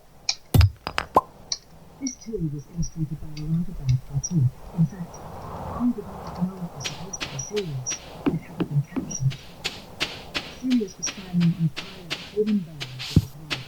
The headline in the article said, Sirius, black as he's painted, notorious mass murderer or innocent singing sensation. He had to read this first sentence several times before he was convinced that he had misunderstood it. Since when had Sirius been a singing sensation? For 14 years, Sirius Black has been believed guilty of the mass Secret murder note of and something 12 else. innocent muggles and 1 wizard. Black's audacious escape from Azkaban 2 years ago has led to the widest manhunt ever conducted by the Ministry of Magic. None of us has ever questioned that he deserves to be recaptured. Alright, a couple of mystery boxes. But does he? Startling new evidence has recently come to light. 12 o'clock Sirius noon Black sharp, may not last be day of the season. guilty Check the bush above the playground. I hate this one. In fact, says Doris Perkis in Because I can never figure out which bush is above the playground. And I can never make 12 noon exactly. Okay. The man people believe to be Sirius Black is actually Stubby Borden, lead singer of popular singing group The Hobgoblins, who retired. Let's try after being struck on the ear by a turnip at a to concert in find nearly 15 years. one of the notes that we can. I admit I'm gonna have to pull up the wiki for this because some of them I just don't have them memorized. Enjoying a romantic candlelit dinner with me. I have written to the Minister for Magic. But I don't have to do anything in the fields today except take care of the animals. I better do that before I get distracted. Perhaps it was a joke, I thought. Perhaps the magazine often features spook items. You know, He flipped back a few pages and found the castle flash. Cornelius Fudge, the Minister for Magic, denied that he had any plans to take over the running of the I had better sell that halibut. when he was elected Minister for Magic 5 years ago. But we'll wait on that until I'm ready for the rest. Well, let me make sure I've got no required requests for eggs or milk or what have you today. Probably not. But his dearest ambition is to seize control of the Goblin gold supplies, and that he will not hesitate to use force if need be. Wouldn't be the first time either. Said a ministry insider. Cornelius Goblin Pussyfoot. That's what his friends call him. You can hear him when he thinks Nope. no one's listening. Nothing today. He's always talking about the goblins, he's having crowns, he's having buildings, he's having poison, he's having cooking birds.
Okay.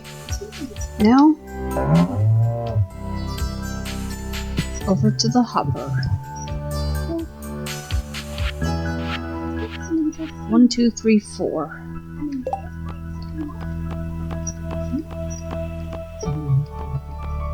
Oh, I ended up with more than I needed. That's alright though, because I have to have it over there in the other one too.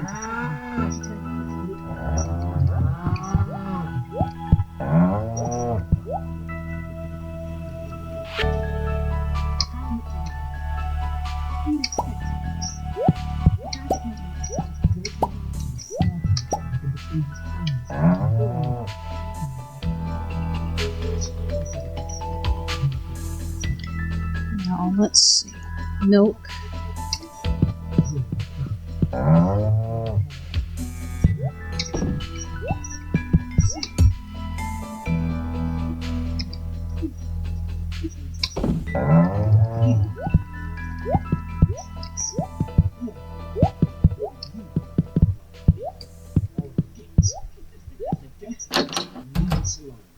Ron, Hermione, Ginny, and Neville laughed. Malfoy's lip curled. Tell me, how does it feel being second best to Weasley? Shut up, Malfoy. Said Hermione sharply. I seem to have touched the nerve. Well, just watch yourself. Because I'll be giving you a hit steps in case you step out of line. Said Hermione standing. Snickering, Harry laughed a malicious look and departed, with Crabbe and Goyle lumbering along with his boat. Hermione slammed the compartment door behind them and turned to look at Harry, who knew at once that she, like him, had registered what Malfoy had said, and been just as annoyed by it. Chuck us another Bob. Said Ron, who had clearly noticed nothing. Harry could not talk freely in that turbulent manner. He exchanged another nervous look with Hermione, and stared out of the window.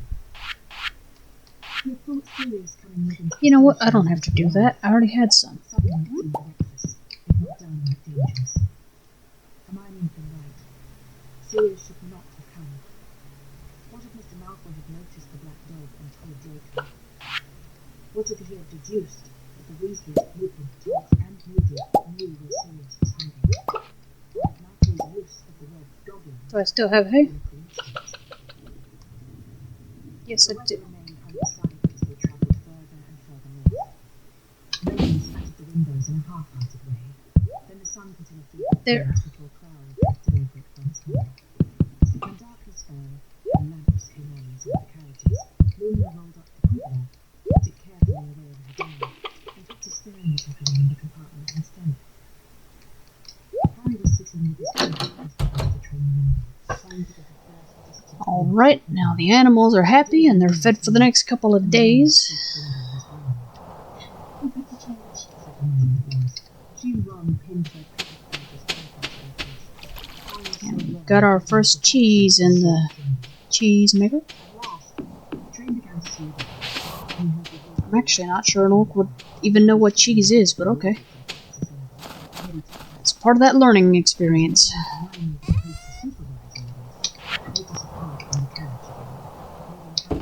Corn juice. Said Luna to Harry, reaching out for pickle jar as Neville stood treading carefully on the inside. Thanks, said Harry, handing her the carriage and thrusting headlights more securely into his arms. They shuffled out of the compartment, following the first thin of the night air on their faces, and joined the crowd on the corridor. Slowly, they moved towards the doors. Nice iridium fish today. Or yesterday, actually. They sat down onto the platform and looked around, listening to the familiar call. He's over here! Look here! It did not come. Instead, a quite different voice, and this female one was calling out.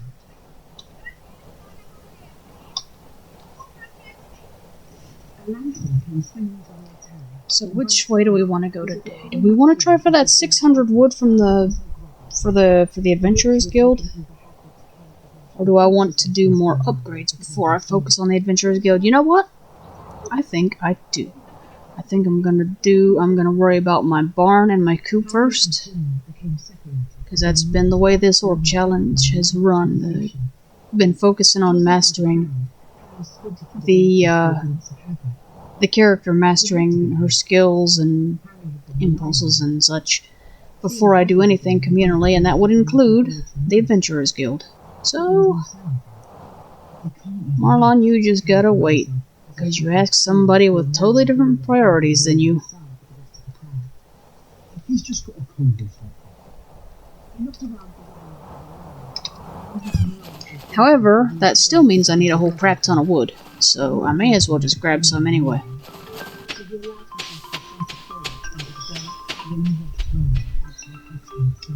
Here stood the 100 or so horseless stagecoaches of families achievements above first year back to the castle. Turned away to keep a look at the coaches were no longer horses. The creatures standing between the carriage shafts.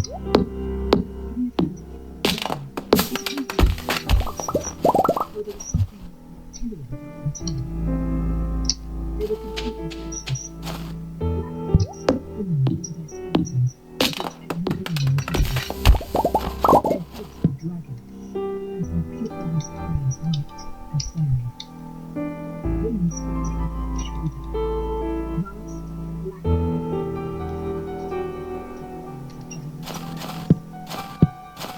standing still and quiet in the glow.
Jimmy had just emerged from the crowd, clutching and squirming cushions.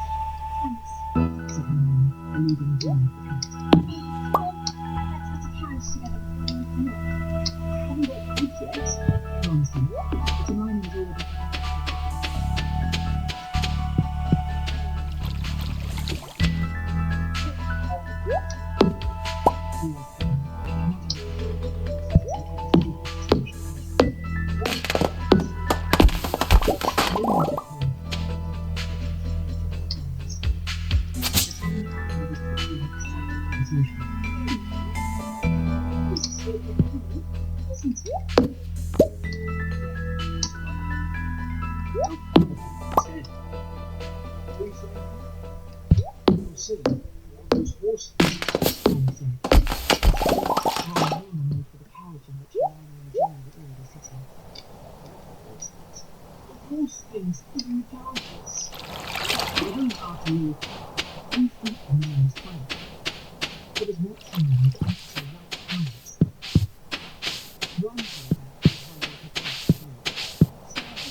continued to look amused. A strange thought occurred to Harry.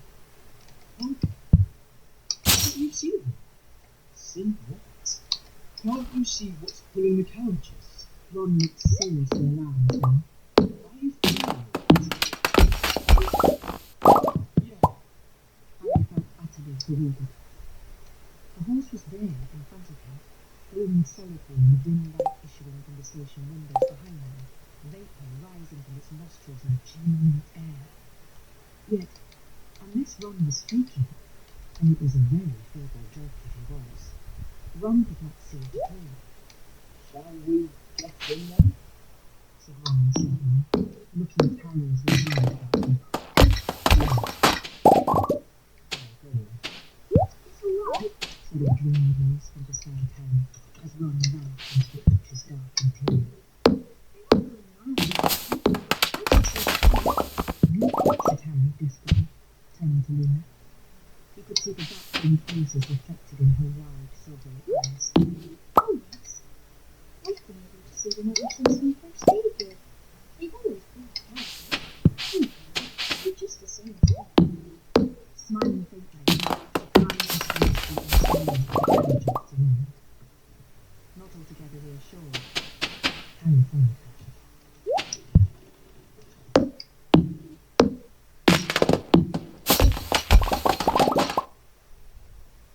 Chapter 11. The Sorting Hat's New Song. I did not want to tell the others that he and Luna were having the same hallucination about the words, so he said nothing more about the forces as he sat down inside the carriage and slammed the door behind him. Nevertheless, he did not have to Does everyone see that lovely balcony? asked Jimmy. Back here. Look at the front of it. Maybe the great glass.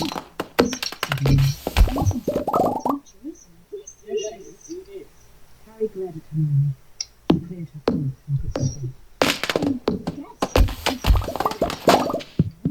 We in Ravenford think he's a bit of a joke. You've got a rubbish sense of humour, then. Ron snapped as the wheels below him creaked into motion.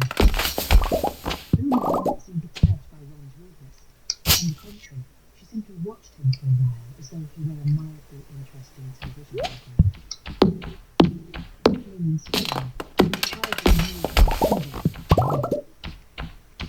paused between the tall stone pillars atop the bedrooms on either side of the grounds, Harry leaned forwards to try and see whether there were any lights in Hagrid's cabin above the forbidden forest, but the grounds were in complete darkness. Hogwarts Castle, however, loomed ever closer, a towering mass of turrets, jet black against the dark sky. Here and there a window blazing fire glared above them. The carriages jingled to a halt near the stone steps leading up to the oak front doors, and Harry got into the carriage first. He turned the gate and looked for lit windows down the terrace, and insistently no sign of life within Hagrid's cabin. Unwillingly, because he had half hoped they would have vanished, he turned his eyes instead upon the strange skeletal creatures standing quietly in the chill night air, their black and white eyes gleaming. Harry had once before had the experience of seeing something that Ron could not. That had been a reflection in a mirror, something much more insubstantial than 100 very solid looking beasts strung out of mere fleet of soldiers. But the rumor was to be believed. The beasts had always been there, but invisible. Why then could Harry suddenly see them, and why could they not? Oh, yeah. Said Harry quickly, and they joined the crowd, hurrying up the stone steps into the castle. The entrance hall was ablaze with torches and echoing footsteps as the spaceships swarmed through the doors leading to the great hall and the Sanctuary Feast. The four long house tables in the great hall were filled with the it was just like the sky they could watch through the high windows. Candles floated in mid-air all along the tables, illuminating the silver ghosts who were dotted about the hall, and the faces of the students stood in eager, exchanging some news, shouting greetings of friends from other houses, eyeing one another's new haircuts and robes. Again, Harry noticed people putting their heads together to whisper as they passed. He gritted his teeth and tried to act as though he neither noticed nor cared. Luna drifted away from them at the Ravenclaw table.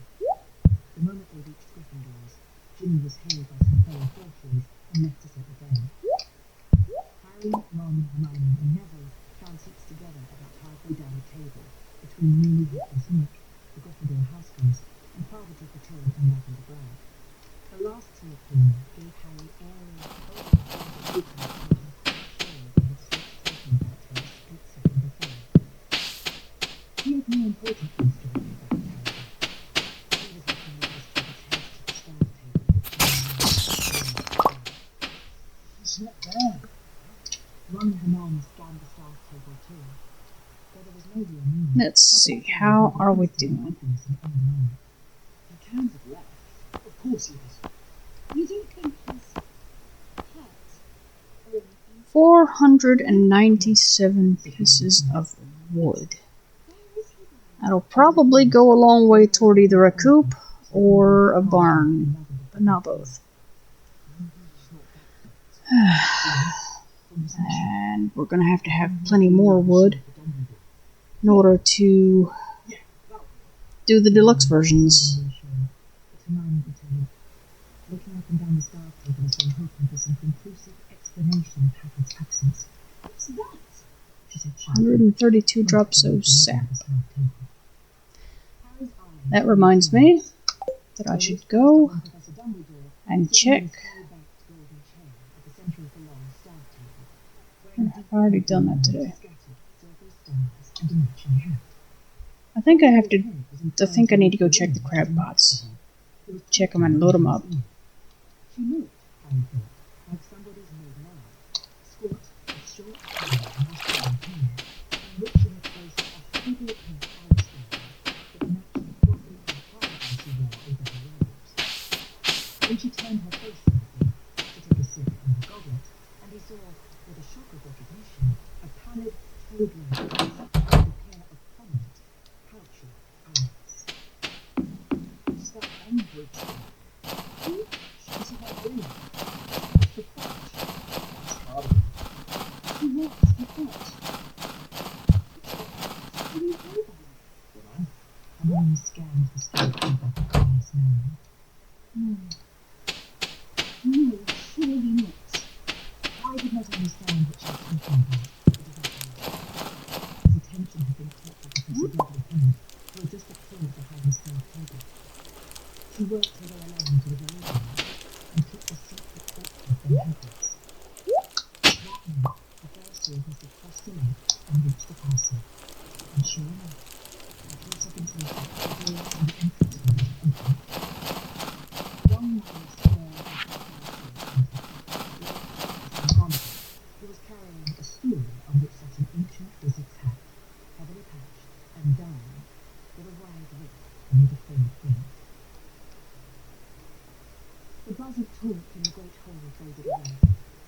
The first years lined up in front of the staff table, listening to the students. Professor McGonagall placed the stool carefully in front of them. The first year's faces... Hello, Sebastian. A small boy in the middle of the road looked as though he was trembling. Harry recalled fleeting That's one terrible done. he felt when he stood And we have at least 2 secret notes. Ancient farming secrets. There's no better help than a raisin-fed Junimo. Well, that's just great. I don't have a Junimo, though. In times of old, when I was new, Another one with Marty and Jazz. started, the founders Okay. of our noble school thought never to be parted. United by a common goal, they had the self-same yearning to make the world's best magic school. And their love. Together we will build and teach all the people society. And never did they dream that they might someday be divided. For were there such friends anywhere as Slytherin and Gryffindor? And once there was the second pair of Hufflepuff and Ravenclaw. So how could it have gone wrong? How could such friendship Okay. fail? While I was there, and so can tell the whole sad story. Said Off Slytherin to the river we go. whose ancestry is purest. Said Ravenclaw will teach those whose intelligence is surest. Said Gryffindor will teach all those with very deeds to their name. Hufflepuff will teach the lost and treat them just the same. These differences cause little strife when first they came to light. For each of all founders had a house in which they might take only those they wanted. So, for instance, Slytherin Give me just a minute here. Alright, first one we're gonna try for is supposed to be something by the river.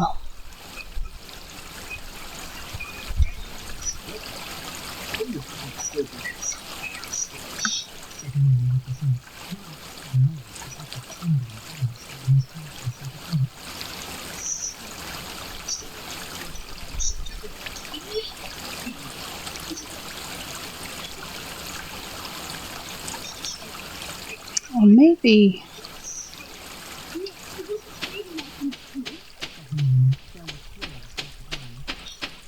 Maybe since we're gonna start at Jojo Mart anyway, we'll see if My suspicion about Note 20 is right, that you end up by Joja Mart there.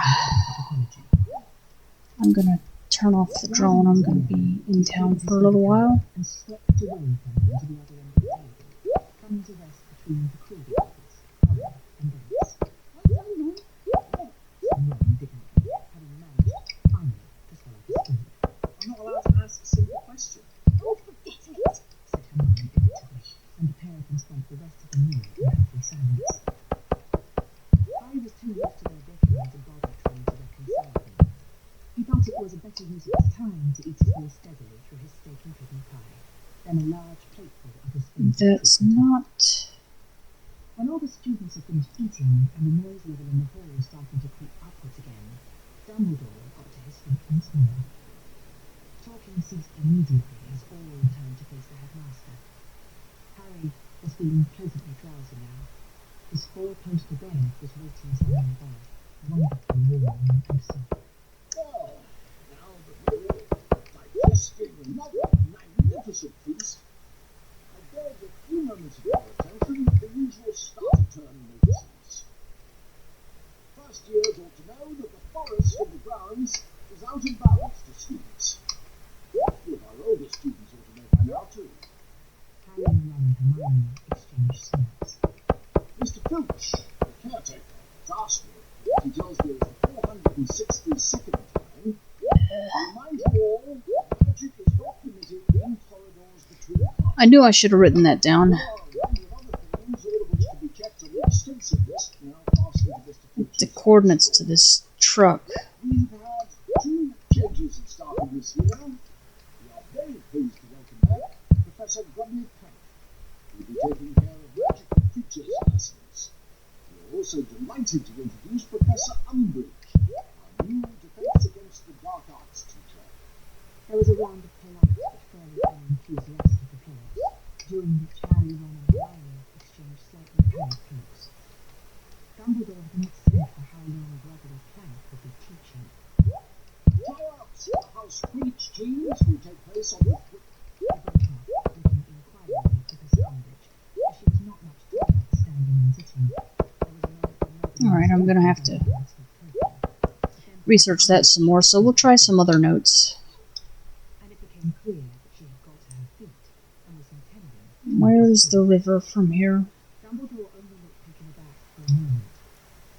Then he sat down smartly and looked alert. There's something As though he desired nothing better than northeastern tile, it Other said. members of staff were not as adept at hiding their surprise.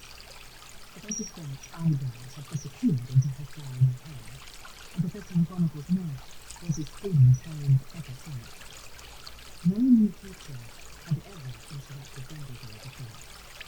Many of the students were smirking. This woman obviously did not know the thing to say at the time.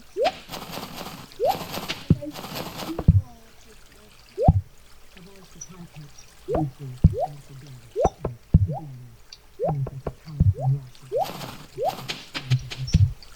All he knew was that he knows everything about her. In her stupid voice, she was so good.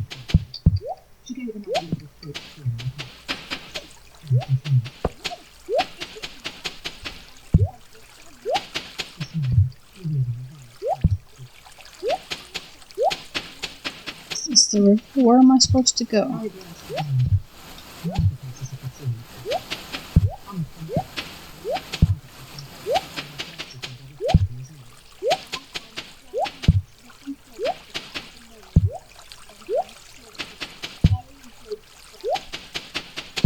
students exchanged looks at this. Some of them very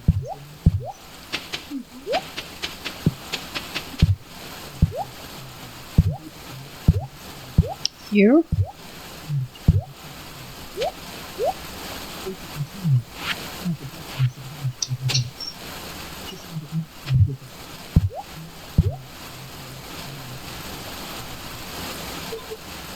No.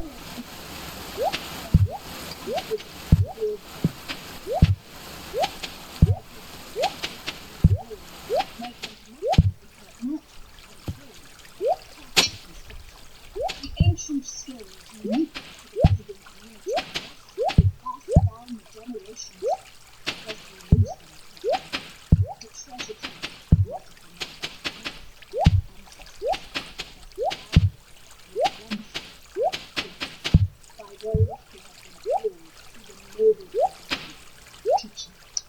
Professor Amber's parents made little vows to her fellow schoolfellows, none of them about that.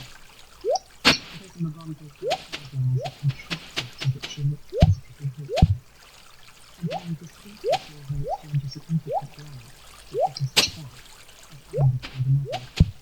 And something new to the entities governing this historic school. And that is as it should be. For without progress, there will be stagnation and decay. Progress, for progress' sake, must be discouraged. Our tried and trusted tradition. Where is this thing?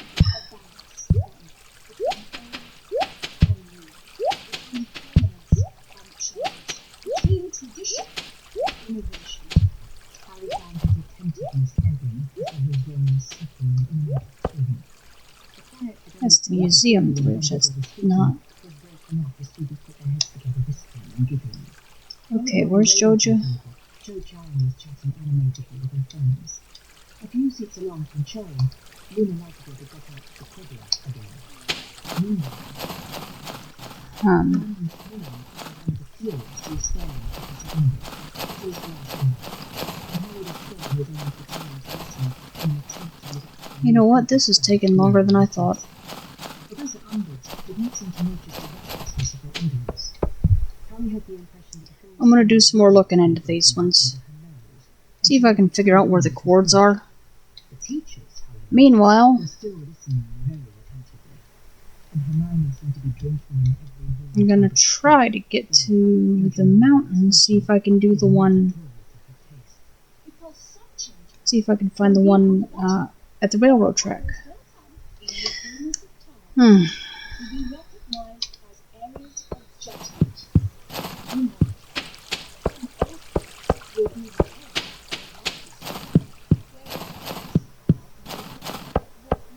must be abandoned.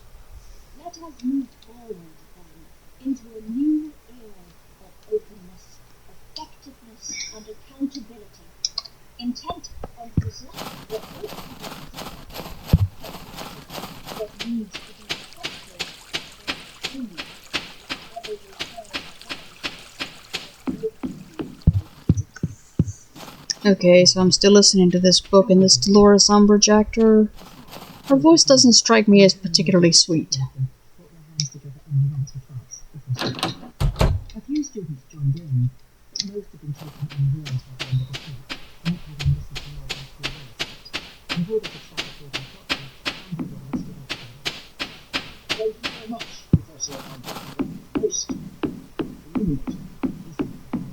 Now, as I was saying, Quidditch tryouts will be held in... Yes, it certainly was illuminating. Not telling you the truth. Ron said quietly, turning a glazed face towards Hermione. It was about the place things have ever had. You got the person. I said illuminating, not enjoyable. To explain the what. Did it? Sounded like a little waffle to me. There was some important stuff hidden in the waffle. What's that? Said Ron bluntly. How about progress for progress' sake must be discouraged? How about pruning where we find practices that ought to be prohibited? Well, I'll tell you what it means. It means the most entertaining such reports. The only boulder I see here is this one. Dumbledore had obviously rushed across the square because everyone was standing up ready to leave the hall.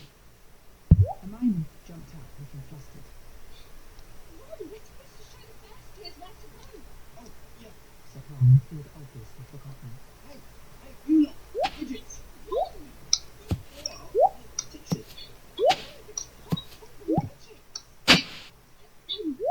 First years, Hermione called commandingly along the table. this way, please. A group of new students walked shyly up the gap between the Gryffindor and Hufflepuff tables. All of them trying hard not to leave the group. They did indeed seem very small. Harry was sure he had not approached that line in notoriety. He grinned at them. Let's try this other boulder then. The ruler with a thunder looked petrified. He nudged Ewan and whispered something in his ear. Ewan had a thunder. Gotcha. There's one anyway. He He said to run alone, as he made his way out of the great hall alone, doing everything he could with more whispering, staring, pointing to pass. He kept his eyes fixed ahead as he moved his way through the corridors and the entrance hall. Then he hurried up the marble staircase, took a couple of concealed shortcuts, and soon most of the time to home. He had been stupid not to expect this, he thought angrily as he walked through the much emptier upstairs corridors. Of course everyone was staring at him. He had emerged from the fire was ablaze 2 minutes previously, clutching a dead body before his feet, and claiming to have seen Lord Voldemort return to power. It had not been Time's turn to explain himself before they all had to go home, even if he had felt up to giving the whole story detailed account of the terrible events in the building. Harry had reached the end of the corridor to the Gryffindor common room, and come to a halt in front of the portrait. Okay.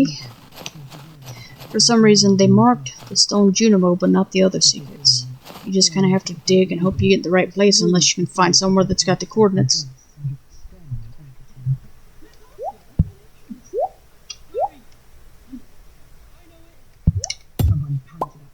But there's my stone Junimo. Curiously enough, it respawns. Okay, hang on a sec here. I'm gonna do some research. Alright, so there's something funky going on with my save that I don't suppose is gonna break the game, but it's making it look like I've read more notes than I have. Or at least than I had the last time it was saved. I'm gonna just do some more note getting and check again in another day or two, and then I'll see about finding those coordinates for the various things that I was looking for, because I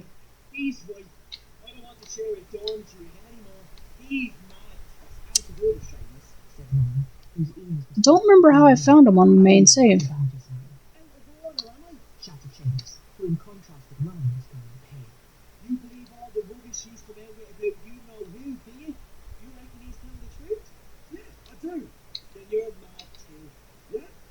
Unfortunately for you, pal, I'm also a prefect, said Ron, jabbing himself in the chest with a finger.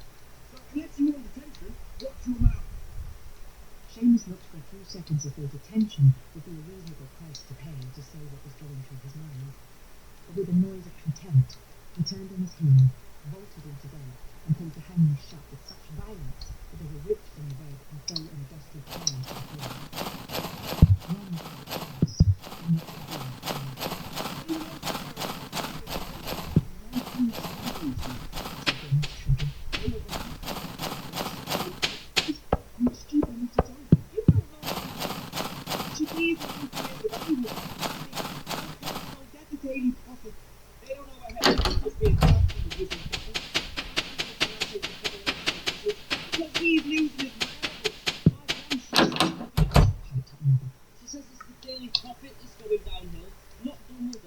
You know what?